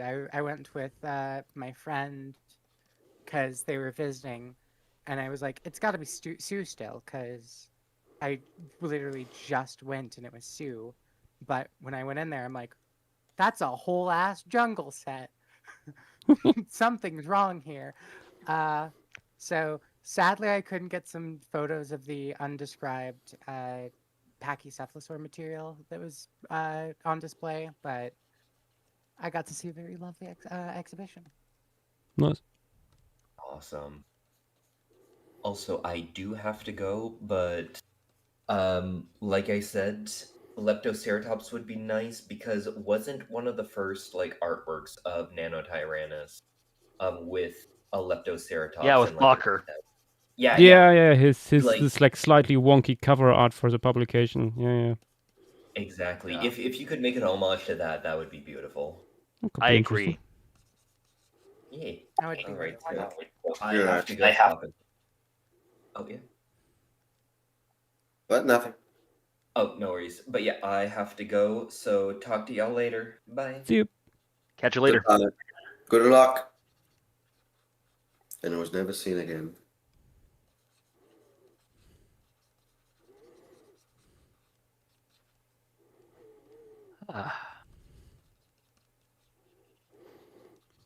Months later, Sly is found in Brazil. Tragic. Oh, it almost looked like you were kind of giving it a beak, like a Forest Rocket beak. Earlier. No, I can't have that. Let's give it luscious lips. Where's the rat? Yeah, luscious lips.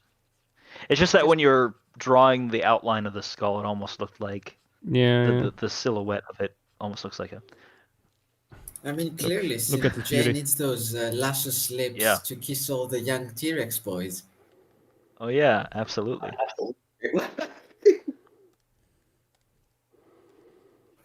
Looks like the Joker.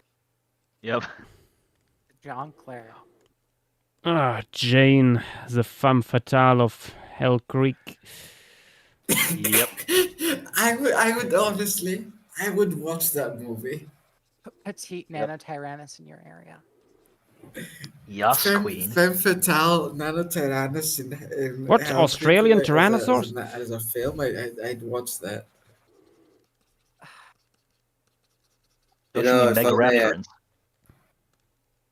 I may ask, hearing all this conversation, I'm gonna note that down for future reference. Wondering if wondering if anyone got Bob Backer's reaction of this whole kerfuffle recently. I see. Here's the thing with Bakker is that, from what I've been told, over the past couple of years, he's not really the best with email. In fact, the one time I was able to successfully contact him via email was a few years ago, and he had an old AOL email that is now no longer working. So, yeah, he's very old school in that regard. Not to mention that, he's had a few bouts of COVID. And apparently that took a lot of and his I think even before that, spark out of him. Okay. But yeah, I'm just glad that I was able to see Bakker, in all his crazy glory on the two occasions that I met Hold him. on, I know exactly who to ask about this. What? Also, didn't Vidax say he just wanted to quickly change device? He did. Did he got caught in the shower again? Yes. I think he went into a little Videx side trip. I mean, he returned just from Italy earlier, so maybe that's the thing. Yeah. Also, hi Mijao, I see you in chat. Yeah. But I have no idea in terms of. I mean, obviously he probably knows at this point. I know Pete has been abroad, last I checked, and that he just got back from a big trip when the paper dropped. Probably cracked. Apparently, open he's a going to few be beer doing cans for some changing in terms of the Black Hills Institute's labels, to say it one way. If only the MOR did the same thing. Yeah. Oh, exactly. They still are comparing Torosaurus? Yeah, Torosaurus and Triceratops. The T-Rex was really common, like a hyena, and therefore it was a scavenger, or excuse me, opportunist, as Horner nowadays says. Yeah. He just doesn't want to say the P word. But yeah, it's always the labels for the MOR stuff is always out of date. The new exhibit with the Judithian stuff is very recent, so it's much better. There's still some weirdness, but it's the museum. Yeah. What can I expect? Again, crazy Bakker story time. So the second time I met with Bakker, and this was GSA 2018 in Indianapolis. So Bakker, so this is the one where he was. This is the Loxodontian Hoo-Ha conference. So this was the following morning, and after Bakker gave his talk, and after he, he and I talked. I wanted to introduce another one of my classmates who recently, joined up with the university within the past year. So, because she wanted to meet Bakker. She was anxious to meet him, and he says, "Don't worry, just do the sign when you're feeling stressed. Do the sign language for sea turtle." I'm gonna have to do that next if I ever cross paths with the great bearded one. Again, I'll probably have to remind him of that. But anyway, so this is where I first heard that the dueling dinosaurs was going to be obtained by a museum. So I heard it straight from Bakker's mouth himself. And I was like, oh my god, this is finally like, this is it, And here we are, what is it, like close to 8 years later? That, this, yeah. But anyway, so the time flies. Crazy Bakker story. So I was getting quotes from him because back then I've been wanting to write a book about the Nanotyrannus controversy at some point. And I was throwing around ideas like, calling it, the dinosaur dichotomy or something like that, or but I wanted to get, Bakker's sense, in terms of like the history of the debate. I mean, he named Nanotyrannus to begin with. But he talked about, of them, finding, the holotype in the collections and stuff like that. I even heard stories of, from from Scott McKenzie, that David Dunkel, when he found the holotype skull, he passed the site where the snout of the thing was actually poking out of a cliffside. And he passed it up multiple times, and then eventually, last minute, he found this thing, out of the cliff face, this small theropod skull, and he collected it, as one of the last things that he collected on his expedition. It's always on the last day. And then apparently, yeah, literally on the last day, like always. Last minute. But that's what Scott told me back when I was an undergrad. Whether or not it's true, I don't know. But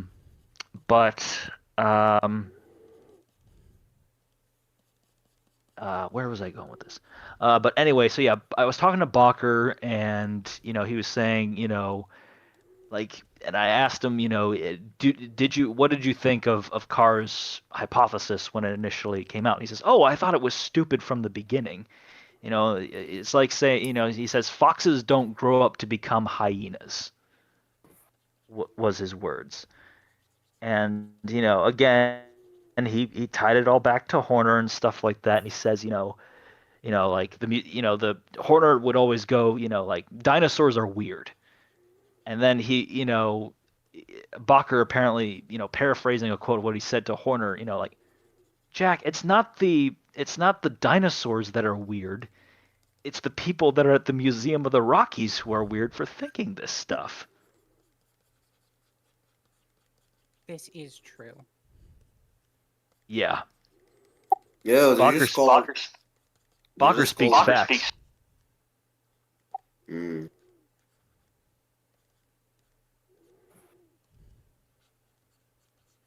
But yeah. Yeah, I'm still not excited about having to deal with them to figure out, see if I can get access to a specific specimen. Yeah. Because I've heard that they're not good about responding. Yeah. Can't be as bad as the French. Yeah. Or HMNS. That's true. Although I heard at least the really collection in Paris is now much better. Yeah. The collection in Paris is always hilarious to me because of how my favorite story to tell that I've heard from it is how they lost an entire whale skeleton. That was me who told that story. Oh, thank you. Stealing anecdotes now. How do you lose an entire whale? Like I said, my favorite story to share that I was told about it is that one, which, as Joshua said, is the one that he told me originally. So, which I got from a person who once worked in Paris. Thank you. Okay. Going back to Danny Michael's question, how do you lose a skeleton?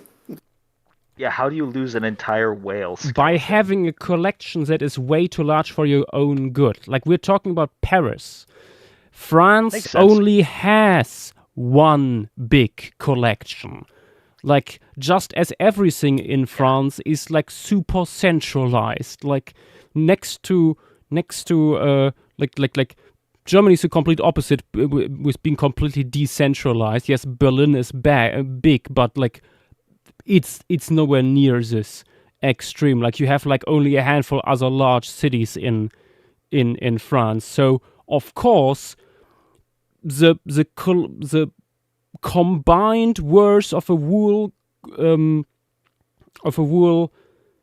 empire, colonial empire, in terms of fossils and other natural history artifacts pools together in this one city, in this one collection. It's I like how unbelievable. And they are still like, yes, it's now all cataloged, but they still don't know 100% sometimes where stuff is, because it's just so big that there's no feasible way to properly all label everything. At least everything has a number now. But yeah, it's funny. I blame the Holy Roman Empire. No, the Charlemagne for centralizing the Franks or whatever the fuck you Europeans. Yeah, but did. Charlemagne did that in Aachen in Germany back then. That's where his seat was. I'm still confused by everyone calling them outside of Germany Charlemagne. We just call him Karl the Great. I think something. No, because it comes from Latin. Charlemagne, Carolus, Magnus, something like that. Pretty sure that's French.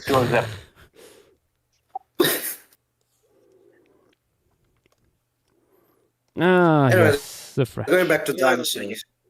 Yeah. Joshua, I love the coat that you gave Jane here. Thank you. Just loving it. She very is coaty. coat. Very coaty. Straight Let's just say coating it. Yes, coating All the it, girls pulsing wanna it, be putting her. it. I think I'm changing slightly the perspective. But let's just say trees. it's going to be very prophetic, not just in the sense of Nanotyrannus being real, but what I'm cooking up next. It's going to be big. Oh. It's going to be What do you mean big? Nanotyrannus is quite small. Yeah, if you thought Nanotyrannus making a comeback was the biggest thing to happen in dinosaur paleontology, you ain't seen nothing yet. I think The boldness. to be honest, like one of my That being personal said, favorite things. we're still working out the kinks. Yeah. We're still working out. It's still a work in progress. Yeah. That being said, this may or may not reflect, exactly what we have so far. But like I said, work in progress. Still a lot of stuff, to undergo. And now that Pete's back, I'm probably going to get back in touch with him so that we can plan our next. Because honestly, the Zano and Napoli paper dropping on Mischief Night was perfect timing. Indeed. See, there's bad timing, like, when De Palma's initial Tanis paper came out on April 1st. That was just bad timing. Big time. I mean, say what you will about, like, the whole situation of it and the parties involved and, the total shit show that all of that is. Oh god, the Mesozoic scene dropping one day beforehand and stuff. Yeah, but the fact that, like the April Fool's Day, date, obviously couldn't be helped. That was, but honestly, I think in hindsight paper, it's just funny. Yeah.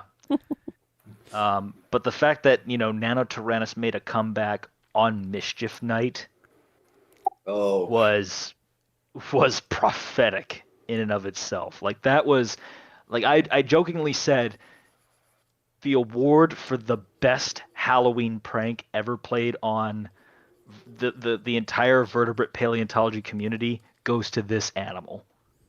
For, letting us think that this thing is a young T-Rex for this long. Only for it, and people saying it would never become valid, aside from the handful of us, that were saying, knew from the get-go that this thing probably wasn't a young T-Rex. That said, we just needed stronger evidence, and finally that stronger evidence came, and yeah. But yeah, this thing is basically, this literally was, the ultimate dino paleo prank in and of itself. The return of the tiny terror of Hell Creek. Well, tiny is a Hashtag relative back in hell. term. Yeah, it's still big. It's still a big animal. Yeah. I mean, it still dwarfs like the biggest. It's still about the size of over the size of a polar bear, which is the largest terrestrial carnivore now. This whole thing with Nanotyrannus supposedly being a juvenile and now being its own species make me curious. And this is what. Hmm? I'm sorry. But this is another thing that I was really pleased by was that Lindsay Zano, she was a co-author on the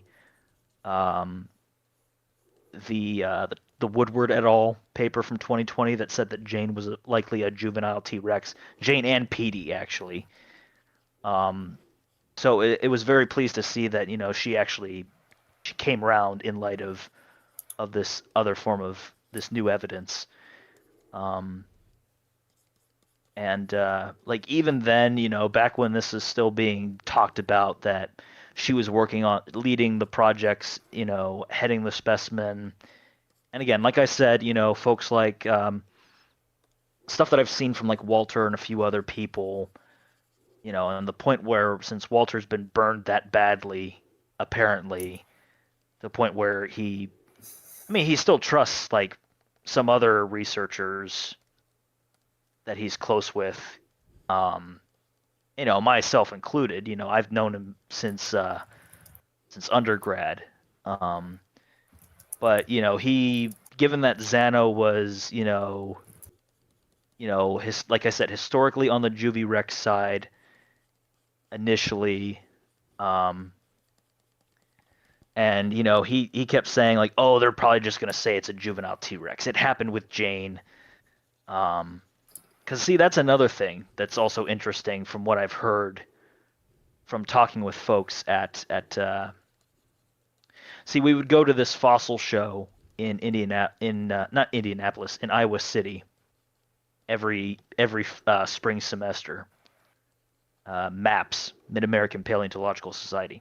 It's where I met Phil Curry. But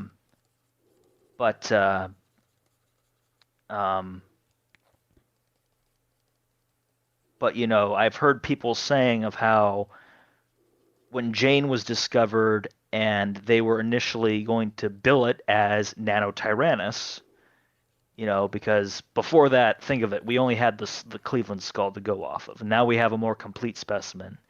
So when Jane entered the picture, they were initially going to frame it as Nanotyrannus, but then almost last minute, they decided to change it to a juvenile T-Rex. And I've heard people claim that, this was a marketing ploy on the Burpee Museum, because Burpee was a very small museum. I mean, it still is. It's still a very small museum. I mean, it's nowhere near the size of like AMNH or the Field Museum. And people would say like, I'm pretty sure it was a marketing ploy. And honestly, you can't help, as much as it comes off as sort of conspiratorial, given the stuff that we now know, in context of the whole nano debate, you can't help but think, again, like this is a reason to put T-Rex up on a pedestal, mainly because like no one's gonna want to see like, come on, Billy, let's go look and see let's go see the Nanotyrannus. They'll be like, what is that? I mean, obviously, like little kids will probably be able to know the names of these things and rattle them off, but still, like no one's going to care if you know, they're going to care more about T-Rex than any other member of Tyrannosauroidea. Yeah. No, that's About like that. I find it so stupid that like even here in Europe, like every mid-sized museum has a cast or at least a skull cast of a T-Rex because well that brings the people. And even if they have like a large theropod or like a large reptile of some sort, fossil reptile in their area. Like, Oxford still needs a T-Rex mount, although they have giant pliosaurs on their own doorstep and stuff like that. Yeah. Or Münster having their own T-Rex mount and stuff like that. Thankfully, they're getting something else now too, which will complement that. But yeah. It's like wow, like they're said, playing like North American cosplay here in a little bit. Yeah, it's like I said, it's just a testament to the shadow that T-Rex casts on the rest of the Phanerozoic eon, and on paleontology as a whole. Yeah, 100%. And this is saying as someone who loves T-Rex. I love T-Rex. I think it's well worthy of its reputation. That being said, we definitely overemphasize it. Maybe a bit too much here and there, which is also ironic because a couple months ago I just wrapped up reading Mark Whitten's new T-Rex book. Trash can. That poor man. Yes, that just now in the trash can. Yep. Poor Mark Whitten. Yeah, but Montana, you wanted to say something, Miguel, too. Yeah. What? Yeah. Oh, sorry. I was just gonna add on to what Michael was saying about emphasis on T-Rex in comparison to the Phanerozoic with my personal experience from my local museum, the Museum of the Rockies, because we have like 6 or 7 on display right now. Well, you're tied with BHI in terms of how many T-Rexes you guys have. It's ridiculous. And then for the entire Paleozoic collection, which includes like Burgess Shale and Bear Gulch for the museum, is a grand total of I think 12 specimens in like this little cubby. Oh, that is criminal. It is a criminal. It's criminal. Like I have like photos. I know.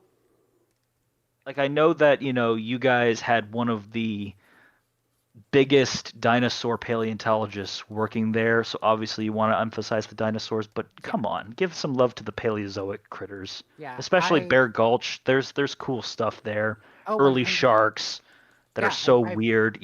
Like I've worked at the Bear Gulch collections previously, and there's a lot, but I've heard rumors as well that they might get rid of the entirety of their Bear Gulch stuff. Oh, all 6 specimens in the like little like get rid of them?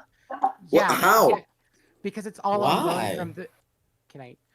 All of their specimens, all of the Bear Gulch specimens, are actually not the Museum of the Rockies. They are owned by the University of Montana in Missoula.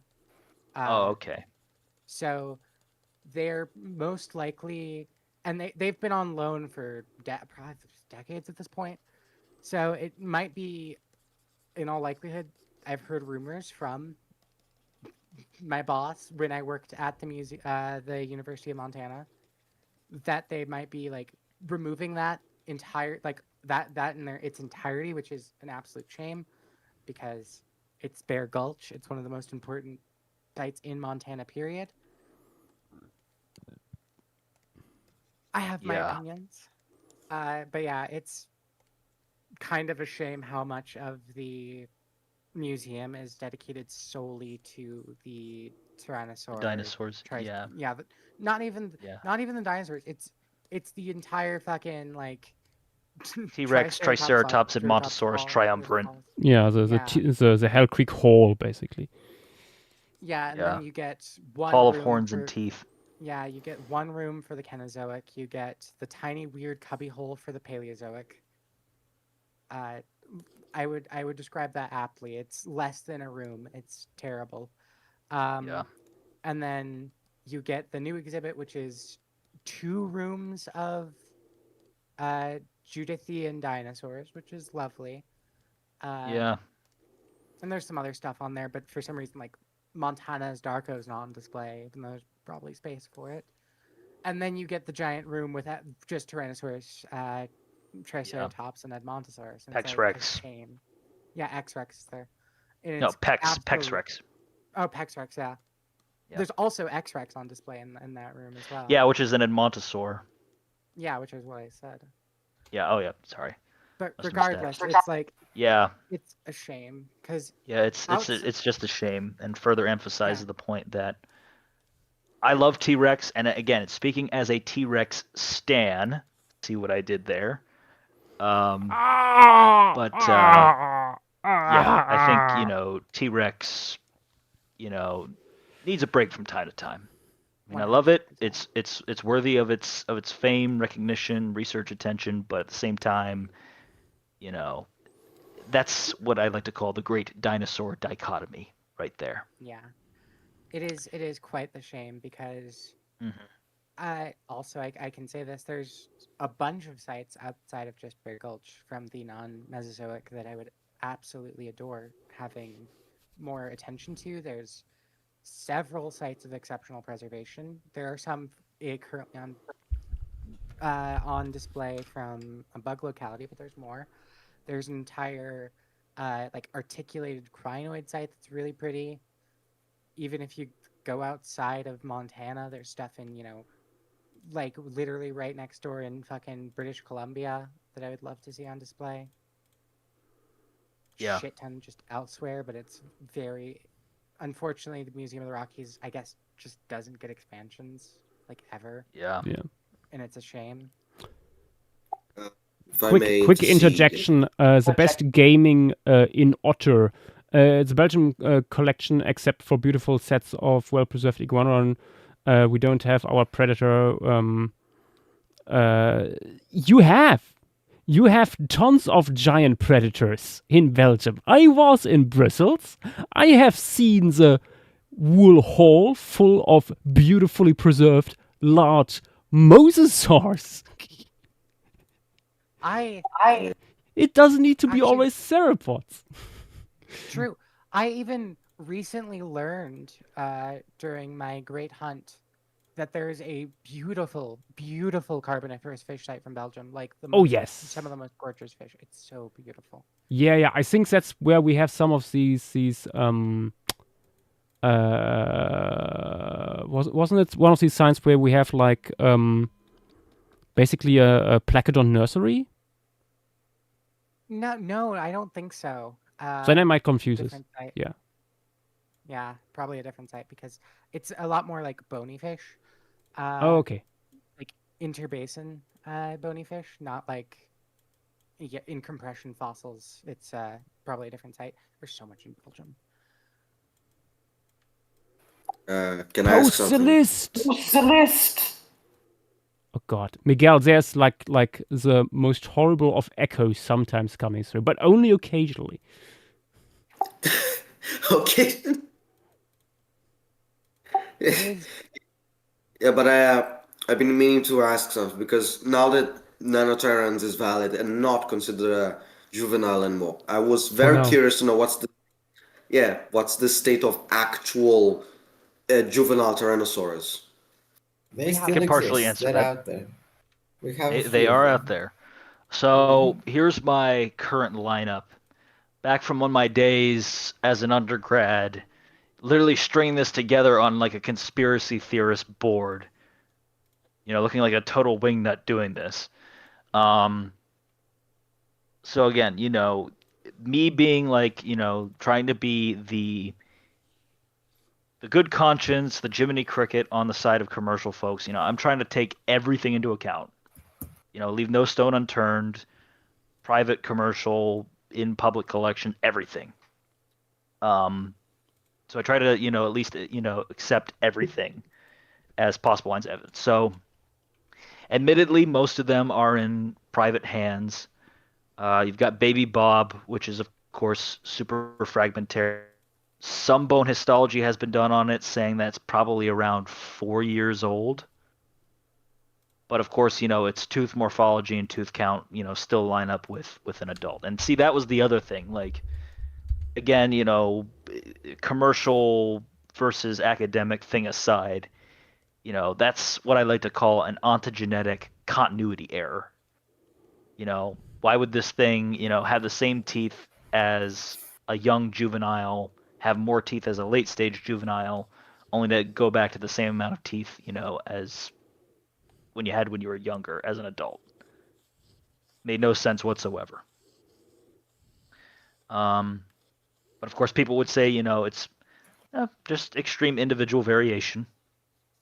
But yeah, there's that. There's the Rocky specimen, which, doing some further digging, is the same specimen as Tinker. Yeah, they just renamed it. Yeah, they just plastered a new name. Tinker's my baby. Mainly because Mercyhurst has a cast of Tinker. The skull's fucked up, but, apparently it was all cast from the real material. So yeah, Tinker, we've got, you have Baby Bob, you have Tinker, we have that one frontal from the Longrich and Saida paper, which I think was pretty much the only, other than just reiterating the same points that Larson and Co. have made, and Bacher and everybody else have been making for years. And making the points shortly after a certain talk by Napoli and others at SVP. Yeah, that's crazy coincidence. Yeah, but other than in terms of the original observations, if there's only a few in there, giving credit where credit is due, in terms of original work that they actually put together, I feel like that was the strongest line.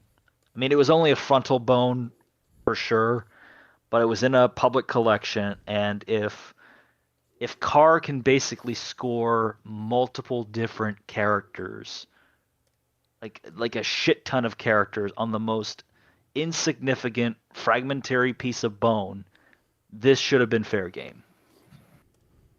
And of course, you still have people, shrug it off saying, well, it's only a frontal. Yeah. So there's that one frontal from the Rich and Saida paper. There's an isolated dentary. I have a good story about this one. So they have casts of this at both Black Hills Institute and at the Field Museum. So I actually knew the people who found this isolated juvenile T-Rex dentary when I attended MAPS at a thing. The guy who found it, Steve Nicholas, he passed away, unfortunately, about a year or so ago. That being said, I was able to get the full story from him and some of the other folks who were there finding the specimen. So they found it on a ranch land in South Dakota, and it was an isolated dentary. It may have some more parts of the tooth-bearing portions of it on there, but as far as I know, from what they've told me, like the tooth-bearing portion of the dentary is practically all complete. So the tooth row is complete, albeit it looks weird in the sense that it's rounded off. But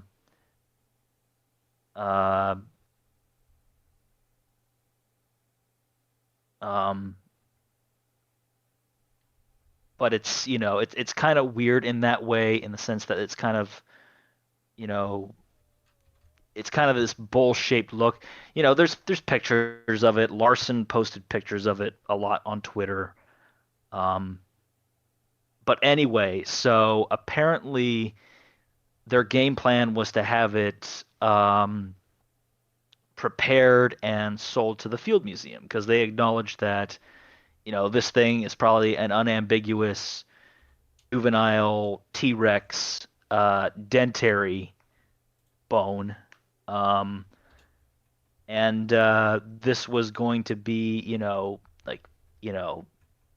the evidence showing that Nanotyrannus and T-Rex are not one and the same. Because again, the two things that would definitively solve this is, an unambiguous juvenile T-Rex. And here we have examples of that. Apparently they at Burpee's Paleo Fest one year. So this is like around, I want to say 2009 to 2010. Thomas Carr was there. And apparently he showed them, they showed him the dentary, and basically he looked at it and he was counting the tooth positions, the alveoli, and he just sat there basically perplexed out of his mind. Like completely dumbfounded. Could this possibly be? Yeah, how could this possibly be? Exactly. And naturally, back when Carr still was on Twitter, I asked him about it, mainly because he ignored my emails about it. I tried being civil as possible, saying like, "Hey, I know you're strongly against this hypothesis." I was telling him about my project. Naturally, no response. So I asked him, "Hey, you seen this specimen?" And he's like, I don't recall that at all. So, and the fact that he went on, on a big tangent of it being privately owned and stuff like that, and like you trying to, say I'm a hypocrite, but yeah, let's just say that one interaction I had with Carr makes me, I'm not the biggest fan of him, in all honesty. He's not the worst person. He's not the worst person in the field by far. At least he treats his students well, but he definitely treats people who disagree with him even slightly, from my personal observations. Yeah. I know stories of him like blocking people on Twitter for like even a hint that they might disagree with him. Like not even like saying anything specific. The guy is again, like I said, he's overly confident in his ideas, in the sense that like, I'm the most meticulous Tyrannosaur researcher out there. Of course I'm right. Again, and again, that paired with his, to put it mildly, draconian views on fossil ownership. Of course, his attitude towards all of this did not make this debate any better. If I may ask, out of curiosity, what are his views? Oh, Carr is staunchly against commercial fossil sales. Like, regardless if it is, a scientifically insignificant specimen or not. Like, he feels like every single specimen should belong in a museum, and honestly, I agree on his part that, the scientifically important stuff should go to a museum. But he pretty much is constantly saying, commercial paleontology is bad for science. He literally published an entire paper about the number of Tyrannosaurus rex specimens that are in private hands, and that this is a devastating blow to science. But then again, it's like, how many of those specimens where the owners are being much more reasonable and allowing access to the specimen, and you're just choosing not to follow up on that? I mean, like I said before, we as researchers, we got to be the good conscience on some of these people and actually see what they have. I mean, obviously there could be the case, someone's just getting an expert opinion just so that they could sell it for top dollar. So yeah, there's that, but at the same time, you can't just shun these people out and just think less of them, because of course they won't want to sell their stuff to a museum if you're going to act that way. Yeah. So as much as I've heard from, again, since a couple of his students are active here on Twitter, and they think he's they say he's treat them well, but I just feel like he should be extending the olive branch to everybody else. And again, I feel like with that initial interaction, honestly, I feel like I have demonized Carr maybe a little bit too extreme over the years. I am happy that he is actually, coming around to Nano Tyrannus being valid, because honestly, at least somewhat. the way, at least somewhat, but Small victory. at least he's not going full on Alan Fiducia. Yeah. Honestly, that was at the most extreme. I was thinking he was going to go down that dark path. That being said, though, does this necessarily excuse his behavior in the past? Honestly, it doesn't. You're probably just as much Thomas Carr and others who hold that extreme mindset of us versus them, that your gain is our loss rather than this is a win for all of us. It's detrimental to, is just as detrimental to the science as anything scientifically important going up for auction. Yeah. I'm not going to name names, but there was I was talking with somebody about a certain researcher, and they were like, because I was talking about commission stuff, and they're like, is this specimen in private hands? And I'm like, no, it's at a public institution. And they were like, how did it get there? Was it sold or was it donated? And I was like, I don't think that's important, really. Yeah, I mean, as long as there's at least some material of its provenance and stuff like that. I was about to say it is important for the research sometimes, because context is key. But it's not like that person's prerogative, and we knew like the locality information and everything. And when I said it was donated, it's like, I don't like working with that researcher because he's so, Yeah, it's just the infighting and everything, not just, researchers versus commercial and private collectors.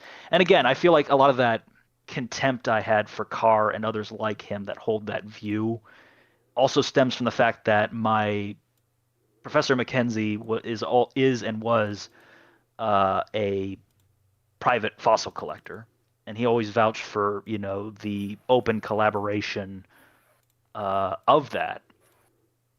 And of course, Carr kind of being the antithesis to that, of course, it in a weird way, and again, kind of going back to Witten's book a bit, his T-Rex book. And one thing that I found very interesting about it was the further context behind the history of the discovery of the T-Rex holotype.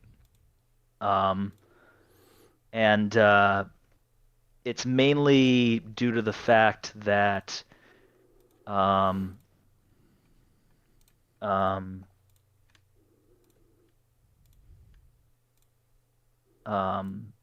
it was mainly the part of Osborne being instilled to hate Marsh, because he was mentored by Cope, obviously. So he was taught, right from the get-go, Marsh is the enemy. Do whatever you can to destroy him. Yeah. And so, of course, Osborne's like, I'm going to build the biggest paleontological empire in America, and there's nothing, that Marsh can do to stop me. And eventually, when Cope and Marsh were dead and gone, he was dead set in terms of, like, ruining Marsh's name. And even to the point where, he, when he heard that Carnegie had another large theropod that was discovered around the same time as Barnum Brown's specimen that same summer, he wanted to rush it out to basically, so that he didn't, he got first dibs. So I kind of almost question myself. Obviously, Professor Mackenzie didn't instill that hatred.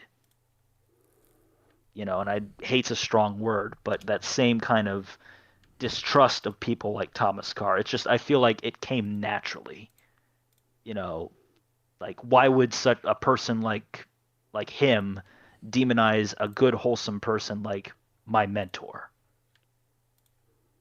And not even know each other. It's just the fact that you privately own fossils. You're destroying the science. That kind of stuff. It's just I'm disgusted by that. I take offense to that. I'm not gonna lie. But point being, I am glad that Carr, to a degree, is wanting to own up to his mistakes as things should be. But does that necessarily excuse his behavior as well as the behavior of a few other individuals in the field? No, yeah. No, I was absolutely appalled by reading on Facebook longer things that here Dinosaur George, what's his name? Oh yeah. Yeah, George Blessing. Yeah, George Blessing wrote like how he was basically harassed by researchers when the Nanotyrannus segment in Jurassic Fight Club came out. Yeah.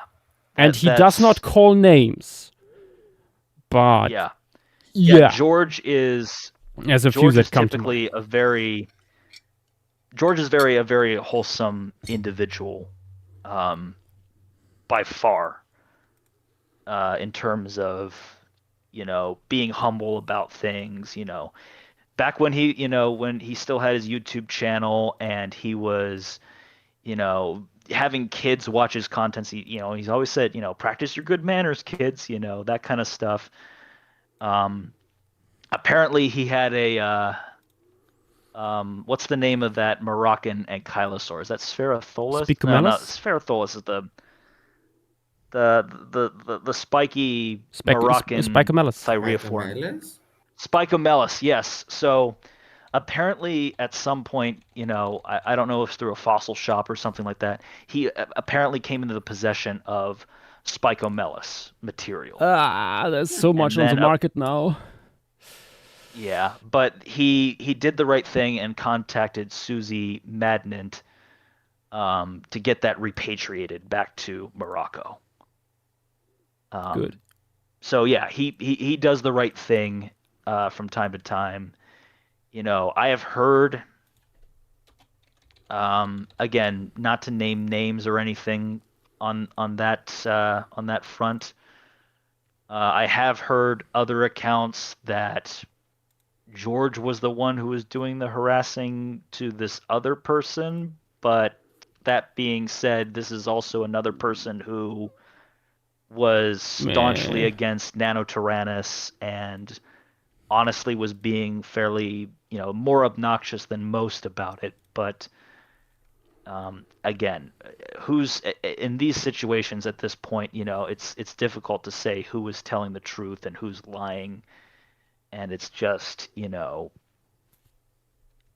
everyone acted out of accord on that front. And all it did was create a sense of just mistrust in everybody. And like I said, when there's no trust in each other, nothing gets done. And bridges are burned. And, the faith, the trust that we have, scientists, we as scientists and science communicators, we're not trusted, again, depending on your country of origin, but in the case of course, us here in the U.S., scientists are not highly trusted nowadays.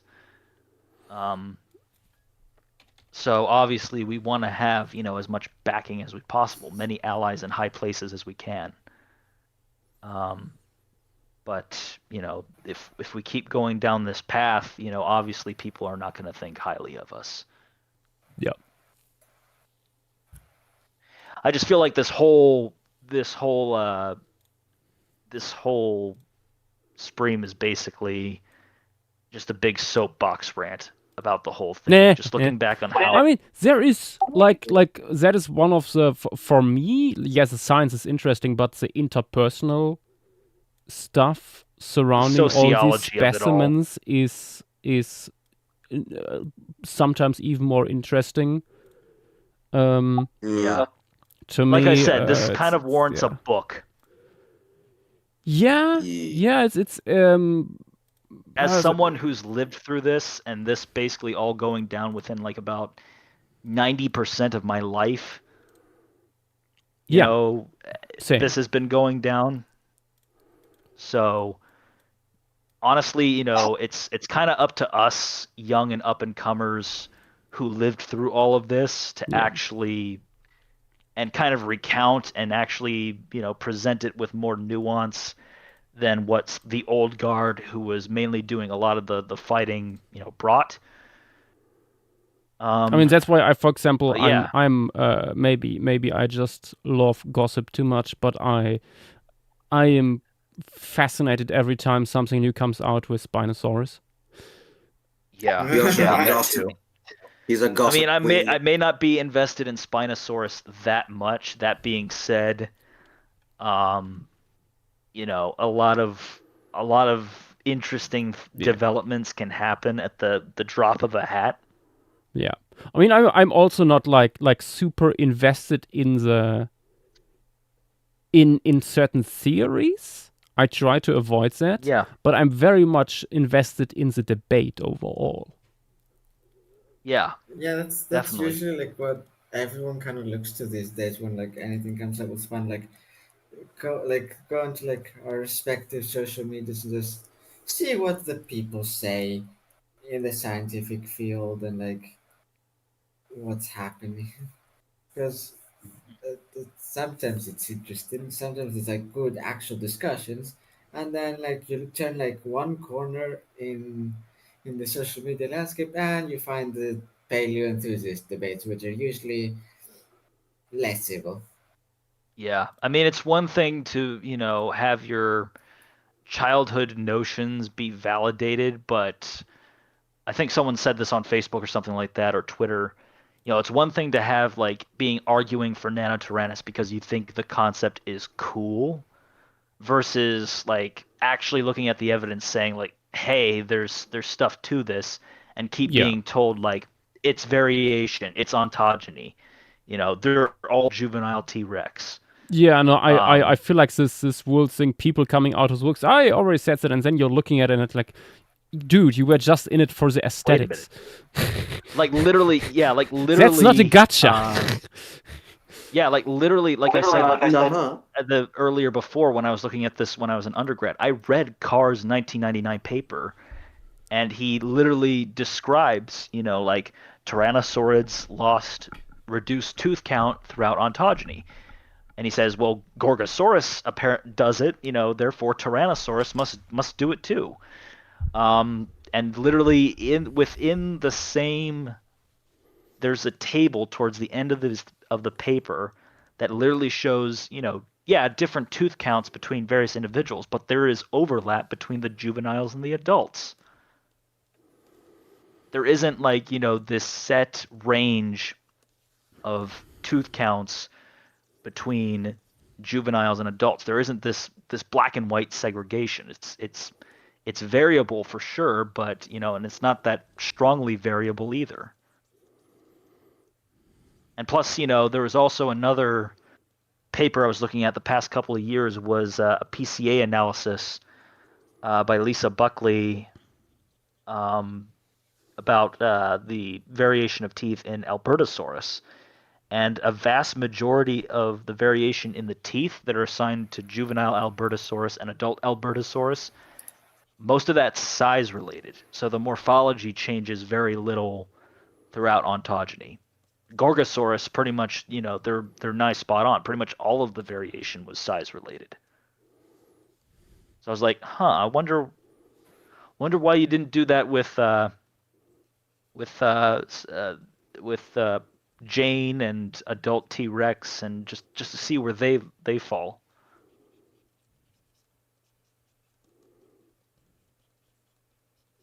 But yeah, it's just that the writing was on the wall and people saw it, but a lot of people chose to ignore it, even if it was staring them directly in the face. It is gonna be funny knowing that there's gonna be people that now will be growing up or being born in a post nanotyrannus world.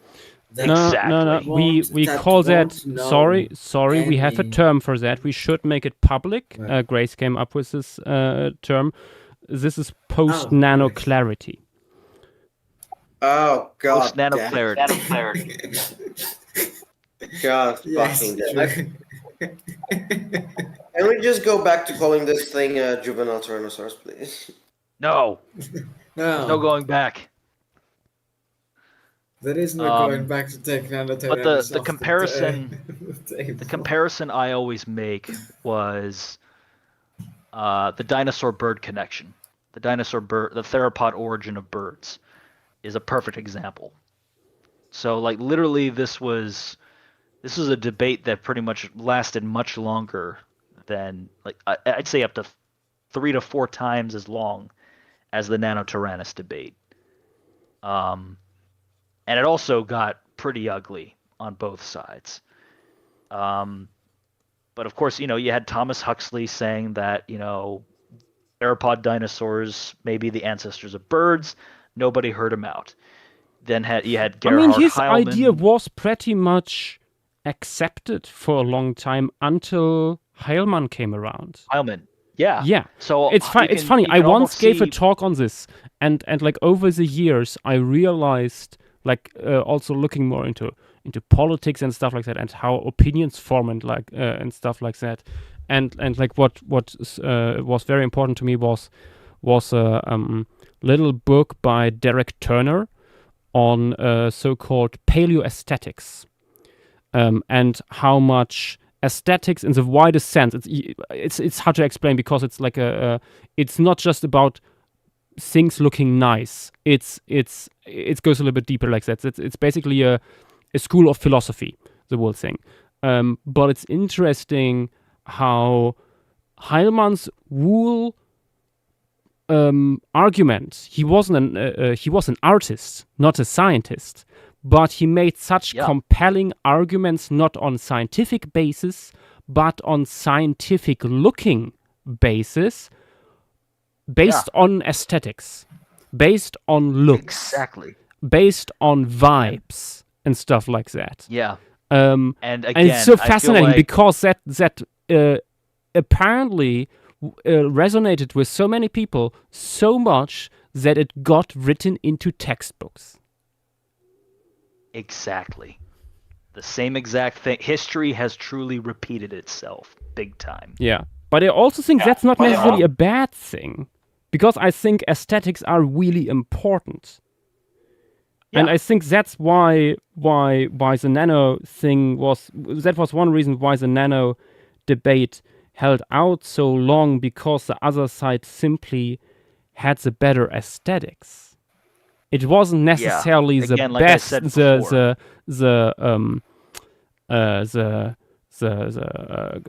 quality of the arguments. That in part sometimes too. Some of these arguments were but it was also like how these arguments are presented and communicated.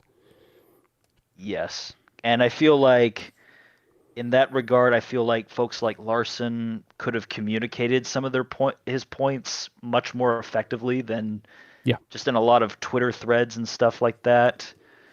In addition to his papers and stuff like that. But of course, no one is going to have, a big study like what Zano and Napoli or even Longrich and Saida did, or even Carr with his 2020 Tyrannosaur ontogeny paper.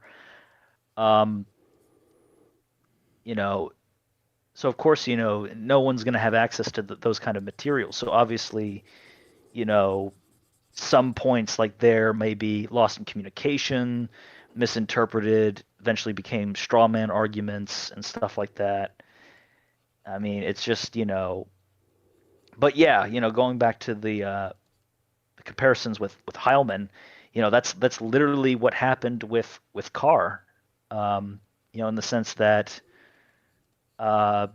the Heilman stuff, and like again, kind of like with like what I said previously with Car 1990, was that Heilman claimed that birds could not have come from theropods because theropods don't have a furcula. And the crazy thing is, we had examples of dinosaur furcula known at the time. And correct me if I'm wrong, were they even described at that time? I don't know. Ooh. Yeah. So yeah, that was a big, again, on Heilman's end, that's either ignorance, willful ignorance at worst, or just ignorance at best. He just didn't know about it. But still, I mean, yeah, the we have same, to, like I like, said, this is like Carr and the way, tooth way count. before the internet and stuff like that. Yeah. Like, like having access to a huge portion of paleontological literature, really tricky back then. Exactly. But especially yeah, in such a the comparatively whole Heilman, niche field, where still much gets published, but like there is no mass medium yet to bring it to everyone yet. Exactly. But yeah, with Heilman, Heilman's ignorance of, the fact that we do actually have examples of theropod furculae, it parallels, Carr's misinterpretation of tooth count, because, the Zano and Napoli paper said it perfectly in the sense that, he misinterpreted I forget what it was exactly. It was like a repositioning of the alveolus, and he interpreted that initially as alveolar resorption, but in actuality, the source that he cited, did not state that at all. Oh yeah, true. With the crocodilians, with that being misinterpreted or misunderstood the wool section there. Yeah. Wait. So what I'm hearing is that I don't need a diploma to start dictating shit. I just need to be an artist. Yes. Pretty much. No, what it tells you, Miguel, which is what is very important, what I try to hammer into people for a while now. Artists shape our way, the way we imagine the past, just as much as a scientist, sometimes even more. Yes. Well, you just dropped my dreams of dropping out of university. Now I got to go back again tomorrow. Well, stay in school, kids. Like you will learn stuff. But yeah, it's just like, back in the 70s, eventually you had, decades later, you had Ostrom and Bacher come in and, reevaluate the stuff, saying, hey, these things weren't slow, clunky, cold-blooded animals. They were, warm-blooded, they were endothermic, dynamic, ancestors of birds. And of course, that idea didn't catch on as consensus until much later. And then all of a sudden, by 1996, at the SVP meeting, Phil Curry starts passing around pictures of Sinosauropteryx, and Ostrom breaks down into tears of joy. And in the 2000s, you have the few naysayers who still attest that the theropod origin of birds had to be wrong.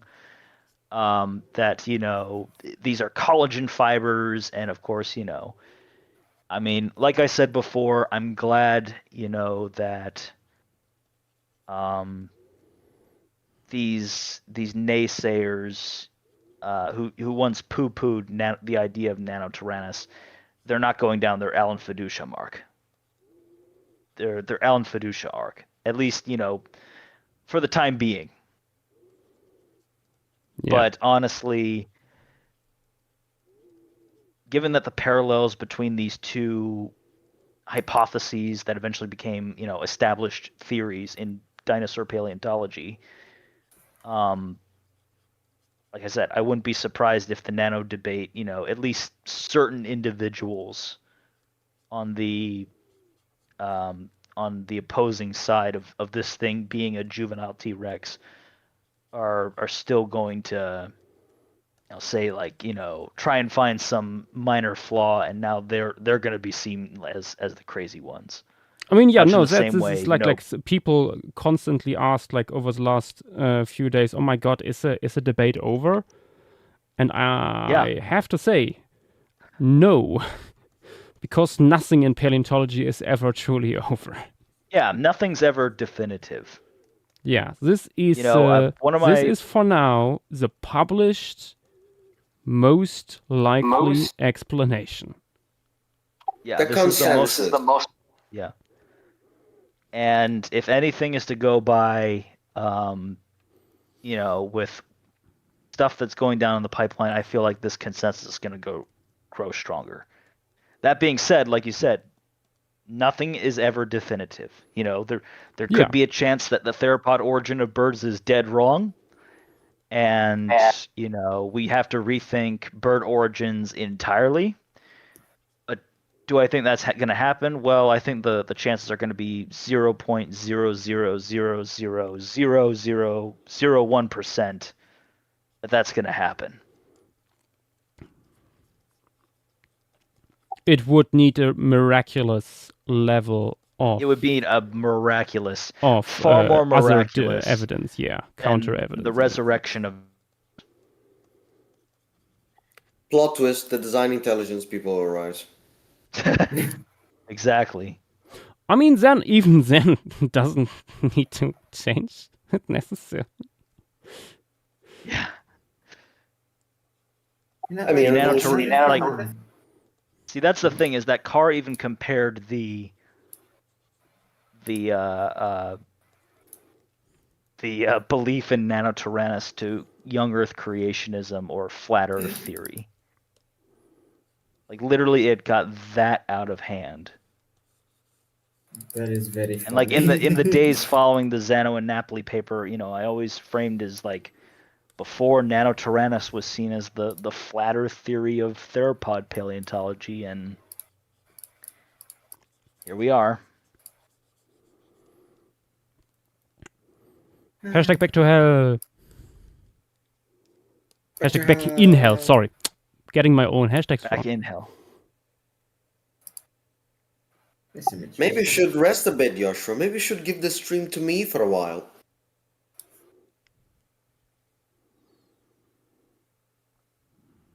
Anyway, another thing that Stembird debate is practically over in scientific terms. Don't hold your horses on this, please. I implore you. Yeah. There is, for one, the specimen is still being worked on. There's still much to tell about the wool thing. Like I want to see like a taphonomy paper on the wool thing. There's much still to come out. There's definitely some interesting soft tissue stuff, which of course I'm not at liability to say what I do know, but it's going to be interesting. I think you mentioned this is already too far. The tarsal scoot's definitely going to be cool. Anyway, the thing that I wanted to say is like I find it interesting that like it kind of hit me at some point recently that a lot of people going into paleo these days, be it like from the artistic standpoint, professionally, or well, and especially like the enthusiasts, they might not know or have heard of these like cornerstones of paleontology from the past, like Carey, Backer, Horner, Osborne, Ostrom, Cope. Yeah. Like they might have not heard of them or might not be aware of them for like quite some time, and I find it fascinating personally. Like as the further we go on to the future, like some people will be coming into the field, and what all of those folks I mentioned were for us, they're going to be having other folks like Napoli, Naish, and just generally like all the paleontologists you see publishing stuff now. Yeah. But yeah, seeing what I'm seeing in the chat, yeah, I don't think the debate is 100% over, but I do think that it is 70, 80% over at the very least. Because like I said, Bloody Mary shows signs that it stopped growing. Obviously, it can't grow into a T-Rex, but that like I said, that won't stop people from saying that, oh, it's just an individual with stunted growth or something along the lines of that. Again, it's a fair alternative. Is it supported by the data at hand? Not really. Yeah, because then you have again Honestly, stuff like the cranial nerves, which like, wait, why are they different than in T-Rex? And yeah. Like I said, Whitmer had that up and that's another thing with going back to George Blassing's post on Facebook about all this, is that Whitmer commented on there, reminiscing of the good old days when they were working together on the show, and he was saying how his work always leaned towards Nanotyrannus being real, but he held out on it for more evidence, which is understandable. But yeah, it's just the fact that we had good evidence of it, and nobody. Oh man, the extra history or extra mythology reference. I love that channel. They made a good they made a good video series on Vlad the Impaler. How much was I audible? Like the stuff I said, because I think my mic was doing some funky things. I didn't hear anything. Okay. No echo? Hold on. There was a little bit of echo there, but I'm used to it because of Miguel. Yay! No, it's more like my mic kind of cut out my... I couldn't hear people speaking. Oh yeah. That might also be a Discord thing. No, I think it's my mic, because like my headset's gotten a bit banged up, and actually like the right side Let's is have like a look. I suspect that that Miguel, I see you through your lies here. That is not Rick. I never try to be. Sure. I think Vidax might have collapsed in the shower. Oh no, he probably collapsed in the shower like ages ago. He said he'll be back on his laptop, and he never showed up, so I assumed he died. Yeah. Anyway. Hello there, Unity Be Silenced. Yeah, and hello, Lena Catalana. Welcome. Fellow synapsids, indeed. We are still on Nanotyrannus in here. I'm currently... Yep. So I have down the post and everything. I'm relatively pleased. Modern interpretation of Becker's drawing. To assert dominance. Indeed. I first wanted to, like, similar to the previous drawing, have it, like, sleek against the torso with the arms, but that looks kind of cool and birdish, but I think like with this pose, like leaning forward, like using the arms to like flare out to stabilize for a turn might work better. Also looks more like the initial cover art, and it also puts some emphasis on the size of the arms. Again, it's mainly just me, but maybe you should give it like ostrich wing feathers or something like that. I mean, that may be a bit much given the integumentary data for Tyrannosauroids. I wouldn't go that far, but I was also thinking like giving it some interesting integument in that regard. A little bit inspired maybe by what we see in Ornithomimosaurs. Yeah. Like no primaries, but like no primaries like on an ostrich, but longer fuzzy filaments. feathers. Yeah, not even necessarily could be basal panaceous, but without all the barbules and stuff like that, of course. Yeah, that would be like the most in terms of complexity that I Yeah. would imagine tyrannosaurs to Yeah. have. Or actually, since this thing's a non-tyrannosaurid eutyrannosaur. Yeah, I But still, still, you know, the fact- I was super hyped when I read in the SVP abstracts, the new ones, that they are working again on Eutyrannus. Not going further into that because we are not supposed to discuss the Fair enough. abstracts. I asked specifically SVP, and yes, we are not supposed to, and especially on the stream because it's a public outlet. But also all their reasons are stupid. But there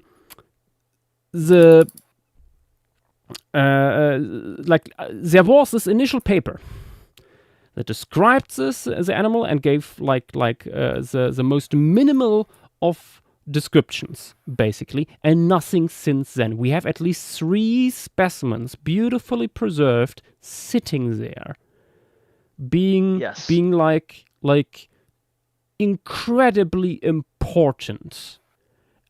And it feels like everyone just made a check mark on their list. Yeah, we have big feathered tyrannosaur carrying on, and that's it. Yeah, I'm very happy that people are looking at it again, because I would also love to see some better, like please show me better images of the feathers themselves. I want to know what exactly their structure is and stuff like that. Like how complex could a tyrannosaur feather be? Exactly. You know, and since I'm working on this next project with Tom Kay and Mike Pittman, and I mentioned to them, you know, if you guys ever get the chance, maybe scan some of the Eutyrannus specimens. Unfortunately, they don't have the time in their schedule to actually contribute to that. But the other thing that I really want to know is, are there really rectangular scutate scales running on the underside of Eutyrannus's tail? Ooh, that is interesting. Yeah. I mean, we have now a few theropod specimens from quite a few clades where we have evidence that for have that. Those. And it would be interesting to see if that persists that much up the tree. Yeah, we have them in Allosaurus, we have them in Concavenator, we have them in Juravenator. I think also in Sciromymus. Yeah, Sciromymus. But I think, hasn't that one kind of been debated in terms of whether or not it has true epidermal scales? I think that part is undebated. That part, at least. There are certain aspects about what is on top of the tail, I think, that is debated. Gotcha. By the way, but I don't think the underside. By the way, can I just say that I love Joshua's mentality of, we cannot discuss this because that's VP, but let me tease you about that. Yep. I'm good with a tease. I'm good with a good tease. But yeah, what I really want to know is that, since Holtz pointed out to me on Twitter about a year or so ago, that these supposed scales on Eutyrannus that have been thrown around since the days of Trey the Explainer, but apparently he said, they're supposed to be sort of this rectangular scutate scales, is what he and some others, researchers in China. Again, I don't know if these are the same group of researchers who are looking at the re-examining the specimens, but apparently they're being interpreted as this row of scutates, these rectangular to square-shaped scales on the underside of the tail. That being said, from the pictures themselves, those could easily just be bits of shale poking out. Yeah. Without you have these beautiful, nice, big images of the fossils overall, but very little in terms of details. Photographs just or that one description. short paper from Zhu et al., and that's it. Yeah. which is so And the bizarre sa- to me. Like we have it now. Like also with looking into stuff like years later, all these new methods coming out with that could be used to Yeah. look into this further, like isotopes and melanosomes and all Yeah, that I want to jazz see you some could Tyrannosaur do that. melanosomes. Yeah, you probably have them in Yeah. there. Like this stuff is so well preserved. I would be surprised Yeah. if we don't have Tyrannus melanosomes, Melanosomes from which would or give D-Long. us which would give us at least a hint at like the coloration of this animal, which would be super interesting, or some other parts of And their if that biology. would carry over to some of the other tyrannosauroids or even the tyrannosaurids themselves. Yeah. But yeah, the same exact parallel is with what I'm doing, because we're of course trying to reevaluate a lot of the skin impressions from the Belladol paper. And that's the thing, is that to my knowledge, no one else is touching this material at all. So the Gorgosaur skin that I was mainly working with throughout my undergrad is my grad studies at YSU, sort of like a little side project, which eventually is going to get funneled into this.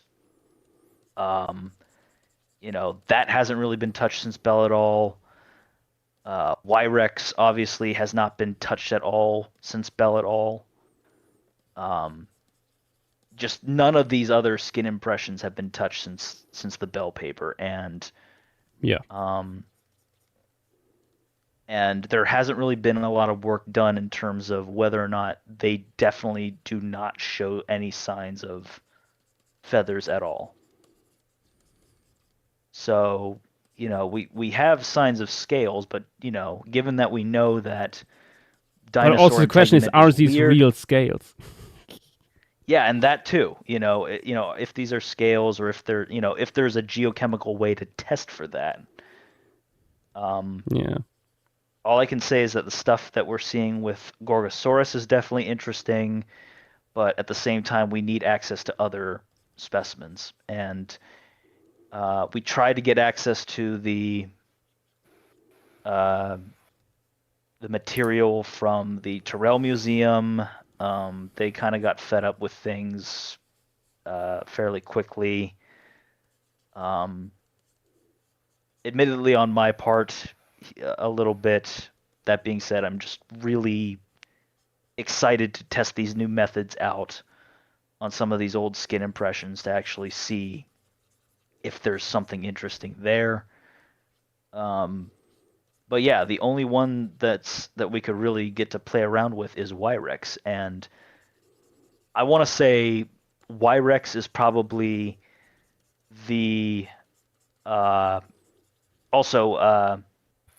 the Cantella, the Tarbosaur, the Tarbosaur, skin. There is a poached specimen that had a less skin on it. There is a big piece of skin that's said to be from the thoracic region that a lot of people were turning around, like Joshua Valze, his Tyrannosaur skin chart claimed that it's from Tarbosaurus, but it's more than likely from Saurolophus. But yeah, Wyrex is How a did T-Rex. that get there? I mean, hadrosaurs preserve skin very often. No, like and there's lots of Saurolophus. Plus Saurolophus. this. And here's the funny thing: is that Valze and AK Rex actually interviewed Curry in one of their videos. AK Rex, Curry that's a name I haven't heard in a long time. I'm sorry, Josh. In terms of keep bringing this guy up, but anyway, it could be worse. Could be Mike Milburn. Yeah. What's up with those people? I don't get like that weird. You will learn when you're older. Anyway, Curry did mention that yes, this was a Tarbosaur bone bed, but there wasn't just Tarbosaurus in there, and there was Saurolophus among other dinosaurs in that quarry. You know, and even when I showed it to Scott Persons, he's like, "Yeah, that looks like Saurolophus skin," you know. Yeah, I mean, we have a lot of Tarbosaurus Saurolophus skin, so that should be an easy comparison. Yeah. But it's funny, you know, in the sense that these guys are touting it as saying like, hey, you know, Tyrannosaurids were definitely fully scaly. This patch of skin is bigger than my head. This is life-sized, you know. But no, it's just hadrosaur skin. So it's just like a lot of misinformation regarding Tyrannosaur skin out there. But even if it was that size, like, does it really tell you all that much about the wool does it really tell you the whole animal? No. Yeah. But in terms of what Wyrex is, so Wyrex was the again, Lee Cantella on Discord to answer their question. Wyrex is it was a T-Rex specimen, mostly postcranial skeleton, dug up by Black Hills Institute in 2004. It was eventually sold to the Houston Museum of Natural Science, where it resides now. It had, you know, it's been, ironically, it's been thrown around a bit in context to the nano debate, you know, with the arms and stuff like that, because Wyrex apparently has the most complete hand, as well as the most complete foot of any T-Rex out there. Not to mention, it has a very interesting potential pathology. Mm-hmm. You know, of its tail. Its tail supposedly may have, and I've talked to Larson about this, mainly because, you know, again, we plan to describe Wyrex, because again, the big thing is that it has skin impressions, albeit they're very small. And I'm just going to say this, a lot of the skin has not even been described before. So there's going to be a lot of cool stuff on that front coming, hopefully in the near future. Short interjection here. I begin to understand why Becker's original drawing for the cover of the Nanotyrannus description is so wonky. This is a very challenging perspective for this is skull. It's a pretty tricky pose. Honestly, in hindsight, I don't know why he chose this perspective. It is quite tricky to nail down. Oh, it's all about the dynamic pose with Bakker. That is true. Yeah. Remember, kids, every time you think that a piece of old artwork looks weird, try drawing it yourself to see if you can do it. Yep. But yeah, so Wyrex has a bunch of skin preserved, albeit they're very small, mainly associated with the atlas of the vertebrae, the ilium, and some parts of the tail. Most of the skin's from the tail. Yep. Also shortly here, a few people that I missed following this channel. We don't have subscriptions. Word Girl Fan 18, Strawberry Mochi, Virgil Films, and Itadaki. Welcome to the stream. Thank you for the follow. Yay! Welcome. We are talking about Nanotyrannus and drawing them on the side as well. Yeah, among other debated things in Tyrannosauroidea research, of which there are many. Yes. But yeah, what's going to be really interesting is something that I really want to look into is what's going on with that tail. Because from what Larson has told me about excavating the specimen, the thing just stopped at the 13th vertebrae. It was found articulated. Oh, it's that one. Wait, which one? Sorry to cut you off. It's just like I was trying to think of like which. I was trying to visualize Wyrex in my brain while you were talking about it. I remembered. I remember that one documentary where Konstantinov made some of the models, and I believe they showed Wyrex in that one as a Rex. Yeah, that one of them was about Wyrex. Yeah, It's the one with the screwed up tail and the skin. But yeah, it's just that there's been a lot of back and forth in terms of whether that tail is pathologic or taphonomic in origin. Having seen pictures of the tail myself, and again, these are just observations from photographs and conjecture from Larson, so take it with a grain of salt. But since he was involved in the excavation, and the thing is, Wyrex was, I'll at least say this with regards to our upcoming work, Wyrex was found in an oxbow. So it's a low energy environment, for it to die in. Yeah, that's usually not something where to... you lose your whole fucking tail in. Exactly, and at least on one side of the, I want to say on the left, either the left or on one side, the thing is, the like I said, Larson was digging the caudal, and the Black Hills Institute, they were digging the caudals, and they were found articulated. And just the 13th one just stopped, and it was just sheared in half, and they found it that way. And, on one side, it looks completely, the sheared caudal looks clean and fairly healthy, but on the other side, it looks all gnarly and rugose, and the neighboring caudals also have like this sort of rugose texture to it. So it could be erosion or something along the lines of that, but what Larson thinks is that some kind of infection took place, like bacterial or otherwise, something like osteomyelitis occurred, and that may have resulted, from the amputation or a really nasty, a big chunk of, one side of that base of the caudal vertebrae was just torn out and then got infected, and that probably caused the animal to be in excruciating pain and probably limping, because again, you're also tearing a huge chunk of the M. caudofemoralis longus muscle. So that's our current interpretation, is that, Wyrex still had at least, maybe not a complete amputation, but at least a very big chunk of, the side of the base of its tail torn up. And then maybe the rest of the tail, fell off or was scavenged on post-mortem. But yeah, our current findings think that this thing was not a taphonomic artifact, in that, that it was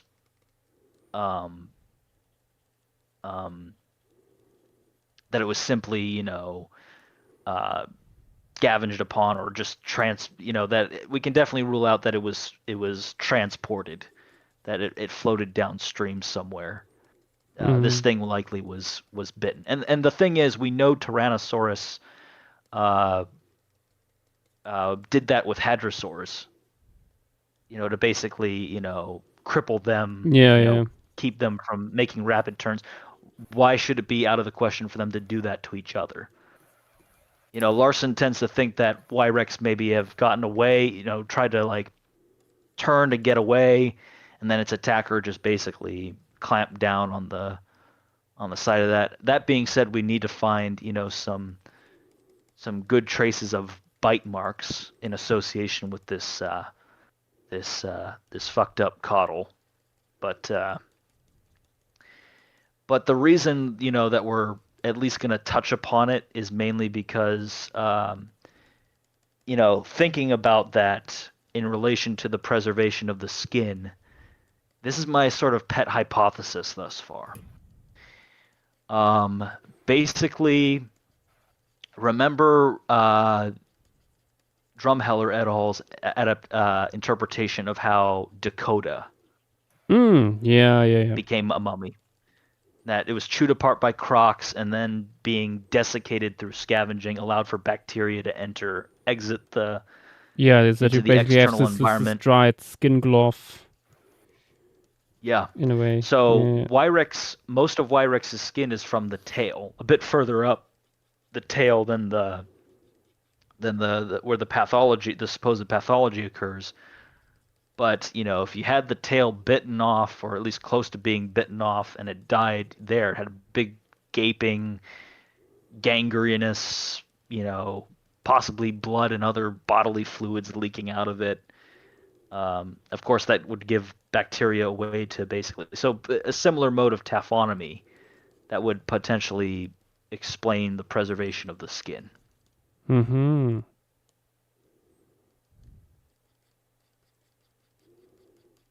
So, but yeah, we still have a long way to go in terms of, first we got to access the thing in the first place. But yeah, Larson's been a big help on that front in terms of, giving us information about the locality and the possible pathology and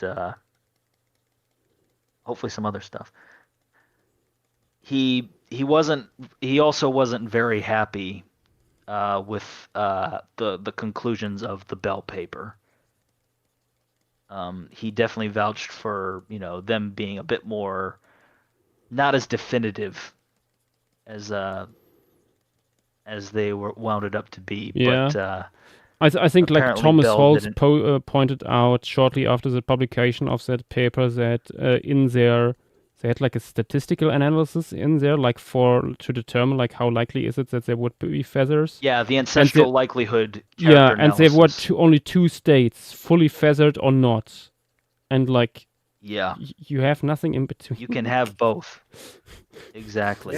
Scales or feathers. extremely What shall it equal. be? And you only Yeah. have like. I had a super- Zoom chat with Pete about a month ago, maybe a little over a month ago now, and I pulled up a copy of the Bell. This is the first time I actually saw the final copy of this paper. He's seen drafts of it, but he never got around to seeing the actual final copy. And he's like, yeah, that's definitely strange, that Phil Bell wasn't as openly, any caveats or nuances to the thing. And as Holtz pointed and others have pointed out, the ancestral character likelihood analysis, for one or the other, just it didn't help its case either.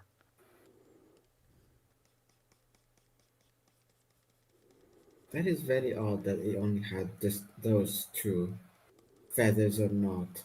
Like, Yeah, feathers or no feathers. That doesn't check out in my mind. Like you would need to Yeah. have a lot more variables to see what you get than just that. Yeah, and the fact that we knew even back then, because we had Calindrodromius, Yinlong, Psittacosaurus, Juravenator back then. I mean, obviously Juravenator's skin would not be described until much later by Phil Bell and Christoph Hendricks, ironically.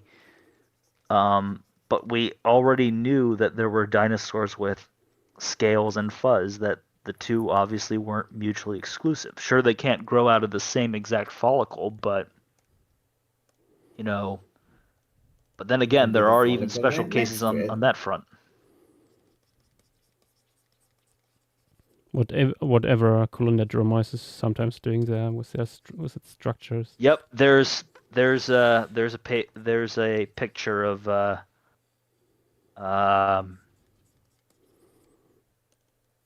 Wyrex's busted up caudal. Ooh. That looks fucked up, yeah. Yeah, that is not a happy dinosaur, to paraphrase a quote from Phil Manning. I'm sure he's fine. He'll be fine. Just a fresh. Yeah, Exactly. you don't get fossils of animals who died. They always get happy ending. Well, you This can is imagine, an like- ex-tyrannosaur. Which does, I feel at slightly- peace. I feel at It peace. does slightly remind me of the Black Knight Tylosaur specimen. Like, Yeah. I believe that's still in the works, isn't it? Yes. Yeah. You just You have to exposed use NDA. But Not yeah, you really. can definitely see how gnarly and rugose the spinous processes are.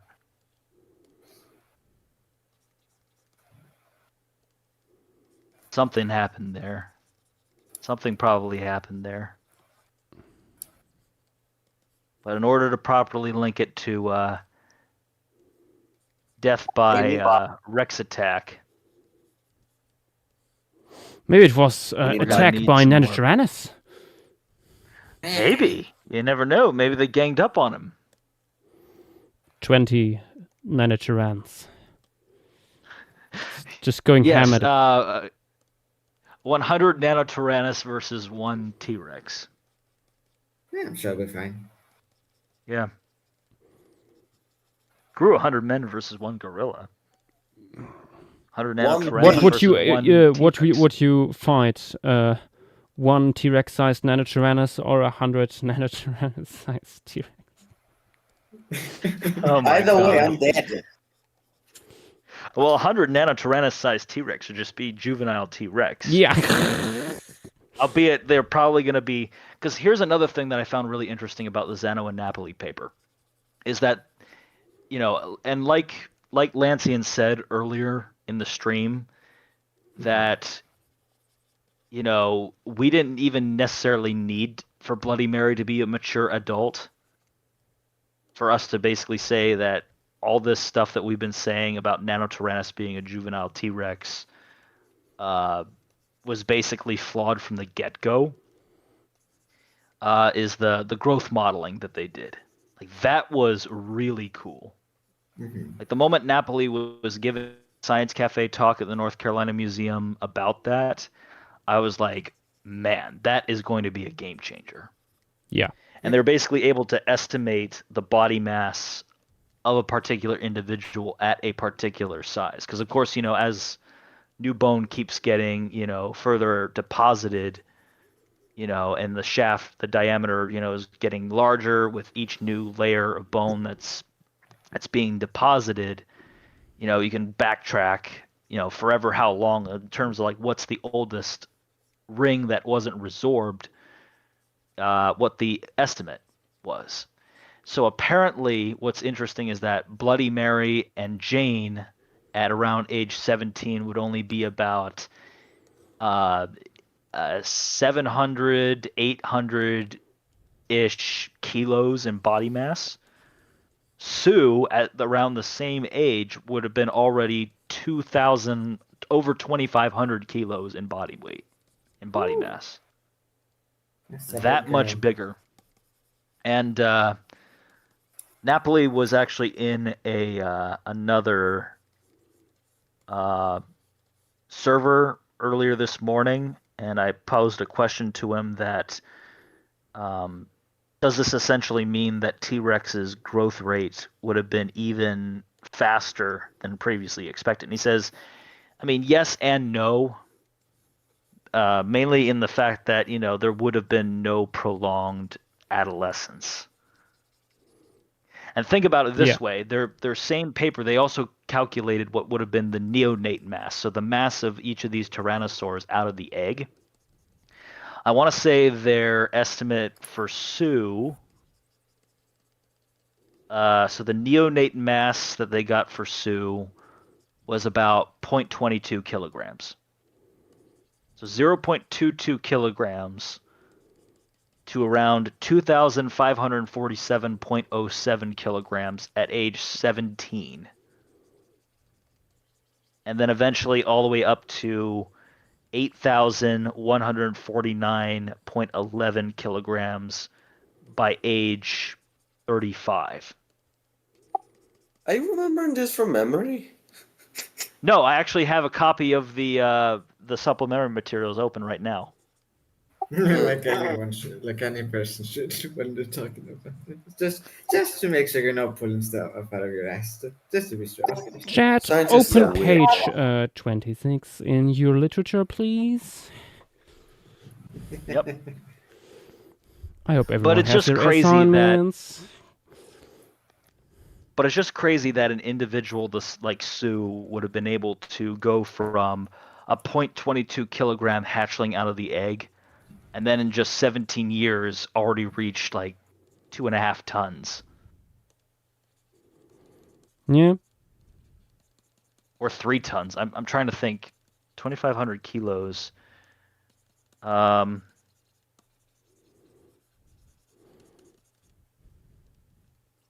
to think. 1,549 kilograms to. Yeah, roughly 2.8 to 3 short tons. So yeah, in just 17 years. That is nuts. Yeah. So if anything, as much as I've been saying throughout the night that, the whole the idea of Nanotyrannus is a juvenile T-Rex, was sort of like this unconscious bias to a degree, and that this says more about us putting T-Rex on a pedestal. That being said, even though we got that idea dead wrong, T-Rex still had a stupidly high growth rate that was probably even more insane than what we were initially thinking. And given the fact but that, also not that surprising because the the animal is very large, and we know that sauropods Yeah. did stuff like this. So yeah. Exactly. So, that still doesn't change the fact that this animal still probably went through quite a crazy growth spurt. Maybe Yeah. not as much drastic ontogenetic change as what we're initially expecting, but Yeah. because I think that's the other big test of, honestly, a lot of the nano naysayers' character and scientific integrity, in all honesty, is going to be, if these unambiguous juvenile Rex specimens that Zeno's been teasing, that they're going to study, how drastically different are they from Nanotyrannus?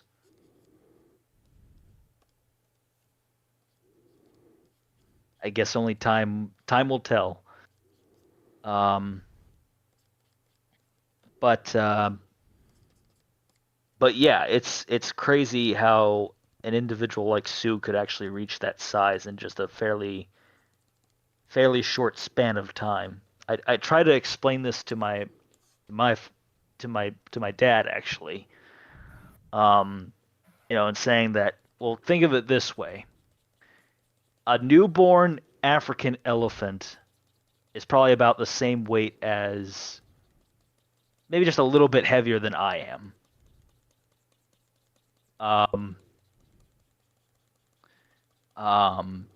So like at around 210, 220 pounds, fresh out of the womb.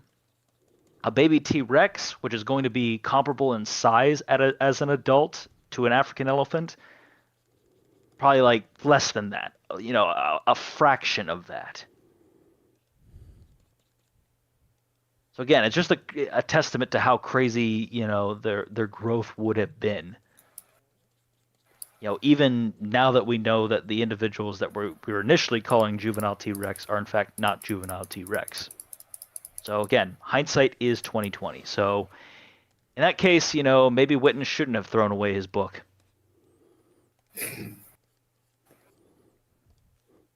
It's still there. It kind of goes without. Yeah. I mean, now he has a reason to have a second edition. Yeah, exactly. And also, I think it kind of goes without saying, hello, Echo, that even with all of this stuff, it doesn't change how much of an absolute crazy animal Tyrannosaurus is. Like, it's both so derived compared to the rest of its family, and it's also just, though biologically speaking, the thing is insane. Yeah. For like sure. Its shape, its senses, its like I said, as much what as its this body could do.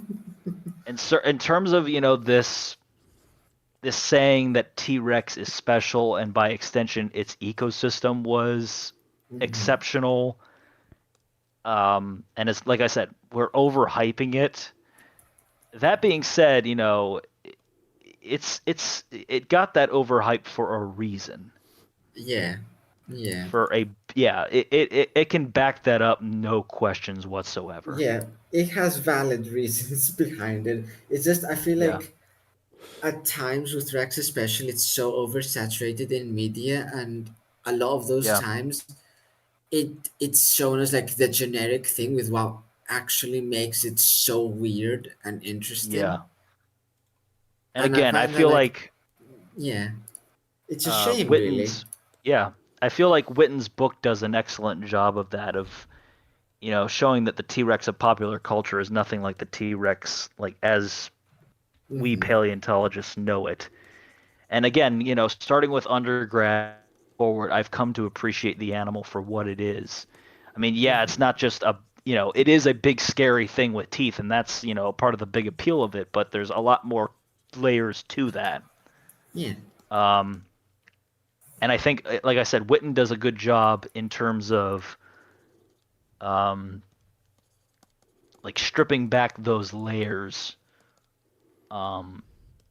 And again, going back to the introduction in terms of like the reason why T-Rex became an overnight sensation and just skyrocketed to fame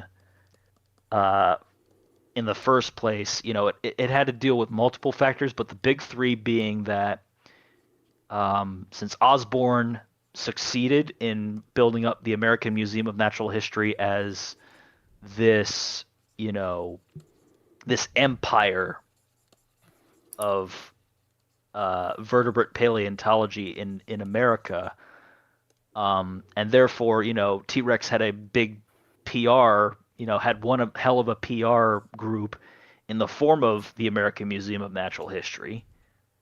Because Osborne, when he heard news that Brown is coming back with a big theropod from Montana, he's thinking like, oh, sweet. So not only do I have, at the time the world's only mounted sauropod skeleton, but now we have the biggest, baddest predatory dinosaur in the world under the same roof. So yeah, there's that. The fact that it was American, for all intensive purposes, it was America's dinosaur. And the fact that it was discovered at the dawn of cinema. Which, made it ripe for the picking as sort of like a dinosaur And antagonist. right as So, King Kong comes around and stuff like that. yeah, Yeah. The Lost World, Ghost of Slumber Mountain, even. But yeah, it's just, the fact that this animal was so big and it was so anatomically bizarre compared to what came before. And even what has become since, even taking into account things like Giganotosaurus, Spinosaurus, Carcharodontosaurus, and the treasure trove of theropods that have come since then, and things like Yi Chi and all these other weird avenues that theropods have taken. You know, T-Rex, still has that grip in the sense that its fate was sealed right from the get-go. It was just found at the right place at the right time. Yeah. None of the other ones, as amazing as they are in their own rights, Yeah. could ever quite Yeah. reach to what Rex has. Exactly. And in Witten's book, there's a great figure, and that's why I adore about Witten's book is the infographics. Not necessarily just his artwork, but also the infographics and the figures that he puts in there. Very well made. Very informative, very easy to follow, very creative too. Because that's the thing was, when I'm making figures for my papers, I try to make them, you get creative with it. So there's an art to it. But you know, I'm trying to think. But yeah, there's one figure of where Witten pretty much charts out like a line graph of the list of popular dinosaurs in terms of like how frequently they're named in books, movies, video games, and various other forms of media. And you can see Tyrannosaurus starts to skyrocket like in the early 90s. And it's crazy to think that Tyrannosaurus was already a household name for a majority of the 20th century, but it wasn't until Jurassic Park hit did it really start to gain and by extension our scientific knowledge in terms of why this thing truly was, for all intents and purposes, the king of dinosaurs and deserved its reputation in the first place. But the other big thing about Witten's book, the last thing I wanted to bring up, is that the last chapter, he brings up a very good question. If Tyrannosaurus Rex were discovered today, instead of being discovered over 120 years ago, would it still garner the fame and research attention and place in pop culture that it enjoys now if it didn't have 120 years of popular culture exposure? Yeah. And honestly, that's a very interesting question in terms of, would it really garner the fame and attention that it has now? That's a question for chat. Do you think T-Rex would still be king of dinosaurs if discovered today? Yeah. Who knows, maybe Acrocanthosaurus could have been the king of dinosaurs. Yeah, or Giganotosaurus, or Spinosaurus even, if it wasn't destroyed in World War II. Call in the number appearing on your screen right now to vote. Yes or no? Another 1-800 Paleospreme. Another funny thing I heard recently, the fact that Nanotyrannus became valid before GTA 6 got released.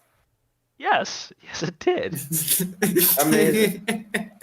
We live in the craziest fucking timeline. I've been saying that for so long. You know what's so funny is that I actually saw like a meme of someone saying, it was a Rick and Morty meme of like, someone saying that trying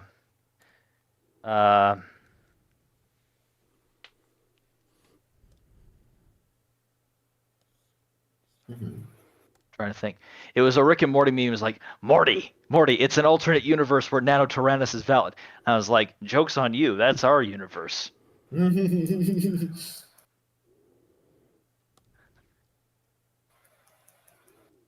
But crazy, crazy times we're living in.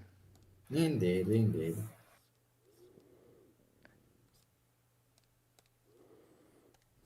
I'm going to be right back. I'm going to get a bite to eat real quick. Yep. Bring some for me. I want some. No, we can get your own. Any requests? Don't indulge him.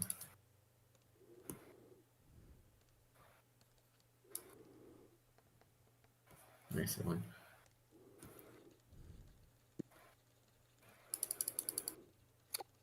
This has been awfully productive. This is a very interesting conversation. Mm-hmm. Yeah, I made a mistake and let Michael just ramble.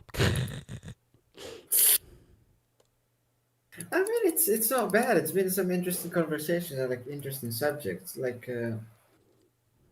Especially that's quite when you have someone on the inside, like with Michael. You get hear interesting stories. Be it about cool fossil stuff or which dinosaur is the Mormon one. The real questions, truly. Yeah. But, I think that I was trying to ask earlier that I don't know if my mic picked up is how I mentioned a lot of similar to how a lot of newer paleo enthusiasts must be growing up in a post nano clarity world. How a a lot of them might not be aware of like the old guard of paleontologists, and instead of having people like Carrier, Backer, Osborne, and Cope, they'll be having folks like Napoli or well, even though they're happening in age, like Sereno and Ibrahim are a lot more prominent these days. I'd say Bruchette is also quite popular. Of course, there's Darren, and I definitely imagine. Well, Natalia also another one. Yeah. The crazy creature, and of course Zano themselves. The people, these people will be growing up and they'll be having them as their paleontology guard essentially, which is fascinating. Yeah, no, we are witnessing an generational turnover in the moment. Yep. I just start to think about where do I sit in this? Because like I'm still 19. Am I in the middle? Or like this generation I'd say maybe, yeah, you fit in like that in between transitional faunal stage, or like there's some of the old left in you, but you also know some of the new.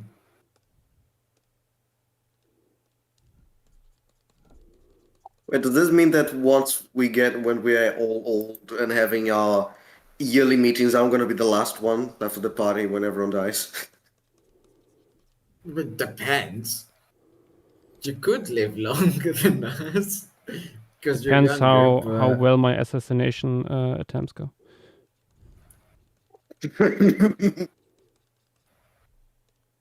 Pissed off that many people already, Josh? I mean, my assassination attempts on Miguel.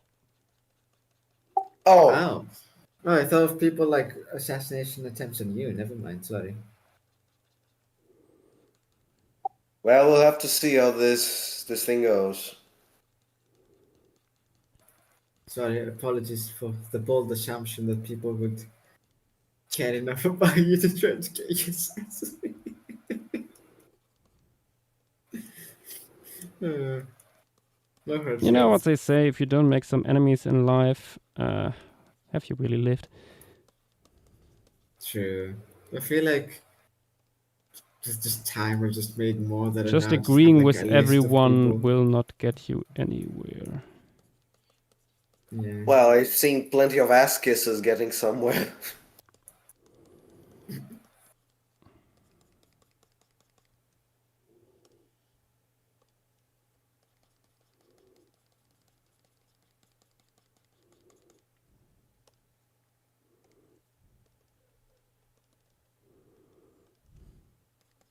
I must ask, Joshua, are you like planning to have the same color scheme for each respective species, or are you gonna do something different with? Are you doing something different with each piece? I'm already doing that. I mean, if you have looked at the pieces so far, there is. It's not the same animal. It's not the same color scheme. But that's the question. What is your canon Nanotyrannus color palette?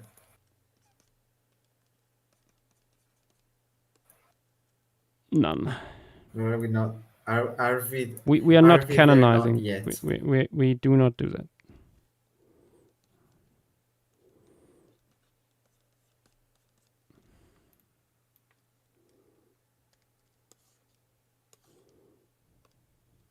Whenever I draw an animal twice, in a short period of time, I just default to canonize because I'm too lazy to come up with new color schemes. I mean, if I come up with a color scheme that I'm very happy with, then I do that oftentimes as well. But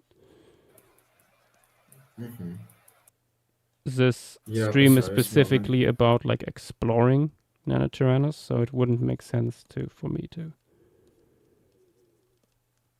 do it the same every time here, especially also because it's two different species. That's it.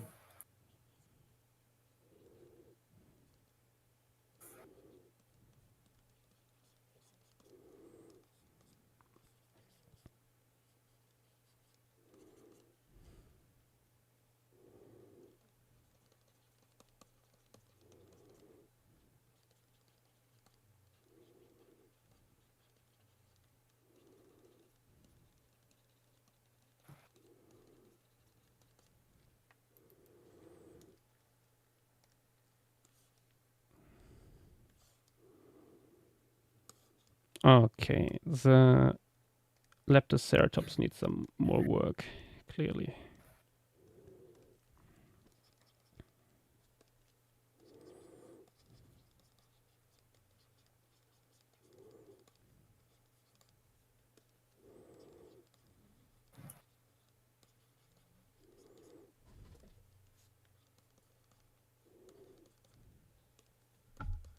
Griffin looking ass.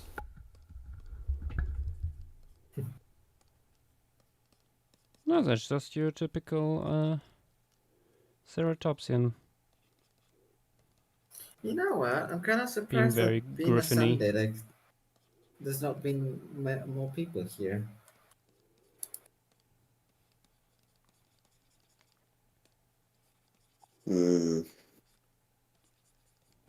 I mean, when you think about it, we just got out of Lemuria. Everyone's tired. No, I know, but like, you know, you'd think that you would have some more folks from like the usual crowd of speakers um, around for today. I mean, even Videk crawled out of whatever he is in the field at the moment to speak about Out Nano. of his Because Italian hole.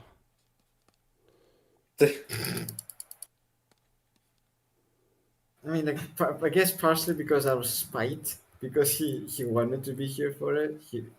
If I remember correctly, he told me he wanted to witness the Nanotyrannus being made. Yeah, speaking of Vilex, by now I think that the shower has been going so long, the water's dripping down the flight of stairs. If he Probably. has stairs where it can drip down from, or if his I mean, it depends on how good his plumbing is. But no, I don't think he will return. Probably not. Probably just collapsed. Yep. He's gonna be. When he finds out, he's gonna be so pissed tomorrow. Whether we made fun of him on stream while he wasn't here? Nah, that's normal. All right, I'm back. Welcome back. Oh, it's Michael. For a moment, Did you get scared, Miguel? Wait a second. Cat is very. Alcaraz jump scare. The cat is very much insisting on getting attention and potentially a few snacks. Back in a second. Mums. Actually, that sounds like a good idea. Actually, if not better, for me at least, bed, because it's almost 3:30 in the morning. But I want to finish this commission first. Ooh, he's getting paid. Look at him. Yes, I get paid to do. Love the little stuff. Love the little quills on that he's putting on the Leptoceratops. Well, you know what they say. Quills and ceratopsians go as well together as bread with butter. Amen.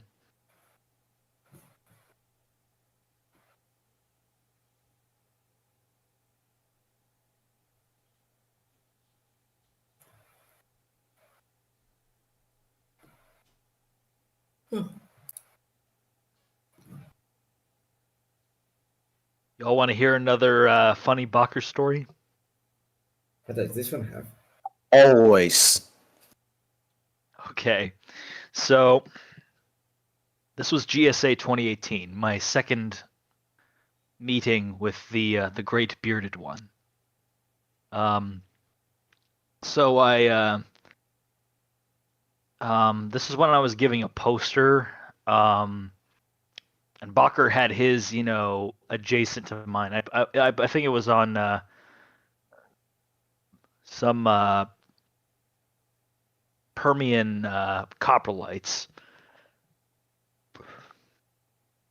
But I want to say he was. So I forget what we were talking about, but because this time, I was able to talk with him more in depth than I did when I met him in Denver. But I was showing him the because you know how Saurian basically used Bakker's silhouette as their scale for all their animals. Oh yeah, I think they did. I remember that. So I showed him like yeah, you use as a scale, and then he because this is the thing with Bakker, he says things so straightforward and serious, you can't really tell that he's joking. Like you could tell that he's joking, but the fact that he's able to keep a straight face and be so serious about it is just it's comedy gold. And back. Look at that guy. Hello. Josh, you just missed a funny Bakker story. I'm in the midst of telling another funny Bakker story. It happens. There are many. So I showed him his silhouette next to the old T-Rex model, Saurian's old T-Rex model. He's like, I could probably sue these guys for the likeness of my image, enough to pay off your student loans. Well, too bad because they're broke. Yeah, unfortunately. But yeah, just hearing some other interesting things about Bakker, because apparently John Ostrom only had one other student mentioned one other him, and apparently Bakker claims that he wasn't John Ostrom, at least not his direct student. He was his mentor. Like Ostrom was his mentor, but apparently he didn't have any classes with him, from what I understand. Or again, this was a while back ago, so memories hazy, phasing. But he was saying about how there was one other geology student when he was an undergrad at Yale, and he said, "I literally made up half my class." What? Yeah. Bakker made up half his class. The man's that much of a goat. Well, I guess he just ate the rest of them. Yes. He said, "Get in my belly." I don't know how Bakker looks now, but I imagine Say he does her have name. a bit of a belly. Say her words. No, he's definitely my My belly.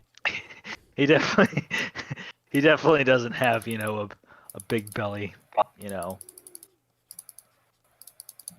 looks somewhat skinny from the pictures. Yeah. Slim Jim, as some may say. I think he has a rather normal shape. Yeah, he does. Say he's very slim, to normal body style. But I'm trying to think, what was the other funny thing? Oh yes, he. So the other thing is that not to brag or anything, but Bakker said I had swag. Not to brag. Yeah, not his exact words, mind you, but so long time ago, probably when I was a teenager, maybe younger than that, my parents got me this red dinosaur tie, which had it had various skeletons from the American Museum of Natural History on it. I call it my lucky dinosaur tie. So I was wearing, my lucky dinosaur tie, and Bakker literally says, man, you look good in that tie, and he says, but if this was anybody else, they come off as really nerdy or geeky, but for you, you make the look work. He says, why is that? Who can tell? So yeah. Lucky man. Imagine she was talking to the skeletons on the tie.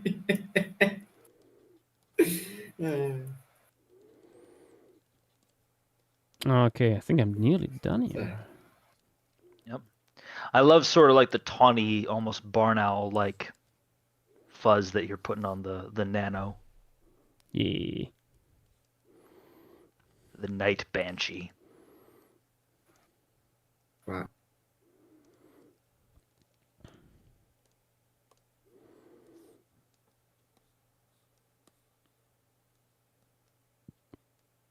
Wait, I think I can heighten the effect here of the flashlight. Yeah, it's almost like if you're on safari in Hell Creek. Yeah, that's the idea. And this I is what was you see. thinking like the whole time while working on the other piece, once the idea comes up with just making it like an homage to the Becker piece. Like what setting even to put it is, because like of course Yep. his original is like in Bacher in a- rhymes with rocker. Becker, yes. Yes. Like how to what setting to put that, because his piece is of course like in a Yeah. void, Yeah. basically.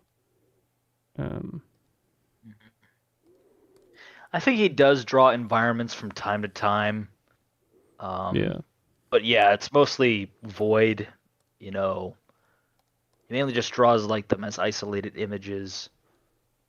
And see, that's another thing, you know, both he and Witten, because going back and looking at Dinosaur Heresies, he does have like draw his dinosaurs in more like fun. I wouldn't want to necessarily say cartoonish situations, but you know, he does kind of cartoonish, you know, shows them in good diagrams and stuff like that. Like for instance, you know, like a dog, like a guard dog that's chained up needs this amount of food versus a Dimetrodon that's chained up in the same way needs like X amount of food. Yeah. Like he puts them in sort of like these tongue-in-cheek like scenarios throughout his book.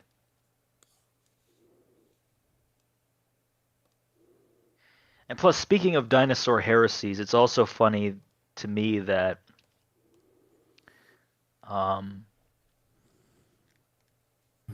Bacher even noted back in 1988, mind you, or 86. I'm trying to think. Dinosaur Heresies was 86. Yeah, it was 86. So even back like 40 years ago, he even noted how the embryos of birds show dinosaur-like characters, and this was years before Horner, you know, formulated his Dino Chicken project. So yeah, Bacher had it first. I swear, I just feel like my respect for, you know, Horner was, again, shamefully admitting, was sort of my idol growing up. I mean, obviously I didn't agree with the T-Rex obligate scavenger hypothesis. I mean, who honestly did, aside from the folks that he worked with at the Museum of the Rockies.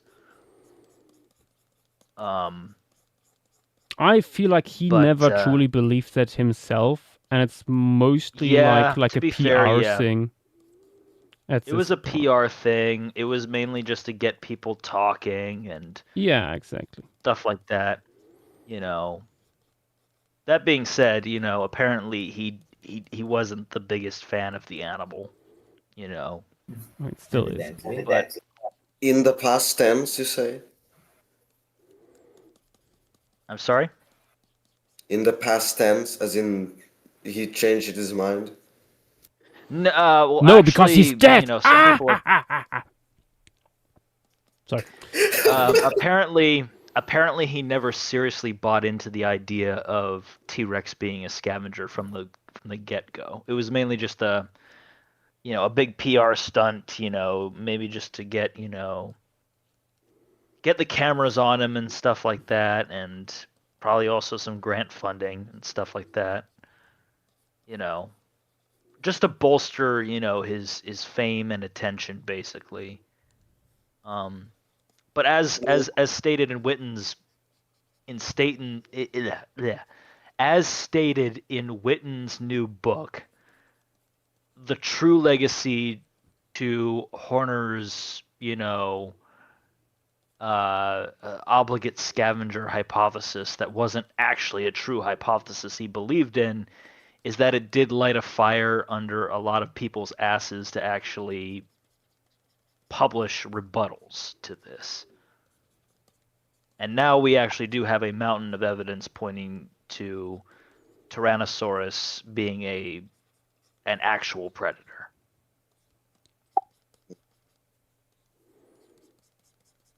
I must say, like, I understand the PR thing from like a selfish boost my own image kind of point, but like academically, if it, I don't get it, if it really didn't believe in it, why the fuck do it?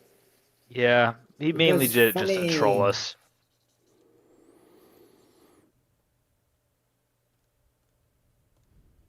Yeah, he mainly did it just to troll us.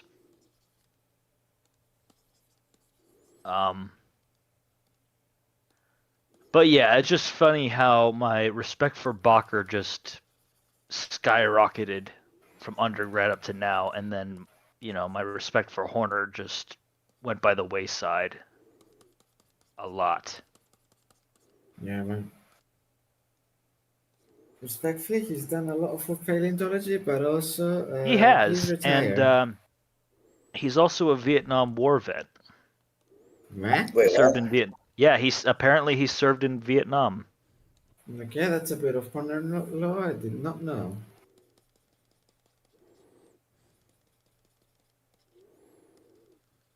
America's a weird fucking country. I'm gonna be fucking honest. We are. We certainly are. I think I may be done.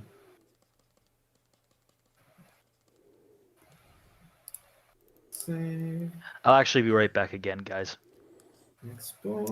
Okay, go on.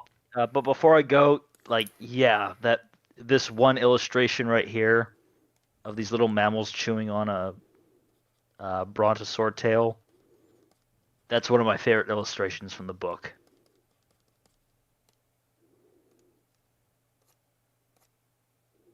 Yeah. Classic.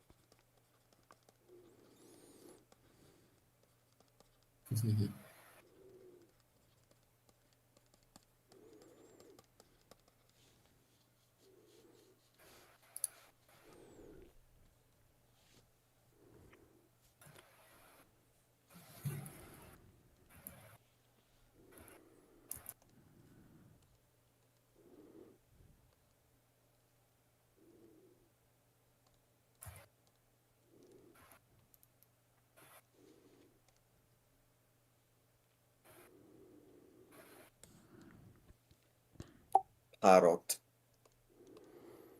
Okay. We might be done here. Alright. Just a little bit of dust here. What about the teeth? Oh yeah, I could add that too. Also, honestly, I don't think there wouldn't be that much teeth visible.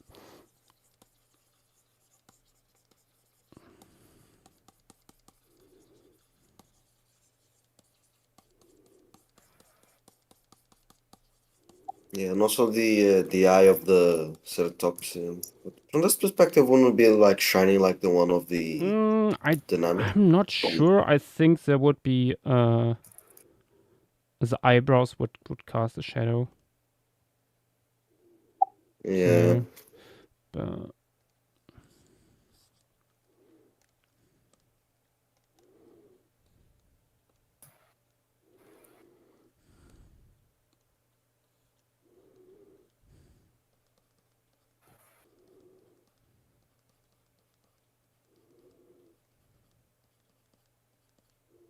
God, now that I look now that I look at it, this artwork really does look like something you'd see in a major publication. What is it called? The page.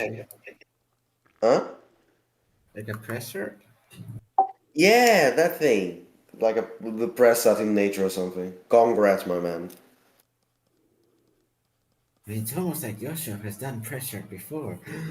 Impossible.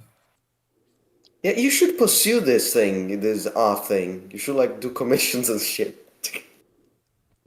Yeah, sure. Listen to me. Yeah, you should. He actually has a good idea for once. Next thing you Okay, suggest they okay. should get a Patreon. Speaking of we tried that already. You did not listen, so we stopped asking.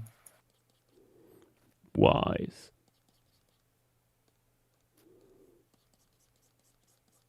Just get a Patreon arc is so last season. Seasons of Failure stream available to watch on YouTube. I've seen me sold out finally. By that I mean you'll be able to watch the new one. We will never get together making the meme compilation about it because we still have not finished last year's. Well, Yippee! We'll get there when we get there.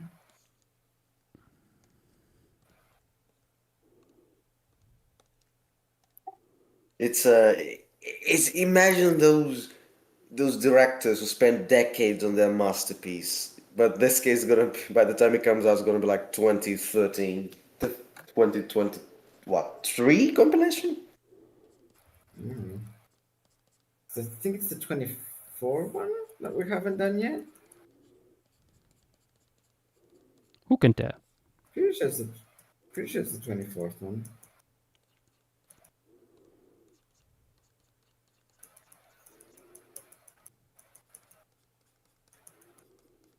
The good thing is at least went through it with Petite Turkey and like I think even you Miguel and some other people. So I guess we know the clips that we wanna use.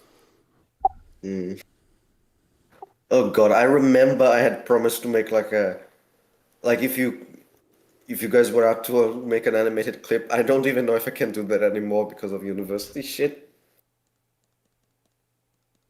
No, that's okay. I need to learn how to animate in Photoshop more anyway, so I need to pick up animation again. God damn it, I went to school for this. Don't you have After Effects? Should be written more. Not on my computer. I haven't bought it now. Because I don't want to give Adobe money. Don't give Adobe money.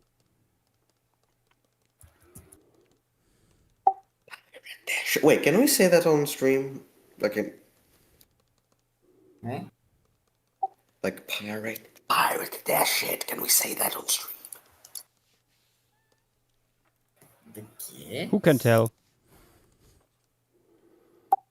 Pirate everything. I never buy anything that I watch anyway.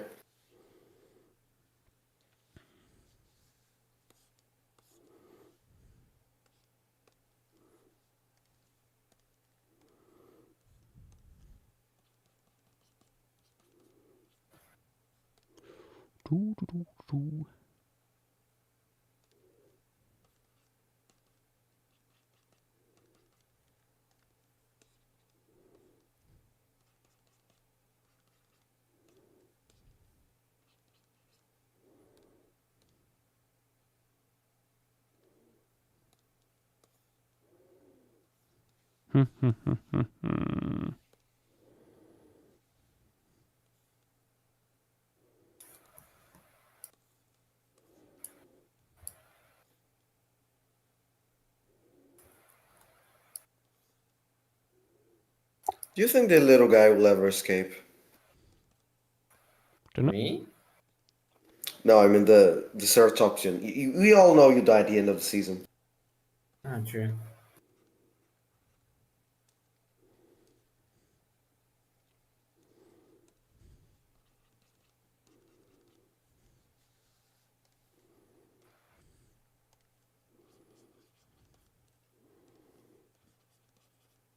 Honestly, no idea.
Okay. The beast screams as it flees into a world of possibilities.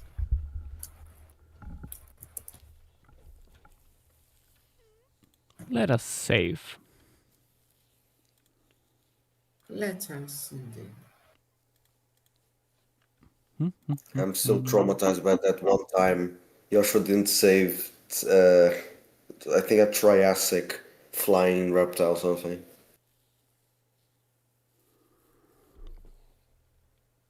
Ping Pong, what really happened to Saurian? Well, what happens is mostly that a former team member ran away with part of the Kickstarter money. Basically. Which brought the whole development process, of course, to quite a hold. It's still being worked on, mind you, but it's More voluntary. it's voluntary work at this point, just out of love. Which of course the people involved can't do that much. They have day jobs and stuff like that. Blah. And then there's Rick's opinion. Fang, what is Rick's opinion? Right? I don't know. I don't know. What would Rick's opinion be? Who can tell what Rick's opinions are these days? True. Actually, I think I will get rid of the dust here again. It works better without the dust. Yeah. Boop. Saving that version.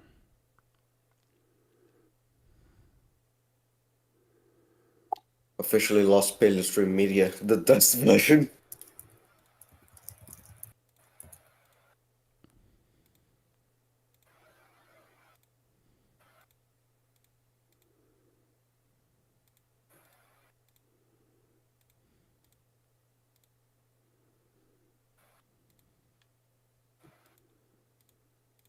You know, it's made two versions of the previous one with Jane midday or in the evening.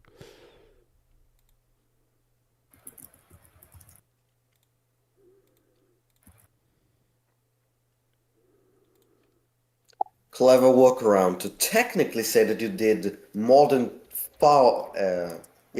four pieces.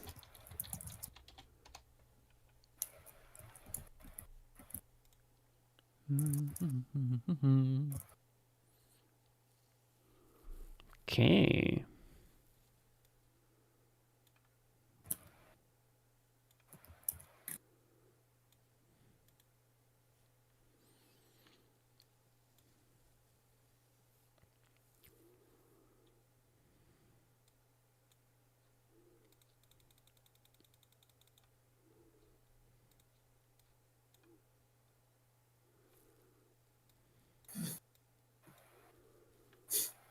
And I think with that we are done, actually.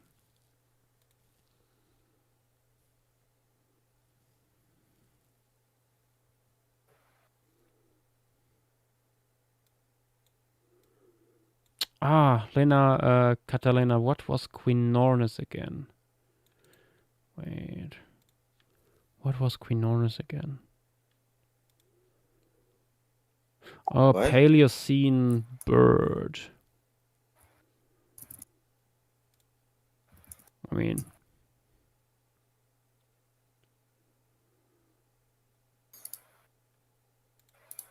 it's one of the thing with very fragmentary stuff. Oftentimes, like,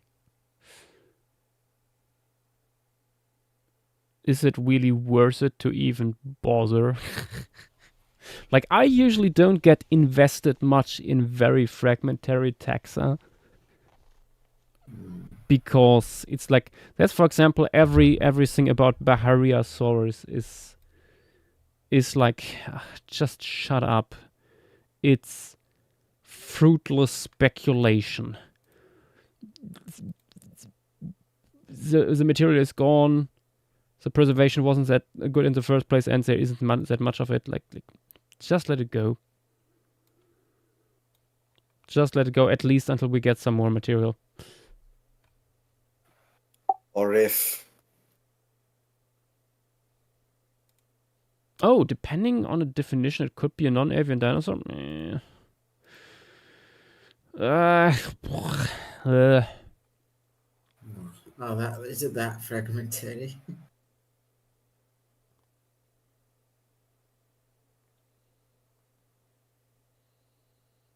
Also, why do you sing this? Because now that you have Twitch and YouTube, is getting difficult on top of Discord to keep track.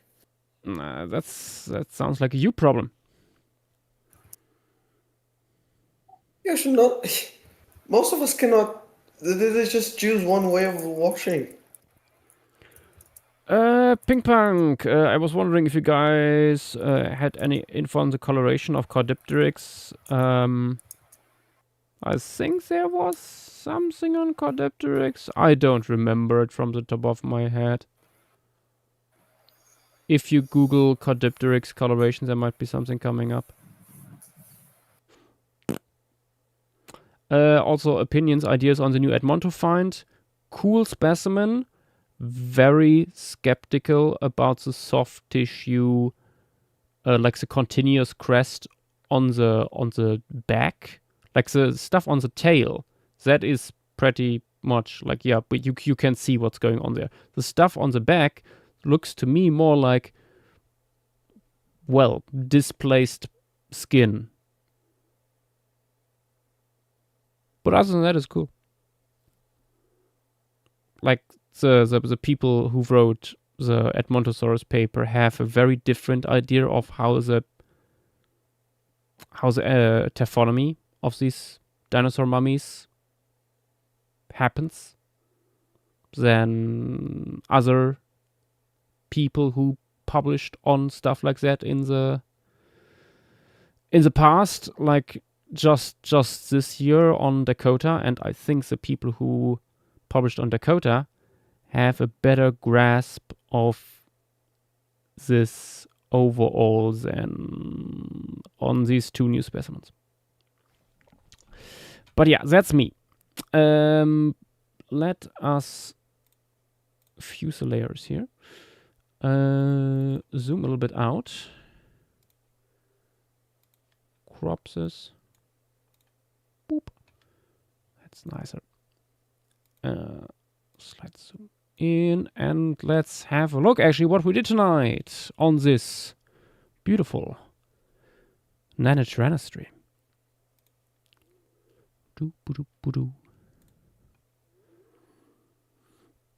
Chuka Power also working on a Nanotyrannos on the side. I see. Nice. Good stuff. We will return to regular stream schedule next week, starting with flockings on Friday again. On Saturday, there is there we go. On Saturday is an formation stream. We are looking specifically at the Judas River formation, for which I have ideas for a composition, but not hammered it out completely yet.